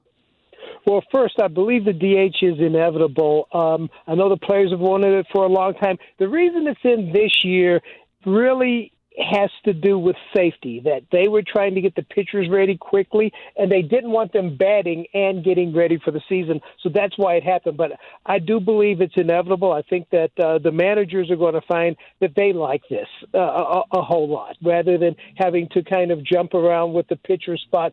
For me, I was a National League purist, I guess, but objectively looking at the World Series and interleague play, when interleague play came in, the American League was at a decided advantage because when you build the team, you build it for 9 starting bats. And in the National League, you build it for 8. And eventually that leads to greater depth in the American League. So I think that's going to stick. As far as the expanded playoffs concerned, I say bring it on. I mean, I'm a hockey fan. Hey, a lot of teams make it in that sport. A lot of them make it in NBA. I believe that even the NFL, there's a higher percentage of their teams that make the playoffs than in baseball. And I've always believed that it would be more exciting to have more rounds of the playoffs. And I do like the way this 16-team playoff is going, where the division champions, and I believe the second seed, if I'm not mistaken, they play that entire 3-game miniseries at home. I thought that some of the most exciting times in the NBA playoffs were in the mid-1970s when they had 3-game miniseries, and a lot of very good teams were booby-trapped early and upset. I'm all for that. I like it as well, and I think that when you look at the idea that baseball does not have a salary cap, is not going to get one anytime soon, what it means is some of those teams, and the Rockies are part of it, when you're in a division with a Yankees or a Red Sox or an Angels, those kind of teams that can spend crazy amounts of money, and the Dodgers, of course, the teams in those divisions know you're probably only taking a crack at the wild card from year to year. Now, all of a sudden, it doesn't penalize those teams as much if you have more options. It basically tells fans, look, if your team can get to 500, you've got a shot. And to me, instead of looking at it like purists who tend to look at it and say that, well, that's what it's got to be, we want dynasties. Thing is that people don't actually love just watching the Yankees and the Dodgers and the Cardinals. They don't. They like watching their teams have a chance on occasion. This is one of the reasons the NFL over the years managed to overtake baseball, because there aren't the haves and have-nots. In the NFL, if you run your team right, you can compete. Green Bay, Wisconsin can win a championship, and you wouldn't put a new team anywhere there in any of the leagues at all. So I hope, I'm with you, I hope that baseball is looking at these things with an open mind, because I think if they do, they may be pleasantly surprised. Some of the problems that are systemic in baseball that are holdovers can somewhat be ameliorated by a lot of these changes. You talked about the DH in particular, and I agree with you on the playoffs. Yeah, well, I say I do want expanded playoffs. Here's the funny thing about baseball, though, is that baseball has this reputation for being dynastic, okay? For the last about 20 years in the AFC, in the National Football League, Peyton Manning, Tom Brady, Ben Roethlisberger, they've quarterbacked most of the Super Bowls, okay? Football has less balance when it comes to the top teams than baseball, if you look over the years. It has less balance than almost any other sport, but for some reason they live with this reputation. I think what happens a lot in baseball is that baseball is not the national television sport that the NFL is. Baseball is actually a local sport, and what happens is when your team is eliminated, you tend to fall off as a baseball viewer because there are just so many games. And in the NFL, you tend to pay more attention.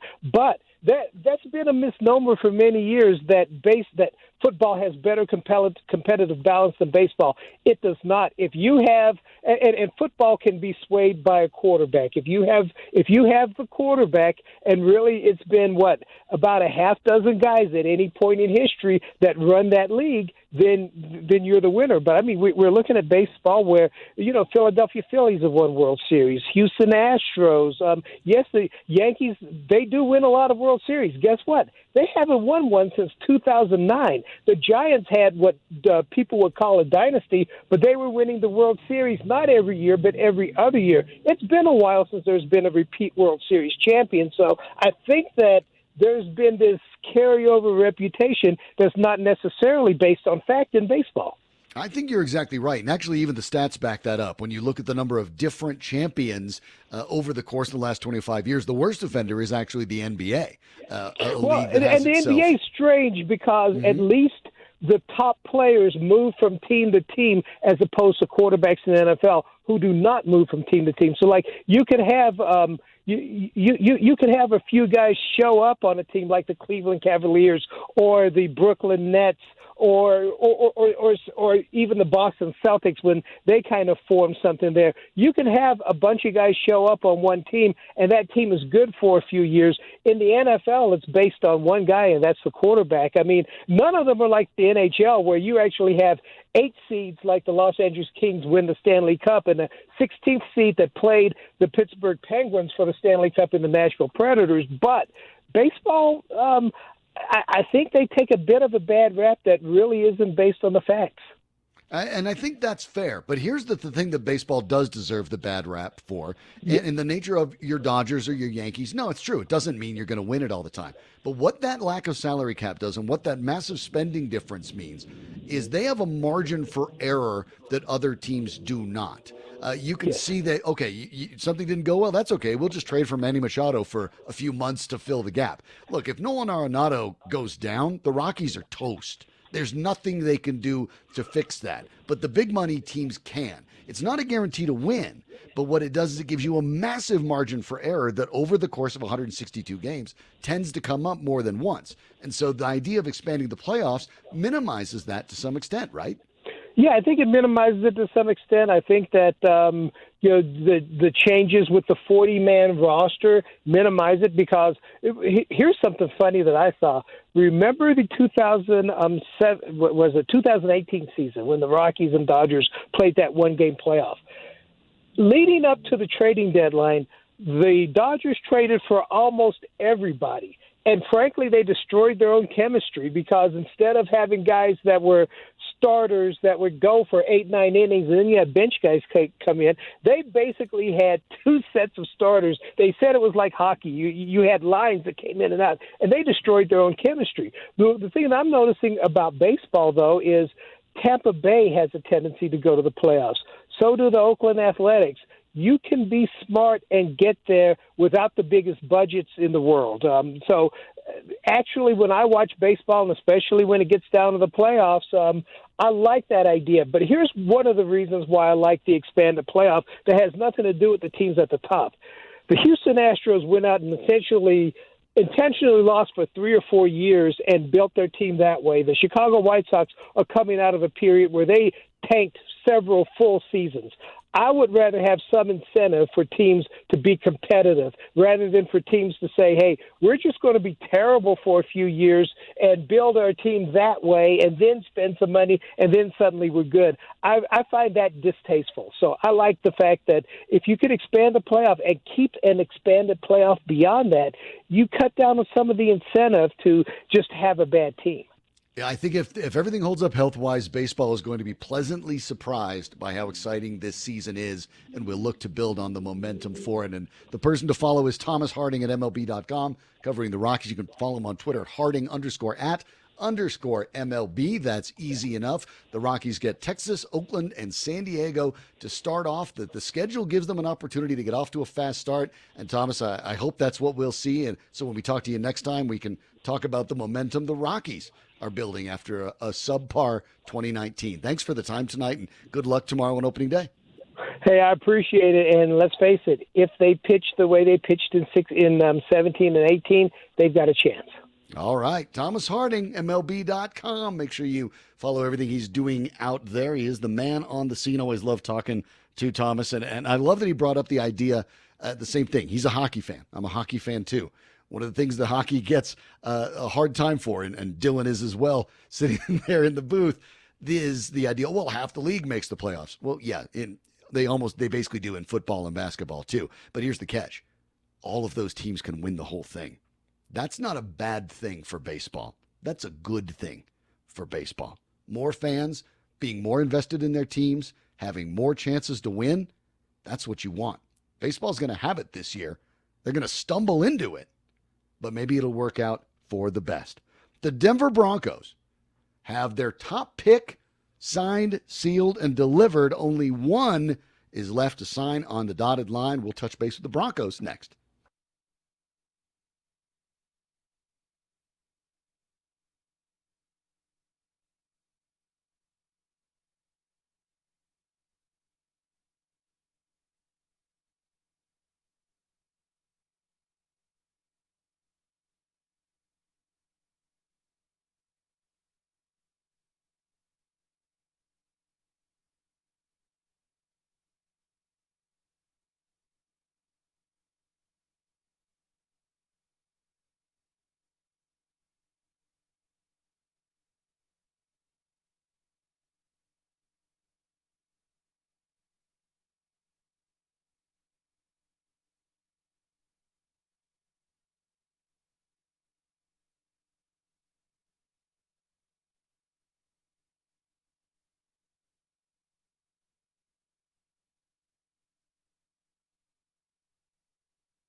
That's right. Baseball is back. And our opening weekend discussion, by the way, is presented by Budweiser, the official beer sponsor of Major League Baseball. But it is football that we turn our eyes to because the Denver Broncos have Jerry Jeudy under contract. Now, again, we've talked about this all week. There was really nothing to be concerned about. You can tell the shows in town that are a little desperate for content when they're thinking, oh, wow, they've only signed Michael Ojemudia at this point. What does that mean? And like I told you on the show, it means literally nothing because these are slotted. There was no risk of any of these guys not being signed. They have all now been signed except for KJ Hamler. Jerry Jeudy is a first-round pick, really gets to rake in the bucks. Jeudy gets a 4-year, fully guaranteed $15.1 million deal, includes $8.6 million to start as a signing bonus.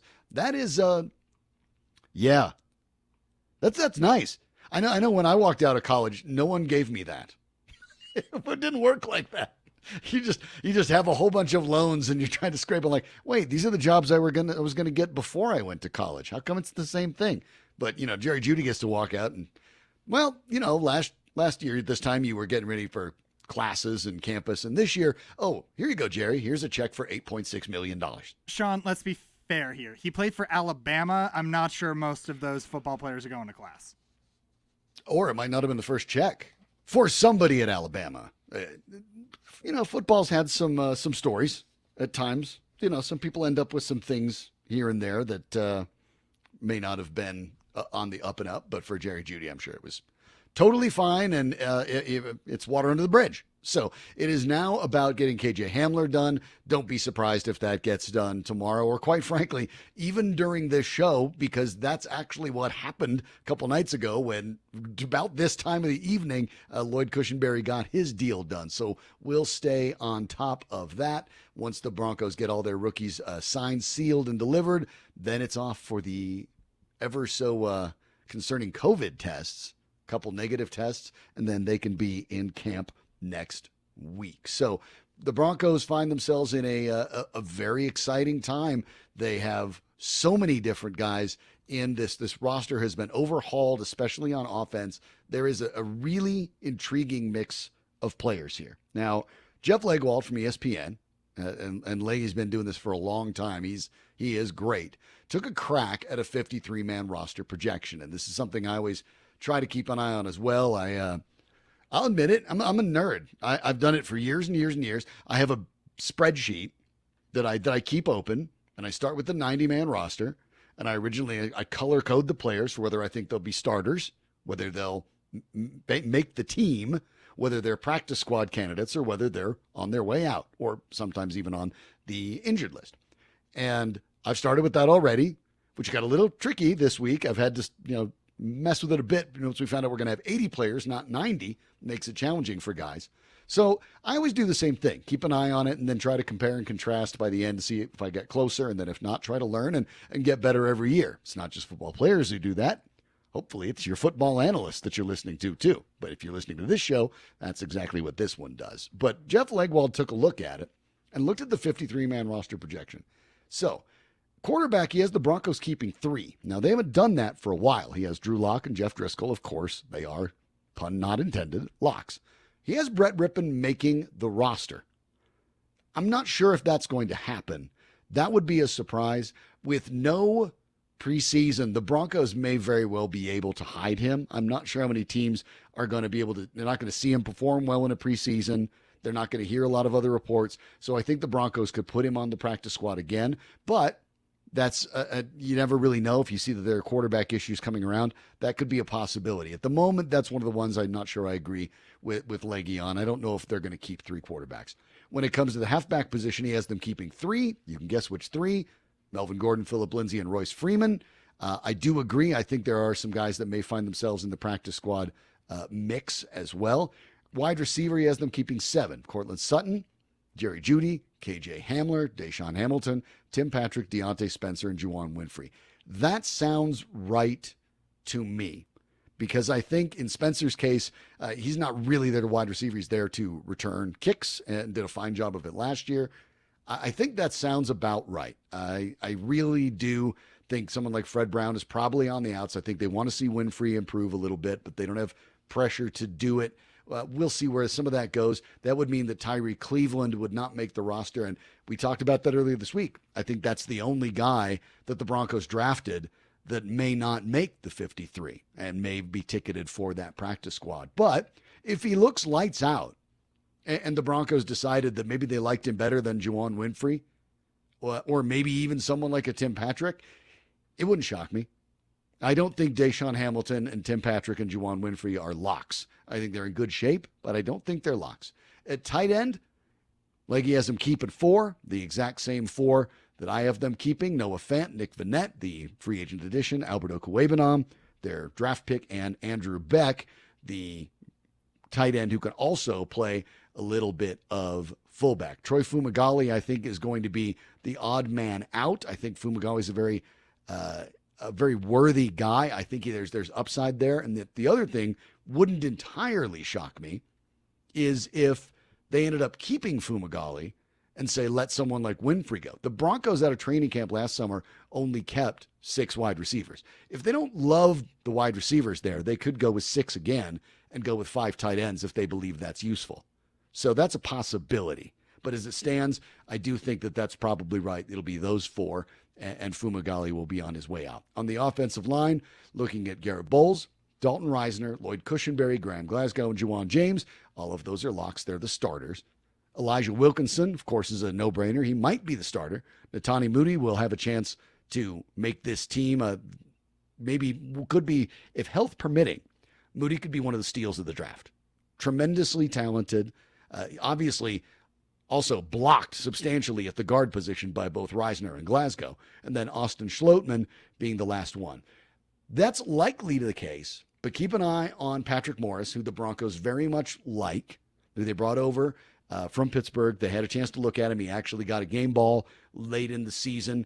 It would not stun me if Morris ended up making that team as well. I think he's there basically their hedge if Cushenberry isn't entirely ready. So that's how he looks at that offense. And I think a lot of that makes sense. So the guys that I necessarily do maybe disagree with, I don't think they'll keep Rippon as the third quarterback.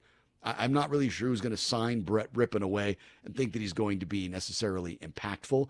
If they decide to keep Brett Rippon, to my mind, it's because he looked better than Jeff Driscoll, enough that the Broncos were fine going with Locke and Rippon as their quarterbacks.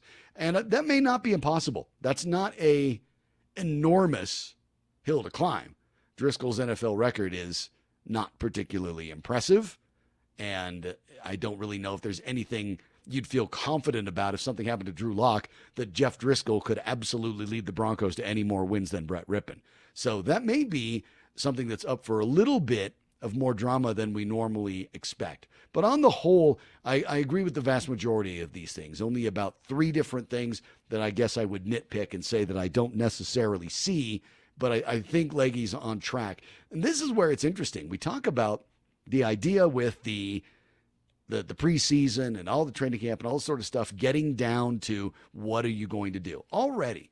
Now, a guy like Jeff Legwold, who is very, very well tuned into the Broncos and covered them for a very long time.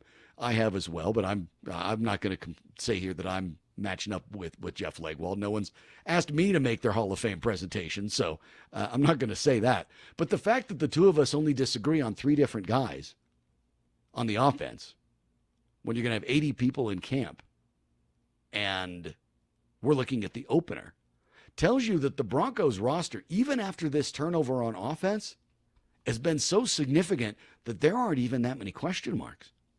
We already know, by and large, who's going to make this offense with very, very few differences. Injuries could derail it, of course. Somebody could look amazing in practice after practice after practice. But for the most part, we're talking about 2 to 3 people that we don't know about entirely on the offense. So for the Broncos, is there some excitement there? Is there some questions there? There are, but it's how they perform that are the questions, not necessarily who will do the performing. Keep in mind, of course, training camp 2020, locked and loaded. It gets started next week, and we'll be breaking it all down thanks to our friends at Silterhar Motors. I'm excited. I'm ready. Baseball is here. Football is around the corner. And soon enough, basketball and hockey. Oh, it's been a long time. Feels nice to be back. The NFL and the NFLPA are still looking at a couple things. Hey, look, baseball added 6 teams to the playoffs on opening day. NFL has a little bit of time, apparently. We'll check in and see what's left for them to handle next.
Well, none of that in stadiums this season, but it doesn't mean that we're not going to have football, because it very much looks like we are. When you look at the few situations that are left to hammer out, they should be squared away.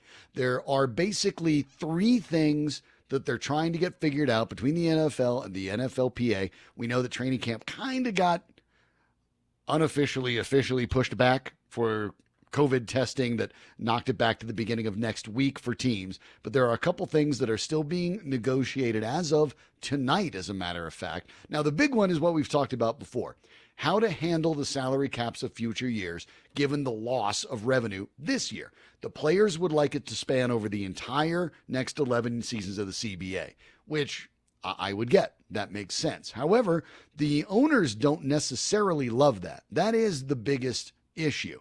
The idea is the league may end up losing between $3 and $4 billion this year. Don't cry too many tears for the NFL. Remember, they normally make about 11 and 12, and they will again. So, I mean, they're not going broke. Don't worry about it. Don't let them convince you they're going broke. They're not. They'll be fine. But they are going to lose a lot of money this year. And if that ends up happening, the loss in revenue, of course, changes the salary cap. The owner's initial proposal was to basically bring the cap hit this year and next year. They wanted to hold a percentage of the player's income this year in escrow. Let me tell you how well that went over with the union.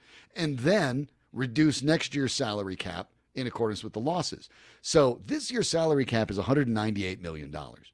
If they weren't to do anything else and just basically take this season's loss in revenue and roll it into the salary cap, next year's salary cap might end up being about $125 million, roughly $73 million less, and could even be a little bit more than that than it is this year. Now, that would be an enormous problem, because a lot of these big salaries, a lot of players, and I mean star players, would either end up being outright released, or they'd be in some very ugly negotiations about trying to change their contract to get under this cap, because that number would be a disaster. So what the players are basically suggesting is you would knock $70 million or so off the cap, but what you would do is say, let's apply it over the next 10 years.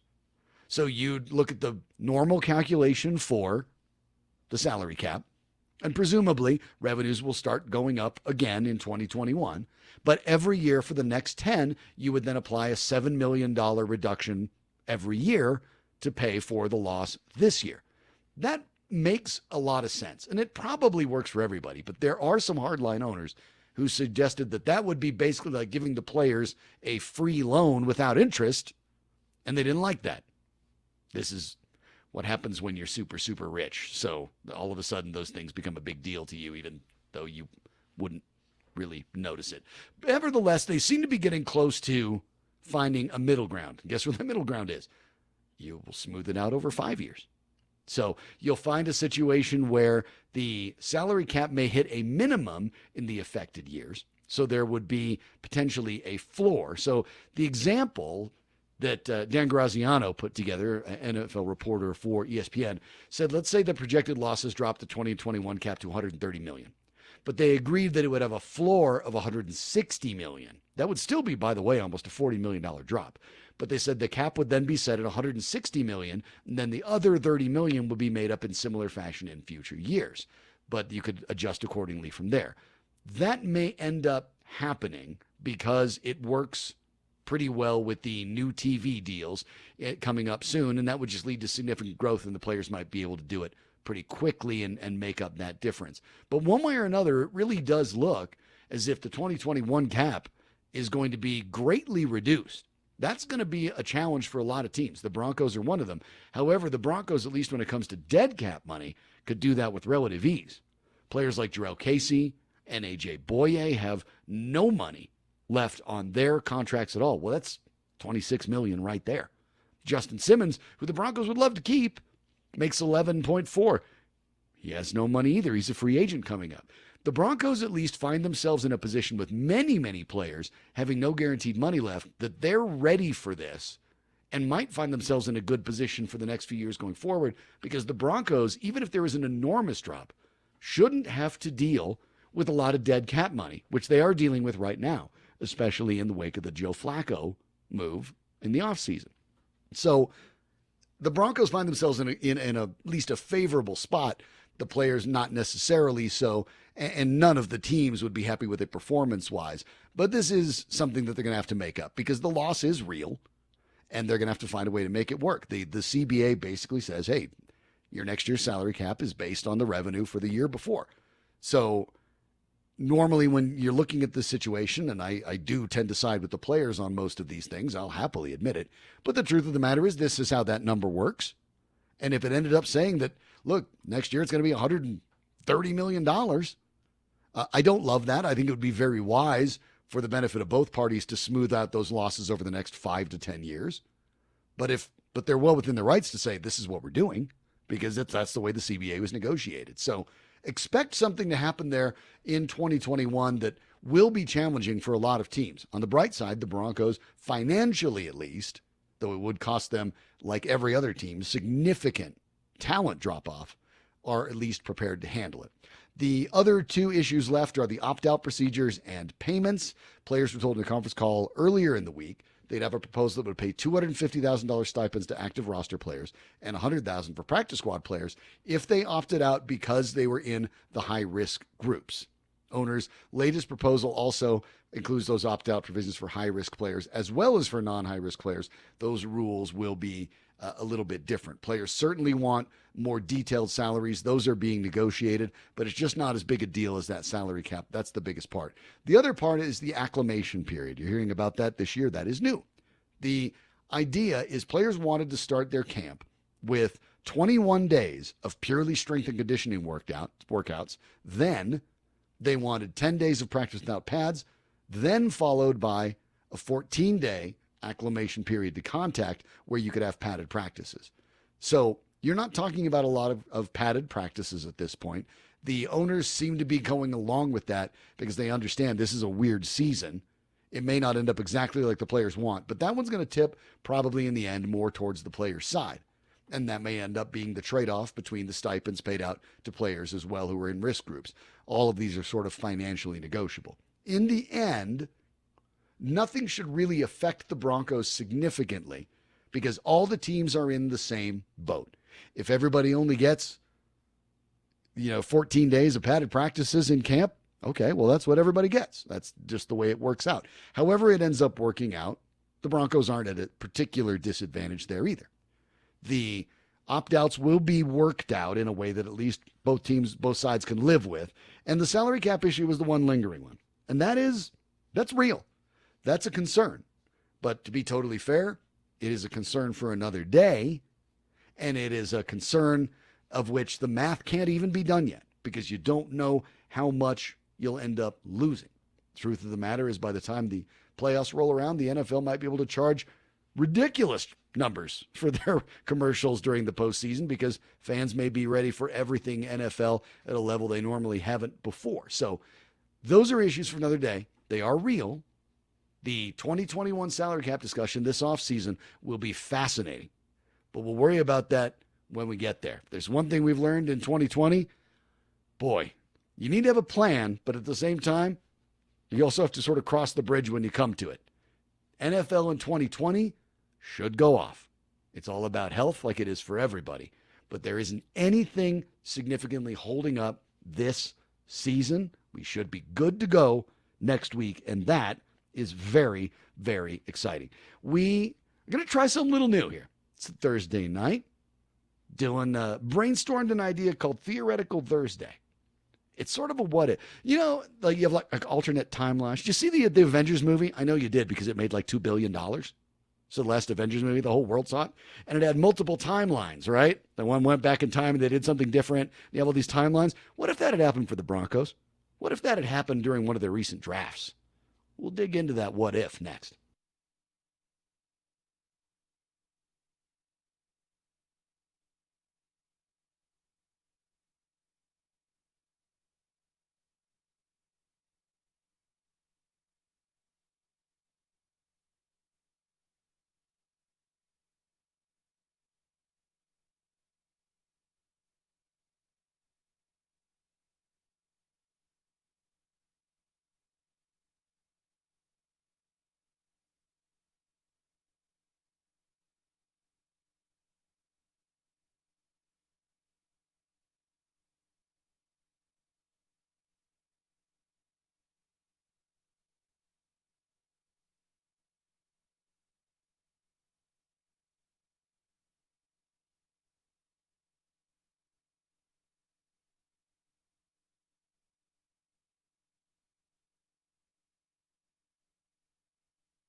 All right, we're going to go back in time a little bit.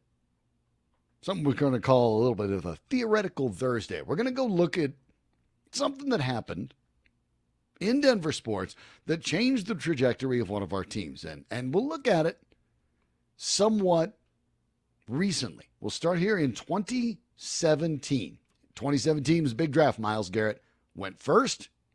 Probably a pretty good pick. Mitchell Trubisky went second. Not so good. That's up and down to the draft, right? Christian McCaffrey went 8th to Carolina. Then Patrick Mahomes lasted till 10 somehow. If you're curious, he already has 9,412 passing yards and 76 touchdowns in a ring. So that pick panned out. Deshaun Watson went 12th. How did Mitchell Trubisky get picked over Mahomes and Watson? Goodness. Oh, the Chicago people have been playing that what-if game ever since, well, about 3 weeks in 2017. But the Denver Broncos had their eye on a few different talents, and they picked this guy with number 20 overall.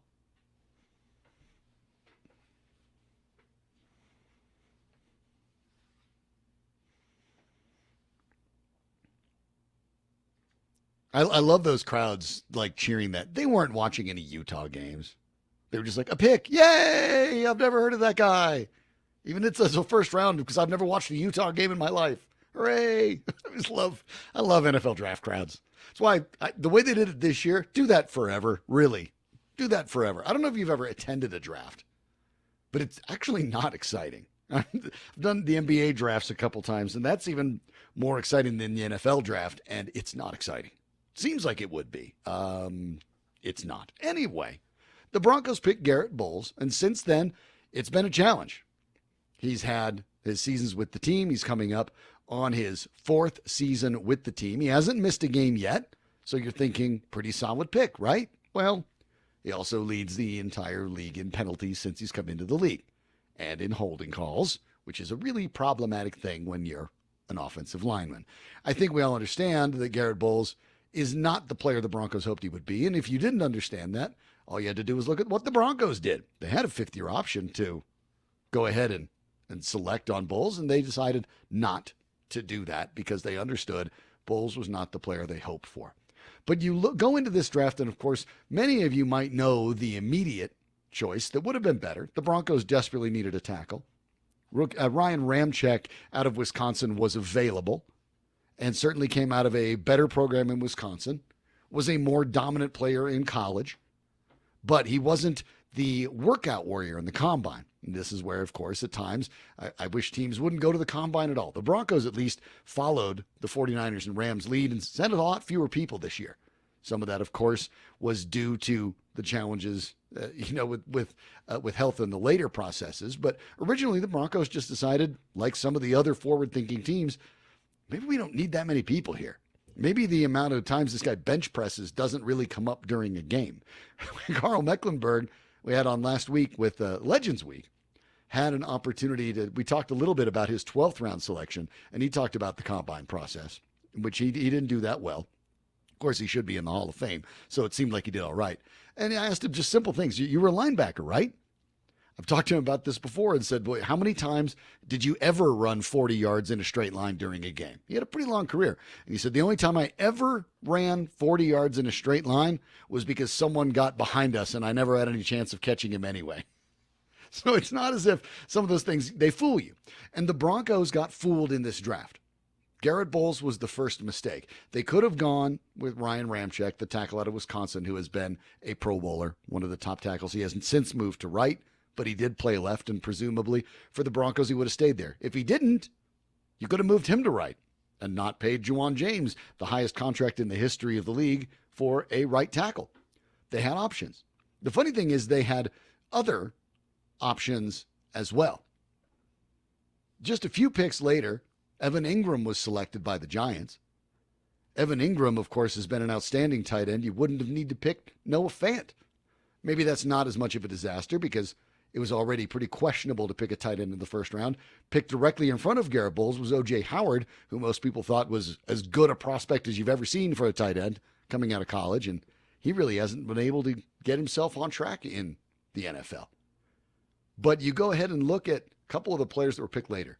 Tre'Davious White was selected 27th by the Bills. You had concerns about linebacker to the point where they ended up selecting Bradley Chubb instead of Quentin Nelson. They could have had TJ Watt, who went 30th overall to Pittsburgh. So the easy selection, of course, is Ramczyk, but the Broncos missed on a few other guys there as well. If that was the only problem, that would probably be enough when it comes to that draft. But you go back to that 2017 draft in the second round. The second round selection was unquestionably far worse than their first selection. And that's, of course, in part because DeMarcus Walker has done far less than even Garrett Bowles has done. At least Garrett Bowles plays. At least Garrett Bowles starts. DeMarcus Walker has been in 23 games and has a combined total of 22 tackles over the course of his career. So he hasn't basically done much of anything for the Broncos, and quite frankly, finds himself probably holding on to his roster spot by a thread. In that same round, linebacker Raekwon McMillan was selected by Miami. He's already had 104 tackles. Not an amazing selection, but he's been pretty good. Dalvin Tomlinson was selected by the Giants, defensive tackle. Certainly has been more effective on the line than DeMarcus Walker, and you would have been able to solve that interior spot even earlier. But there are a couple that are really, really hurtful. Chidobe Awuzie, of course, played up in Boulder. Local athlete. Had a chance to see him. He got picked by the Cowboys 9 selections later. He's been an outstanding cornerback for them. As the Broncos are still, even with a defense that looks like it should be in the top 10, they still have positions at corner. If you could just imagine that whole draft, leaving it exactly the way it is, but picking Awuzie over DeMarcus Walker, the Denver Broncos go from being a top 10 defense to a top 5 defense. Just that move. They missed out on that player who even played in their backyard. But maybe the scariest one, as the Broncos went a couple years later and picked Jerry Jeudy first and KJ Hamler second, is the guy that went 62 overall to Pittsburgh. He's already got 2,895 receiving yards, 17 touchdowns, and came into that draft as the youngest player available. It's Juju Smith-Schuster, another player that Pittsburgh selected. Well, Sean, we look at them drafting Jerry Jeudy and KJ Hamler this year. They took Cortland Sutton the year after this. Right. If they take Juju Smith-Schuster, do they get Cortland Sutton? In the second round, you probably don't bother. Not at that point. No, you probably address other things as well. So this is where you look at this, and this was just a disastrous draft.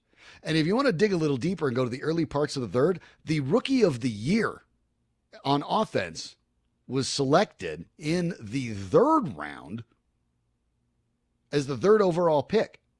So you're talking about 16 picks later, Alvin Kamara was selected out of Tennessee. I think we're all fully aware of what kind of weapon he is, and he was since day one. You're certainly not spending $8 million a year on Melvin Gordon if you have Alvin Kamara.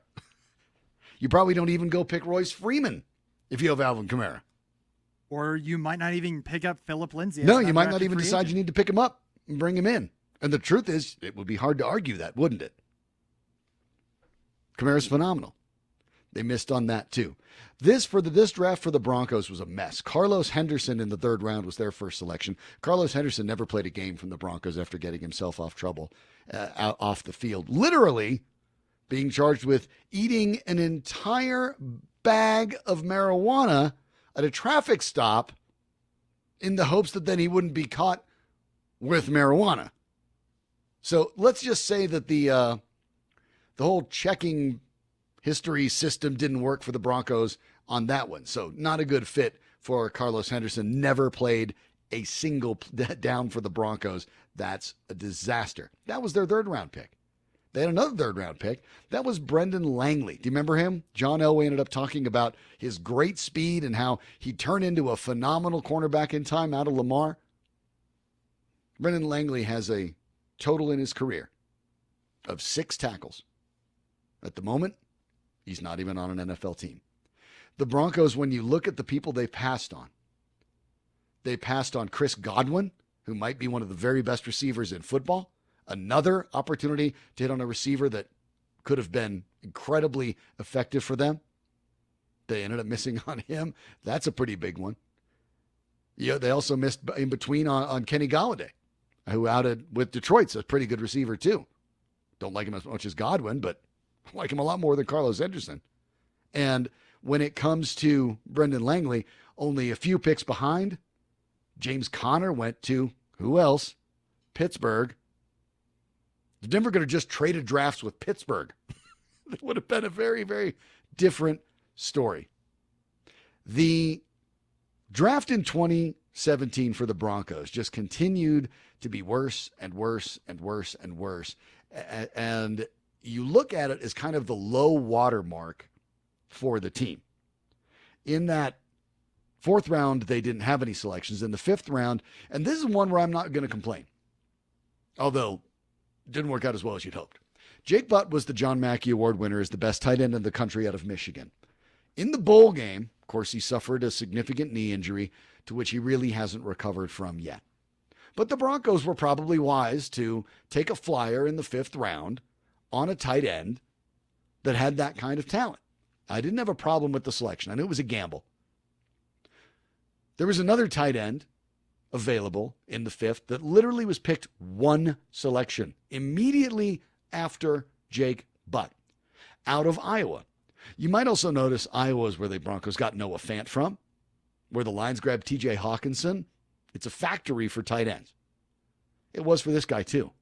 The guy the Broncos passed on was also a tight end. They had their choice between an injured Jake Butt and a healthy George Kittle. They picked Jake Butt. Kittle was selected immediately afterwards by the San Francisco 49ers. Can you imagine that difference? Obviously, you don't get Noah Fant, nor do you probably draft Albert Okwuegbunam. Maybe you draft Okwuegbunam anyway in the fifth again because you need to back up. I get it. And Noah Fant's been very good. George Kittle is today the best tight end in football and one of the most dangerous weapons in the NFL. At worst, he's the second best tight end. At worst. I think you're right, Dylan. At worst. And I would say that's only behind who? Kelsey? I'm not going to say Gronk right now, not from being off the field. So Broncos missed there as well. That one at least is somewhat forgivable because you saw what Jake Butt did at Michigan. He was incredibly productive. They took a gamble on greatness and it didn't work. But looking back at it, when you had another pretty good option in Kittle at the exact same position that went one selection later, that one ends up stinging a little bit. In the middle of the fifth, they selected Isaiah McKenzie, a player who was clearly ticketed to be more of a return man, but the Broncos hoped that he could be a bit of a receiver. It really hasn't worked out. McKenzie hasn't been a disaster in the league, but he hasn't been great, and he's still not on the Broncos. So obviously that's a problem as well. Now, you're getting into the fifth round. Now it's a bit of a crapshoot. Yes, Aaron Jones went in the fifth round, the Packers running back now that's been very good. I don't know if that's necessarily a miss there. San Francisco picked Trent Taylor at that point, another wide receiver just a few selections later, and Taylor's been slightly better than McKenzie, but it's a wash. So maybe there you didn't terribly miss quite as badly because you have to look down and find a little more spaces. But it wasn't as if that was a good selection. And so when we're talking about at least someone you didn't miss on, and it's Isaiah McKenzie, and it's only 3 years later and he's not on the team, it probably wasn't that good a pick. D'Angelo Henderson was selected in the sixth out of Coastal Carolina. People had very high hopes about Henderson's opportunity to be successful. It didn't work out. That happens. That is the nature of those late round picks. It is a bit of a crapshoot at that point. That's just the truth. And Henderson didn't work out there as well. In the seventh, of course, you had the not working out of all not working outs as the Denver Broncos had the privilege of drafting Mr. Irrelevant, the 253rd pick in the draft. They selected Chad Kelly. That probably can just be said enough. Obviously, Chad Kelly was an absolute disaster. Chad Kelly's stats, by the way, as a professional, in case you were curious, He has 1 carry for -1 yard. That's Chad Kelly's complete and total statistical catalog in NFL history. And he's on the Colts. So good luck there, I guess. I don't know. But these are the challenges. When you take a look at this draft for the Broncos, it was disastrous. Absolutely disastrous. They traded a 7th-round pick for Mark Sanchez. That was a total waste. Not that the 7th-rounder was necessarily good. And I don't blame them for trading for Sanchez. They needed a quarterback. You threw a dart in the 7th-rounder for a guy who's at least started some games. I don't mind that at all. That doesn't bother me in the slightest. So that's okay. But when you look at the way the Broncos broke this all down, this was in many ways not only a disastrous selection because of the players that they missed on, some of which, by the way, like Ramczyk, was arguably already being talked about as better than Bowles for the majority of the league, not just for the Broncos. It was a surprise when the Broncos selected Garrett Bowles over Ryan Ramczyk. And it should have been. I remember being on the air absolutely lobbying for Ryan Ramczyk, and it did not happen. If there is a bright side to missing on, let me run over that again. Ryan Ramczyk, Alvin Kamara, oh my goodness, Chris Godwin, and George Kittle. Okay. Ouch. And by the way, when I'm talking about missing on it, we're talking about they had a choice between 2 tackles and they picked the wrong one. They had a choice between a couple wide receivers and they picked the wrong one. They had a choice between tight ends and they picked the wrong one. They had a choice between cornerbacks and they picked the wrong one. These are apples to apples comparisons. These were disasters. The Broncos would likely be, still be involved on the quarterback. So Drew Lock would still be where he is trying to work things out, except the Broncos might have been picking in a different spot. Still could have gotten Lock in the second. But the Broncos would likely be a team we're talking about that if Drew Lock pans out, the Broncos are instant Super Bowl contenders, not just trying to avoid their 4th straight losing season. If there is a bright side to this story, it is that disastrous 2017 draft, which was the culmination of a series of very bad drafts. Remember, 2016's, led by Paxton Lynch and Adam Gotsis, was not good. Justin Simmons does not overwrite all of it. The 2015 draft started with Shane Ray, Tyson Brilo, and Jeff Hireman. Those were your first 3 picks. That was a disaster. 2014, Bradley Roby could play, but Cody Latimer and Michael Schofield? No. 2013 was Sylvester Williams, Monte Ball. They all had the same problems with John Elway as GM. These players were selected over the better players, over the right players, and even by many times the players who the scouts generally agreed on, not just people who were picking at it like me. Scouts agreed on at the time, but the Broncos fell for what the Raiders always fell for in the last years of Al Davis. They got caught up in the combine. They got caught up in getting the athlete and worrying about the football second. Smart teams don't do that. The athletics matter, for sure. And maybe Henry Ruggs, for example, in this draft will be a very good player. We'll see. He very well might be. He wasn't the best receiver in this draft, and he shouldn't have been picked first. He wasn't even the best player on his team. So when you're talking about, he wasn't even the best wide receiver on his team for that point. Jerry Jeudy was the best receiver. He should have been selected. He's more complete.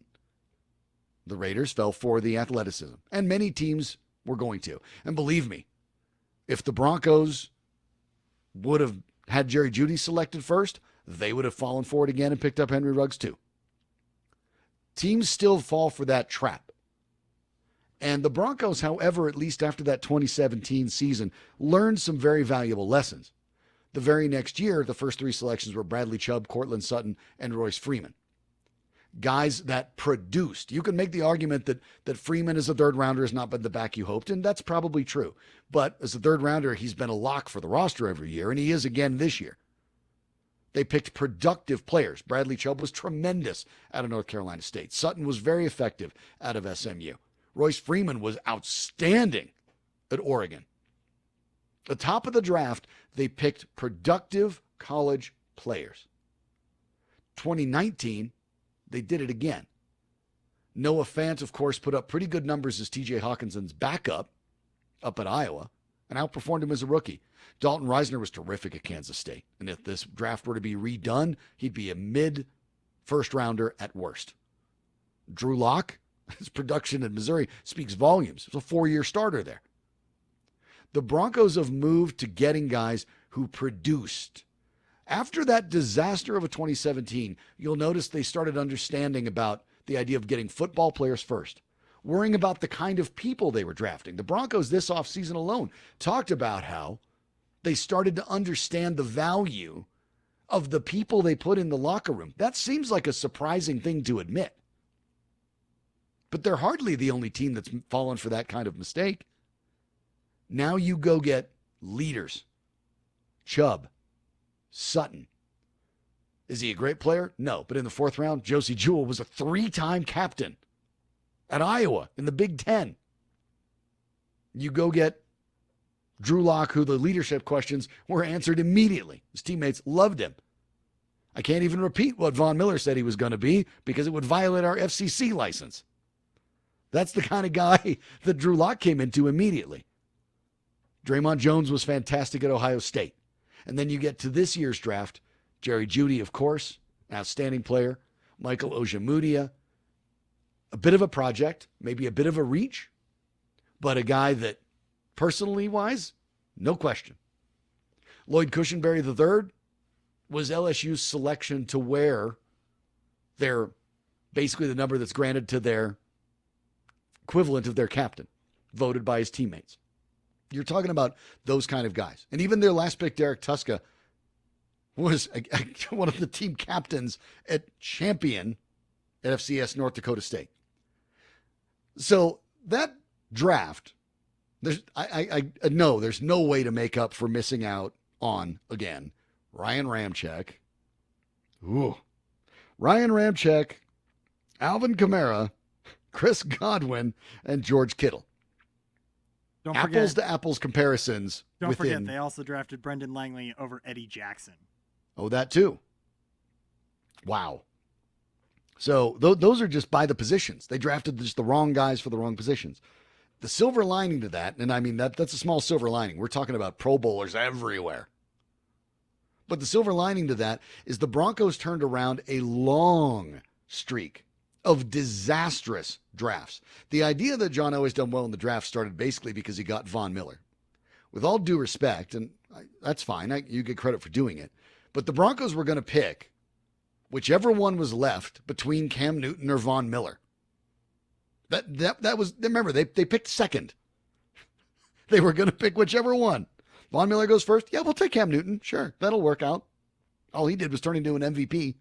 You know, it's not like that was a bad selection either. So the Broncos couldn't have messed up the 2011 draft.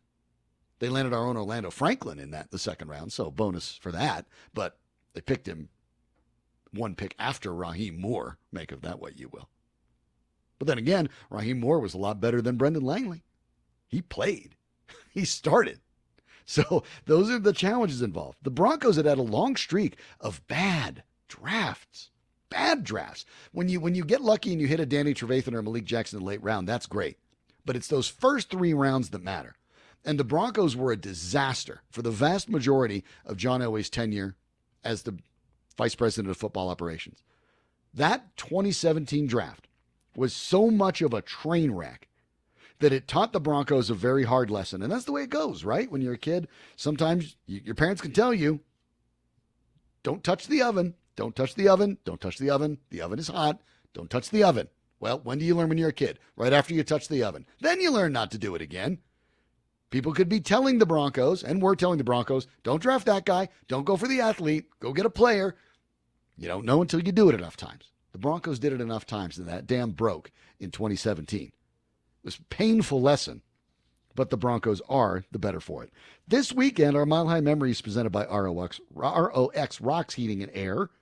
actually guest stars, that same Orlando Franklin, 2011 draft pick for the Denver Broncos, 46th overall. He'll be talking about that 2011 playoff win over the Steelers. Subscribe wherever you download your podcasts, or you can get it very easily at 1043thefan.com. Check out Mile High Memories every weekend, and you can get all of the stories that they've told previously wherever you subscribe to those podcasts. They do not get old. They are evergreen. Great moments in Denver sports history revisited. Check them all out. They're terrific listens.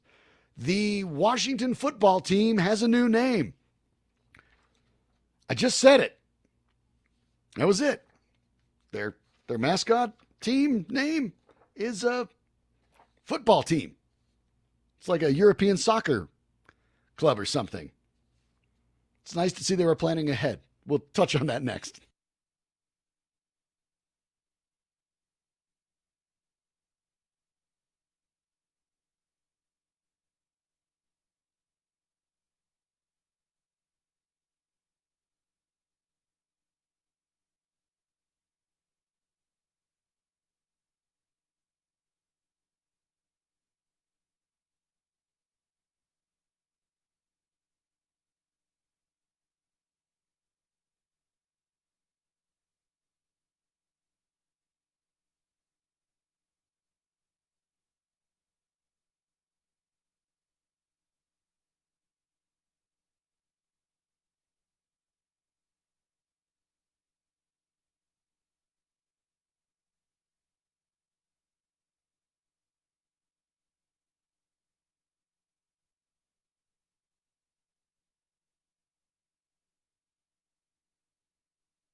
The Washington football team, I feel like I'm ahead of the curve. I mean, I really haven't called them the Washington football team because that's generally a little bit of grandstanding. You're trying to make the point, but over the course of the years, what I've always done is said like, all right, well, the Bears play the Packers, the Dolphins are hosting the Patriots, and the Cowboys will face off against Washington, and later on Monday Night Football, the 49ers will whatever, take on the Broncos. I just kind of gloss over it forever. I wasn't going to use that. I can think of only 2 times in my career I ever have. And the reasons have been made clear, finally, to the Washington football team over the course of this offseason. And rightly so. They did change the name, or they are going to change the name. But at the moment, they have let everyone know that the official name of the Washington football team is Washington Football Team, which is pretty amazing. There's a part of me that sort of says, you know what, just do that. I just go for it. And they basically went with it's still a maroon with some gold accents. They went with like the Alabama style helmet. It just has the number on the side of the helmet. And actually, I kind of like it. I kind of like the old school football look. Eventually, they're going to come up with some sort of team name. But as it stands right now, the official team name is Football Team. So now I'm looking forward to saying, we're going to look. It's going to be fun this year, because until they come up with something, you better believe me when I tell you that I will not be the only one going and looking at every week's schedule and saying, all right, now we turn our attention to the NFC East, where the Eagles, the Cowboys, the Giants, and football team are looking to make some inroads on their playoff push. Because, yeah, I'm going to do it. Everyone's going to do it. The Eagles and football team play on Monday night. I mean, I can't wait. It's amazing. I love that at no point, to show you how tone deaf Dan Snyder and that organization was, they didn't have a backup in their pocket, like prepared. This has been an issue for decades. It's certainly been an issue for the entire time Dan Snyder has owned the franchise. You didn't just keep in the back of your mind, like, okay, you know what? Let's file a couple trademarks just in case. Let's just have them in case. Who knows? It doesn't cost that much. File a couple trademarks. Apparently not. They're going with football team. It's like when you had video games when you were a kid, when they didn't have licenses. Like Tecmo Bowl, it was just, it was Washington versus Dallas, but those are the players' names. It's like that. It's hilarious. I cannot believe they were so completely blindsided. I love it. I want someone to make the call. You know what I want to hear? I want to hear Kevin Harlan on a call, or Gus Johnson, doing and he runs around the end zone, touchdown, football team. I mean, I can't wait for it. It's going to be amazing. Why is that a rim shot? That's the actual team name. That's not even a joke. That's like a real thing. That's what they named themselves. That's phenomenal. Boy, that team is amazing. They are something. But, they'll work it out. I have no idea what they're going to name themselves eventually. You go to the NFL page right now at NFL.com and look at you look at the teams and everything, and it's hilarious. Because you go to the screen page and it shows the teams and it shows all the logos, view profile, full site, and there it is. Just a big W in gold says Washington Football Team right in between Tampa Bay Buccaneers, Pittsburgh Steelers, and Tennessee Titans. It looks hilarious. I say they just keep the big gold W. Just keep it. Whatever. That's your new logo. Whatever you come up with, just do that. I'm stunned that they had no team name in their back pocket at all. I mean, that's amazing. The NHL added its latest team today. The expansion Seattle club does have a name. It is the Seattle Kraken. I'm not super keen on the name, but I will say that the logo and the sweaters are on point. They look good. There is a bit of a 90s Vancouver Canucks vibe in the colors there, like when Mark Messier was playing there. It's a little bit weird, but it's solid.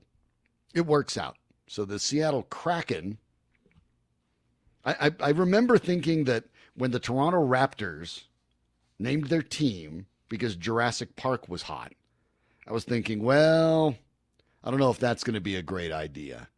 And then, at least there was some history of dinosaur bones and everything in that area. But, it was because Jurassic Park was hot. It was Raptors. It was a new thing. So they added Raptors to it, and I thought that's going to be terrible. But then again, they're still making Jurassic Park movies, so I guess it hasn't aged so bad. And I don't know how badly the Kraken can age, because the Kraken was from that Liam Neeson movie that very few people actually watched, which was the remake of the really bad Laurence Olivier and Harry Hamlin from L.A. Law movie, like from 81, that really nobody watched. Hey, the Kraken made an appearance in Pirates of the Caribbean, okay? There you go, I guess. Don't disrespect the Johnny Depp. Oh, I'll disrespect what I want to disrespect. My show. And I will disrespect that horrible Harry Hamlin movie. So it's some of those are so bad it's good, but that one's it's not good. He has a robot owl that follows him around, and it's in like ancient Greek mythology times. But he's got a robot owl. And it just kind of hovers in like stop motion animation. It's a weird movie. But so I don't know the whole Kraken thing in Seattle, but whatever. People seem to like it. The colors are cool. The uniform's cool. So good for them. They don't play any games yet, but they have a name. So they got that over the Washington football team. Or do they? Is football team a name? Let me know. The RamosLaw.com text line is 303-713-1043. Is their name football team? I mean, is that a name? Is it a placeholder, or should we call them football team? Because I'm all for it. Let me know. Maybe we'll crowdsource this and decide on the Fan Late Night what we're going to call it. I've just been calling it Washington, but I sort of like the idea of just saying it's Cowboys versus football team this week. Everyone knows what we mean. Just go for it. I'm fine with it. To let you know that Timeline 25, our project that James Marilat puts together on 104.3 The Fan, is up. We are back to the year 2018, getting ever closer. Timeline 25, of course, is because The Fan was born 25 years ago this year, back in March. And we're taking a look through all of Denver's best stories over the last quarter century that The Fan has been your window to Colorado sports. Go check it out at 1043thefan.com. Our time machine is next.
Like we do every night, try to take a look at sports history. We can start making more sports history now that sports are back. That's going to be very, very exciting. And, of course, that song's from the movie Back to the Future. Before Dylan's time, I'm sure. But you've seen it, right? I've seen it. I don't remember most of it, but I've seen it. Yeah, okay. I was going to ask you how fast the DeLorean had to go back in time. 88 miles an hour. Okay, good. They need 1.21 gigawatts. Right. Okay, good. So you got the gist of it. Yeah. Otherwise, we could have just let the song go a little longer because it actually does mention the 88 part. But nevertheless, you're right. It's 88. Well, that's important when it comes to our first story. Back in 1925, Lou Gehrig hits the first of his then record 23 career grand slams. I mean, wrap your head around that. 23 grand slams. That is a lot. Now, of course, it also helps when you're Lou Gehrig, and Lou Gehrig's one of the greatest players in history, but it helps when the other guys on your team are also Hall of Famers all up and down, and so they're on base a lot. That does help. That's pretty advantageous. But 88 years later was when that record was finally broken, where the Grand Slam record by Lou Gehrig of 23 was finally broken by Alex Rodriguez, who also helped by being on a Yankees team with lots of good players and could just mash. So, he's got lots of guys on base. So, there you go. Dylan is shaking his head because every time he has to put an Alex Rodriguez stat, he gets really frustrated. I get that. That's how I feel about Barry Bonds stats. Or at least it's how I feel about Barry Bonds stats past a certain year. Prior to that, it was going to be a Hall of Famer anyway, but I digress. And nevertheless, this was the first date of Lou Gehrig's first Grand Slam. He would go on to hit 22 more, and it would take 88 years for that record to be broken. 1962, of course, one of the most significant players in baseball history, one of the most significant players in sports history, Jackie Robinson, was inducted into the Hall of Fame and became the first black player to become so. Obviously, Robinson was a no-brainer. His performance on the baseball diamond, while delayed naturally as too many before him were, and even too many after him were, Robinson's numbers, performance, impact, completely undeniable. And on this date, 6 years after his final season of 1956, he was inducted into the Baseball Hall of Fame. We'll fast forward to the year 2000 when one golfer, you probably know him, he's still active actually. I mean, it was 2000, but he's still active. Became the youngest player ever to win all 4 major titles. You might know who I'm talking about. You know, this guy.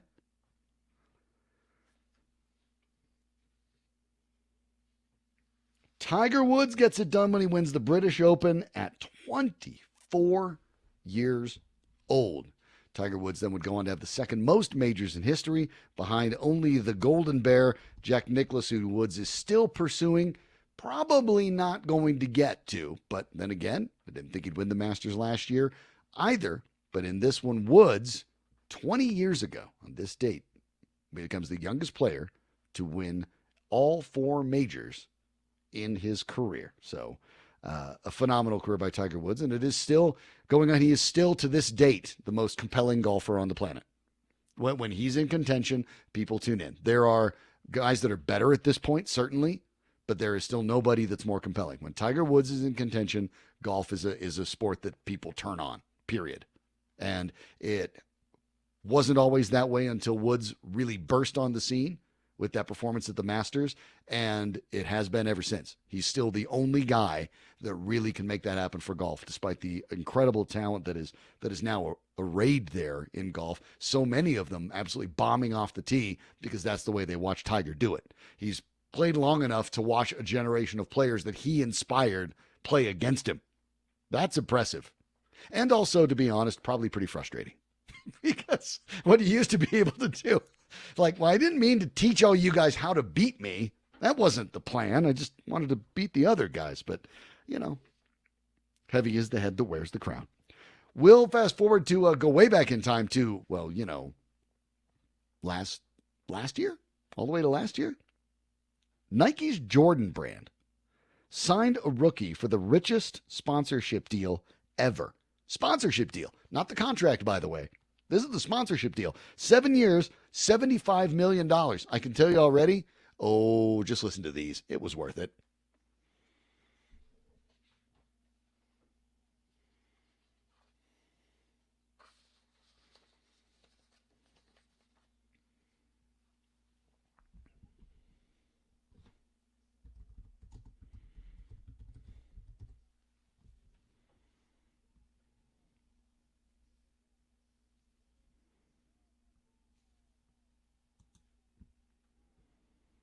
Zion Williamson, of course, that money was well spent. $75 million, well spent by Nike. That's a no-brainer.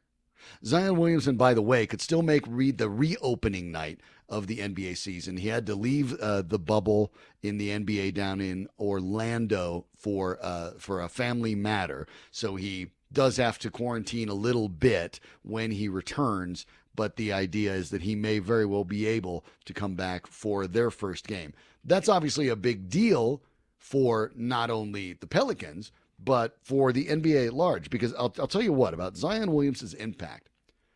The NBA is bringing teams back for this playoff chase. And they weren't bringing everyone back. And they weren't bringing back just the teams that were in the position to make the playoffs. They were trying to bring back the teams that might kind of, sort of, maybe have a chance, right? If you don't think that the NBA extended the number of teams that they were able to bring in because they wanted Zion Williamson to play a few more games on television, you're crazy. That's why they're there. That's why the NBA expanded that deep and say these teams have a chance. They wanted Zion Williamson on that stage. That's how big of a splash he is. And he's not going to win Rookie of the Year. That's going to go to John Morant, who played the entire season and was outstanding. But Williamson is a special player, and that was a solid investment by Nike. I think that will pan out rather quickly, to be totally honest, if it hasn't already, quite frankly. $75 million in the grand scheme of things worldwide for a guy with Williamson's star power already, not that hard necessarily to make up. Of course, training camp for the Denver Broncos is coming up just next week. We're getting ready for it. Training camp 2020 is locked and loaded. And yes, we meant the pun. Of course we meant the pun, locked and loaded. I know exactly what we're doing. Come on, we're professionals here. You don't pass up on an opportunity for that kind of pun. Your quarterback's Drew Lock. It's too easy. Well, of course we're going to do that. 2020, locked and loaded, training camp. It gets started next week, and we will break it all down right here on the Fan Late Night, thanks to our friends at Silterhar Motors. Looking forward to doing that. Jerry Jeudy is under contract. Only KJ Hamler is without a deal, and that is imminent. Would surprise me if it wasn't done tomorrow. Then all that is required is everyone getting their tests, testing negative for the COVID-19 virus, not once, but twice, and then can find themselves at the Denver Broncos facility down at Dove Valley, where it will be strength and conditioning for a while. They're still working on the details, the union and the league, but they are hammering those things out. Expect the first practices to happen roughly the 15th of August, give or take a couple days. We don't know exactly. And those will be in shells, and then probably a week and a half after that, they'll move on to full helmets and pads. So the Broncos' standard practices, the full speed ahead as we expect to see them, they're not going to happen for a few weeks. That's just the nature of the NFL this year, what they're trying to do to make sure that everything goes off without a hitch. But it is happening. And for a team like the Broncos that has so many young players trying to be incorporated, we broke down that offense earlier today, they need all the time they can get. The film room is as valuable as many of the other things. It's certainly as valuable as the weight room for so many of the young Broncos coming up in a couple of weeks.